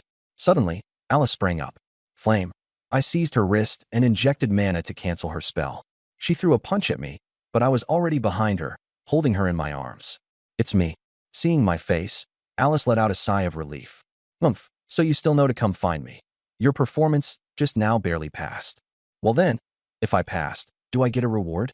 At your level? Alice pressed her lips together. If the score is low, then it should be punished. My mouth twitched. She had completely won. Before dawn, I opened my eyes and prepared to leave. If someone saw me coming out of Alice's room, the academy would explode with gossip again. Dick. Alice tugged at the corner of my clothes. Can't you stay at my place from now on? At this moment, Alice was 8 parts charming and 2 parts proud, utterly unlike her usual self. You know that's impossible. Last night was just a special situation. A young lady and a commoner attendant being together is perfectly normal. She hugged me from behind and refused to let go. Staying single makes things easier for me. What about Mina, a tool? Senior Beyoncé, a furnace cauldron. Her Majesty, mission target. Xiaonai, partner. Amber, you're serious? Alice finally relaxed, holding me tightly from behind. After leaving, I finished breakfast and headed straight to the Swordsman Department training ground, where Beyoncé was waiting. I spend a few days each week teaching Beyoncé the Lihua flow sword technique and, incidentally, nurturing our relationship. The Swordsman's training ground has private rooms, a privilege reserved for teachers, and the 12 seats. I found Beyoncé in the private training room, where she was doing her morning exercises. As the top swordswoman in the Department of Swords for 5 consecutive years, She was extremely disciplined. Today she had changed into simple light armor, her black hair tied into a high ponytail, but she was wearing light makeup on her face, clearly prepared for me. Dick, good morning. She jogged over and stopped a few meters away. She was sweaty and afraid I might dislike it. The thing about beastmen is that they're hairy, sweat easily, and have a strong body odor. I walked straight over and said, "We'll all sweat when we train later anyway. Who can stay clean?" She relaxed, and we got along much better. By the end of the morning, Beyoncé was learning at lightning speed. The Lihua flow sword technique was originally tailored for the Lihua rabbit race, and it fit her characteristics perfectly. At lunch, she kept praising how well I taught her, convinced that Lihua flow would make the tribe rise again. "Senior, you've been stuck at level 29 because your sword technique is wrong," I said bluntly. "You have the water god sword physique. The one that truly suits you is the water god flow sword technique." "Water god flow?" she asked blankly. "Is that also an A-rank sword technique?" I didn't go into detail. Here in this northern wasteland, even A-rank sword techniques were legendary, let alone the SS rank water god flow, which ranked 8th in the world.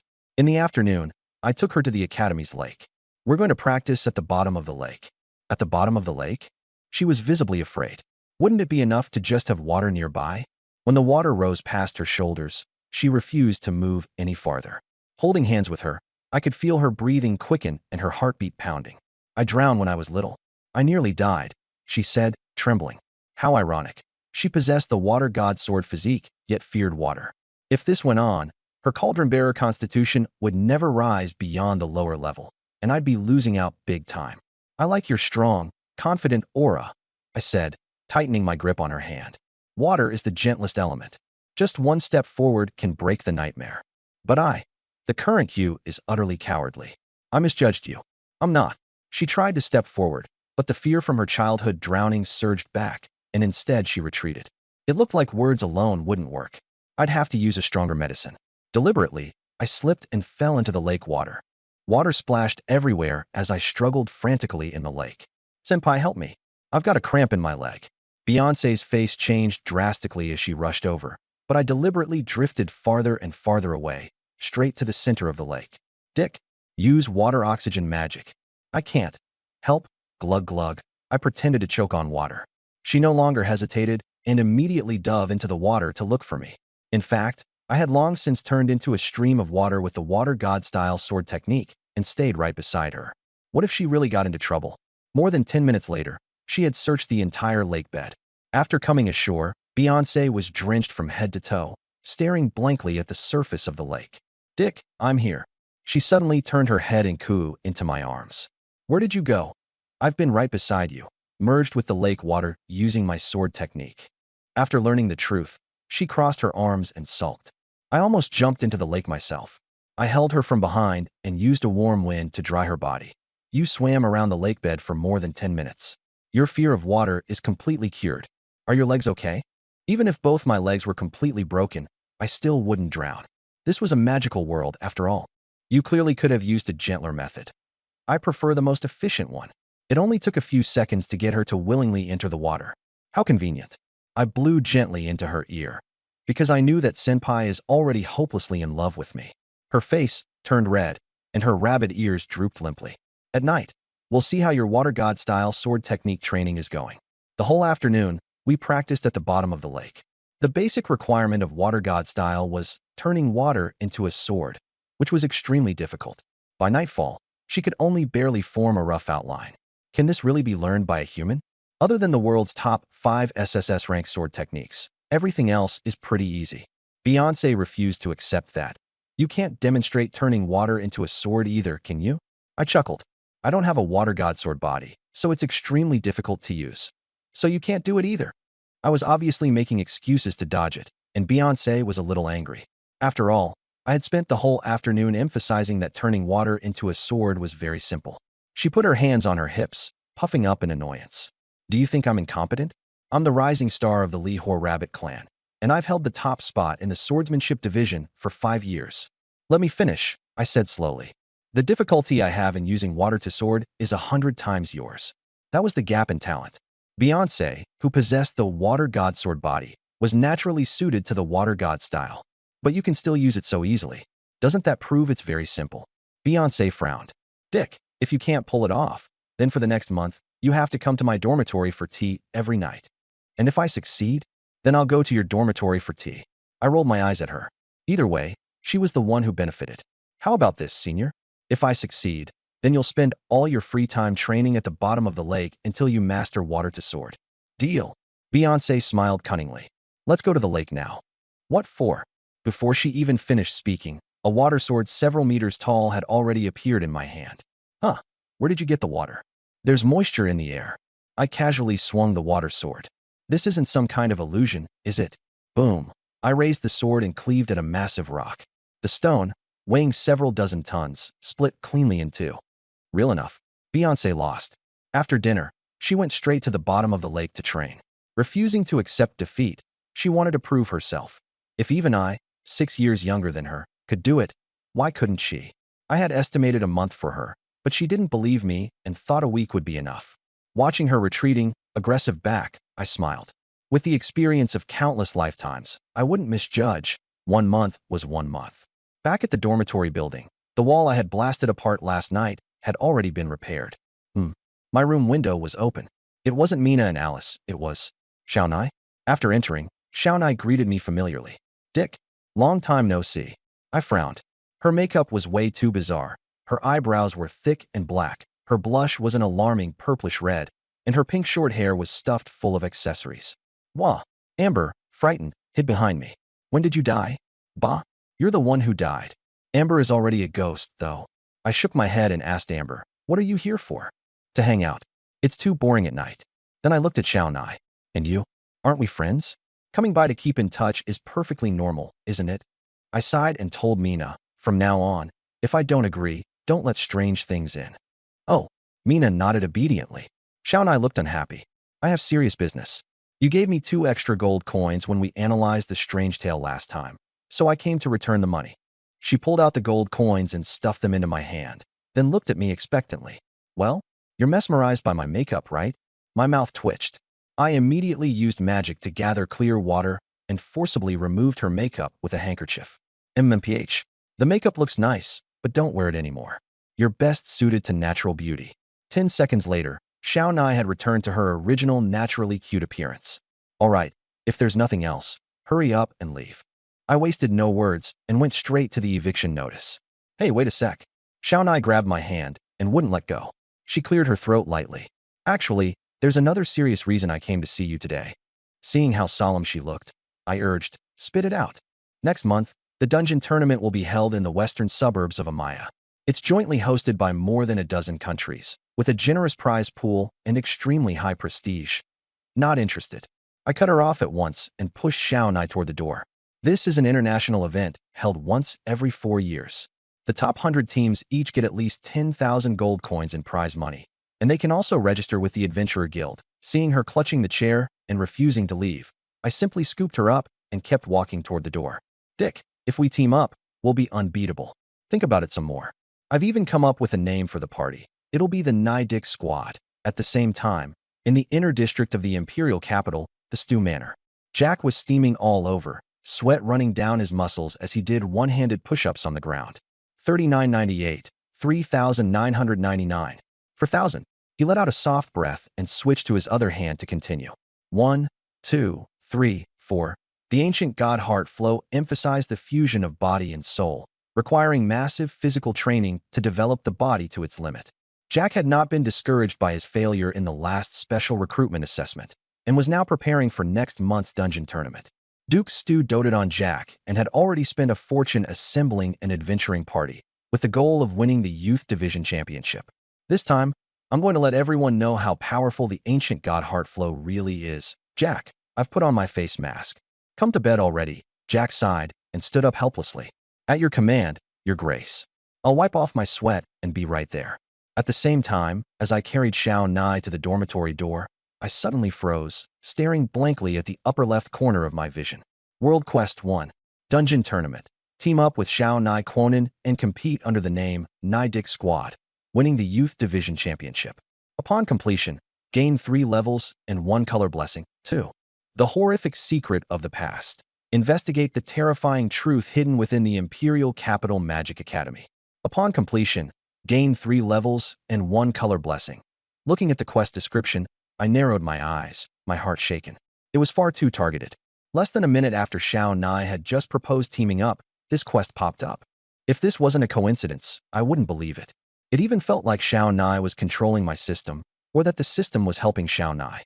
Without a doubt, if Xiao Nai and I teamed up, our chances of winning the championship would be at least 98%. A carry like that wasn't a joke. But what exactly was going on? At the doorway, I stared intently into Xiao Nai's eyes, trying to spot a flaw in them. But in Xiao Nai's view, this was my affectionate gaze. Not to mention, I was carrying her in a princess hold, and our faces were very close. Dick, you. She glanced at my lips, remembering that earlier ceiling demon kiss that had practically sucked the soul out of her. Even now, she still remembered how it felt, savoring it again and again, even in her dreams. That was also the reason she had come to see me today. That kiss, which lasted over 10 seconds, had left her unable to let it go. Looking at my face, so close to her, Xiaonai slowly closed her eyes and puckered her lips. Hey, but what she got was not a kiss, but a flick on the forehead. Dick, why did you hit my forehead? What if you knock me stupid? How am I supposed to make money then? Seeing Xiaonai's usual silly expression, I frowned and shook my head. She wasn't the kind of behind-the-scenes heavy hitter who could manipulate the system. Clearly, this was some mysterious operation by the system. Winning the Youth Division Championship, I could sort of understand. Maybe there was some powerful opportunity in the tournament. But teaming up with Xiaonai? And the name had to be Nai Dick Squad. I could make no sense of either requirement. In my eyes, Xiaonai was just dead weight. Maybe she had some special quality. Would teaming up with her bring huge benefits? Thinking of that, I held Xiaonai in my arms, turned around and walked back into the room, closed the door with my foot, and cast several layers of barriers. Thud. Xiaonai was tossed onto the bed, staring at me in a daze. Dick, we can talk about teaming up and cooperating. Of course, but before that, I need to give you a physical examination. Xiaonai was overjoyed. She hadn't held out much hope before coming here. After all, there were plenty of students in the academy who were stronger than her. If I wanted to get good results, there were naturally better choices. To put it bluntly, Xiaonai had just wanted an excuse to come see me. Wait, what do you mean by physical examination? My expression remained calm. Without explaining, I yanked off Xiaonai's shoes, revealing 2 cute little feet. Then, with a burst of magic, I stripped Xiaonai completely naked in less than a second. The turn of events came too fast, and Xiaonai's brain couldn't process such a huge amount of information, instantly crashing. No strange magical flow, no strange magic runes implanted, and no external limbs either. I quickly examined Xiaonai's body, not missing a single corner, inspecting her with extreme care, even touching her with my hands. A few seconds later, Xiaonai finally reacted. Her whole body visibly flushed red, and she was so embarrassed and furious that she tried to pull the blanket over herself. Don't move around. I need to finish examining you to make sure you have no problems before I can sign a contract with you to form a team for the championship.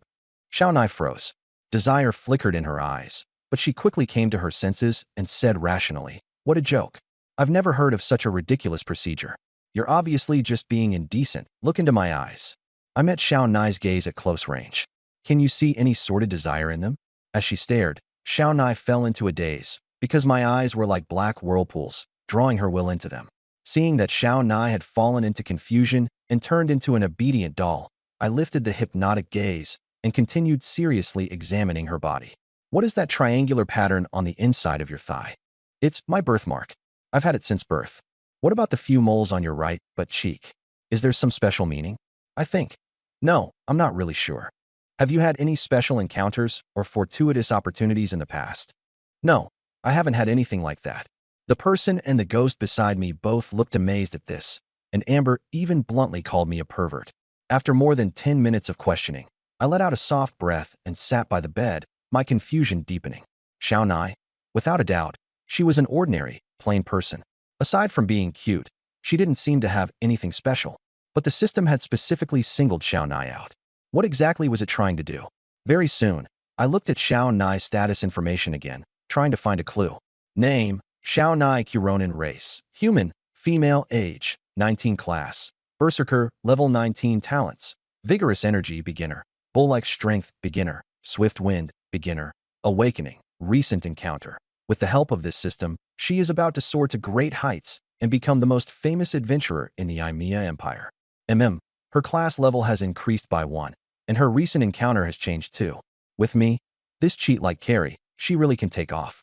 However, what does Xiao Nai's last talent, Awakening, mean? I watched the entire process of Mina awakening her talent. The new talent appeared instantly in her status information. But Xiao Nai was different. Her information panel showed Awakening. This is exactly what makes her so special. The system bound her to me, and it was very likely related to this talent that was still awakening. I pondered the rare talents of the Berserker class. Many of them were incredibly powerful, and I wondered which one Xiaonai would awaken. Snap! I snapped my fingers. Xiaonai regained consciousness, and then began wailing like a banshee. Wah! I'll never get married now. You filthy dick, you're the world's #1 perverted bastard. You have to take responsibility. I won't let this go this time. I ignored her, prepared the contract terms, and planned to have Donald cast the contract magic. Donald had the strongest mana, and the contract's effect would be far superior to what I could produce myself. An hour later, we left Donald's wooden cabin, and the party contract had been signed. Although Xiaonai kept complaining, she still read it carefully and signed her name. The Dungeon Championship has a long history and is divided into 3 tracks: the Adventure Group, the Amateur Group, and the Youth Group. The Adventure Group is full of high-level adventurers and is fiercely competitive. The Amateur Group is much more relaxed, emphasizing leisure and enjoyment. The Youth Group I signed up for is a mixed bag, with huge differences in strength.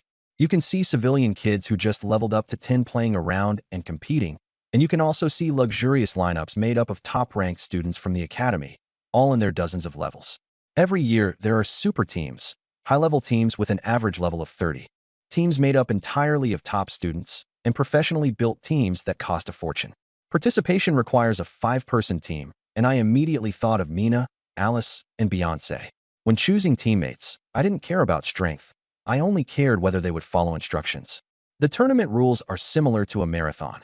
The dungeon has 5 floors, each with a checkpoint, and whoever reaches and checks in at the final floor first is the champion.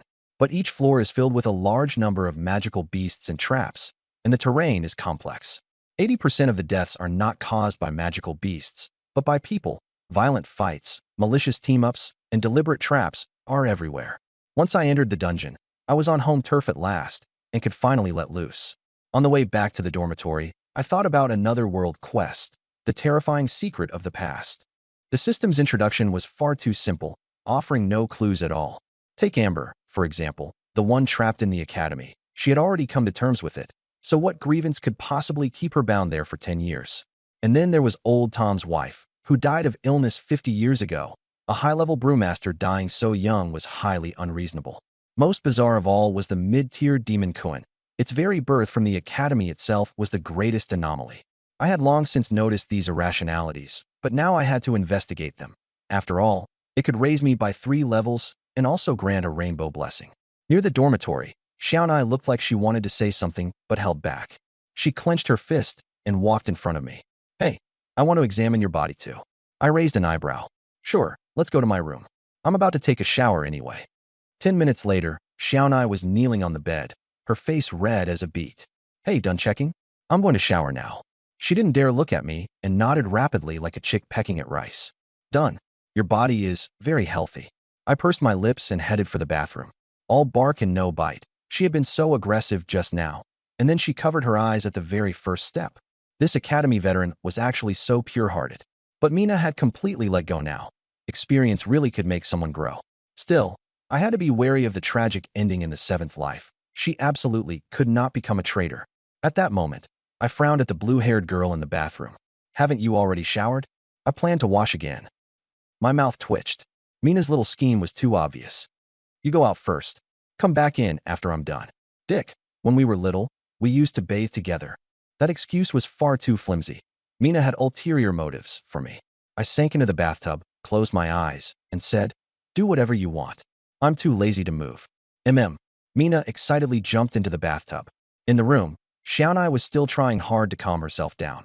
Everything that happened tonight left her utterly confused, returning the gold coins, successfully forming a team, and even, at that thought, her face flushed red.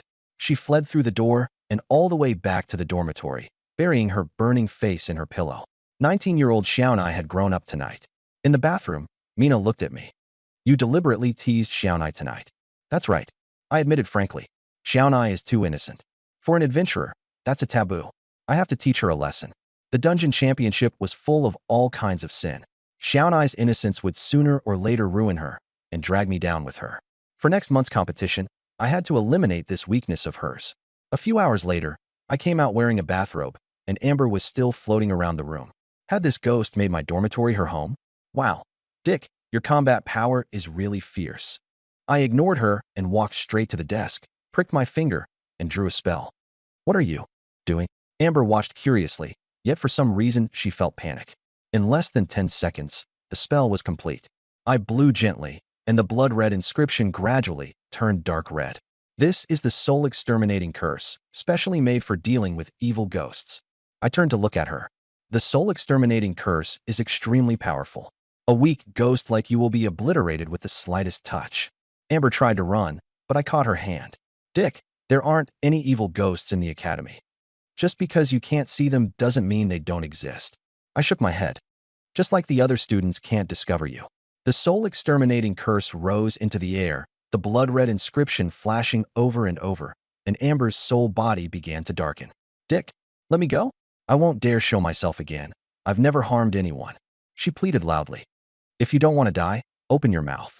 Amber obediently opened her mouth, and I flicked a drop of my blood into it. It was instantly absorbed. This is an unprecedented sense of comfort spread through her entire body. Her soul body became more solid, no longer thin and transparent. Congratulations, you leveled up from level 3 to level 18. I looked at the changes in her information. You're an evil ghost now. Name, Amber. Date, race, ghost, type, bound spirit level, level 18. Recent encounter. Discovered that Dick has a particularly nice smell and always wants to get close to him. Feeling her surging power, Amber discovered that she could now manipulate objects with her mind. But there's one thing you need to understand. I grasped at the air, and Amber immediately collapsed to her knees in pain, clutching her head and struggling. You are now completely enslaved by me. Try anything stupid, and I'll kill you immediately. Understand? Understood. Her eyes were filled with fear as she looked at me. Mina, go hold Amber and help her recover a bit. A paladin's soul power was abundant, the best nourishment for Amber. 10 seconds later, Amber was no longer weak, but she still wanted more, clinging tightly to Mina. Let go. Hearing my cold voice, she immediately released her grip and knelt there shyly. The feeling of absorbing soul power for the first time had made her addicted, like someone starving for 100 years finally tasting a delicacy. I knew this kind of craving. When absorbing soul power, you have to stop in moderation. Don't latch onto one person and drain them relentlessly. It can easily kill them. If you commit too many killings, you'll fall into evil and lose control of your desire forever. It wasn't that I was righteous. Amber was still useful. If she caused trouble, I'd have to clean up after her, which would be too much of a hassle. Later I'll teach you how to absorb soul power subtly, quickly, and without leaving any trace. If done properly, absorbing a little soul power would only make someone slightly tired. Amber nodded obediently, her eyes full of gratitude. All right, let's get to the point. The point. She looked a little confused. I removed the soul exterminating curse and directly threw it at her. Ah! Amber flailed her arms and legs and screamed. I'm going to die. I'm going to be obliterated. I looked at Amber and asked loudly, then did you vanish? I don't think so. Amber tilted her head and, summoning up her courage, removed the soul-slaying curse. After taking a closer look, she realized she couldn't feel any fear at all. To her now, the soul-slaying curse was just an ordinary talisman paper. You absorbed my blood and became my servant. Naturally, you can be immune to the soul-slaying curse that uses my blood as a medium. Amber suddenly understood. Although she was a ghost, she knew nothing about these matters. I explained, the soul-slaying talisman actually has another function. It can analyze a ghost's resentment. Through a spirit channeling formation, it can let me enter the depths of your consciousness and figure out the true nature of your resentment. Amber stared with her mouth wide open, listening blankly. Most of the technical terms were beyond her. While changing clothes, I instructed, take me to a place only you know. Only me. I nodded and said solemnly, take me to the rooftop where you committed suicide back then. There was still more than a month until the Underground City tournament, so I planned to first finish investigating the horrific mystery from the past. Amber was the perfect place to start. She had been bound to the academy by resentment for 10 years, and there had to be some hidden truth behind it. Soon, Amber brought me to the rooftop of the teacher's office building. Students rarely came here under normal circumstances. Why did you choose to commit suicide here? Not sure. Was the reason for suicide really school bullying? Maybe. How exactly did you commit suicide back then? I don't know. Looking at Amber's expression, even more dazed than mine, I completely lost it. What the hell, girl? Was it you who committed suicide, or me? How do you not know anything when I ask? After asking a few more questions, I discovered something absurd. Amber had learned everything about her death back then from other people. She herself had absolutely no memory of it. I really don't know. By the time I came to my senses, 2 months had already passed since I died, and I'd become a ghost. In the years after that, I only learned from conversations between students and teachers that I had supposedly been unable to endure the bullying and hang myself on the rooftop. My mouth twitched violently. There was definitely something wrong with Amber's death, and she might not even have committed suicide. A ghost who doesn't even know the resentment within herself is very likely not a suicide. I looked at Amber and shook my head. You should have been murdered, and the real killer is still in the academy. This was also why Amber couldn't leave the academy and had been bound here as a tethered spirit. I was murdered, Amber murmured to herself. She had never considered this possibility because everyone said she had committed suicide, and even she had accepted that as fact. The real killer was actually still in the academy. Perhaps over the past 10 years, she had even brushed past them at some point. The academy has a 9-year academic system. Since the killer has stayed for 10 years, they're probably not a student, but a teacher or some other staff member. Dick, can you help me figure out the truth from back then? Can you help me find the killer? Amber looked at me with sorrow. Now, I was the only one she could rely on. Of course, I said with a smile, taking Amber's hand. I came here to uncover the truth about everything concerning you.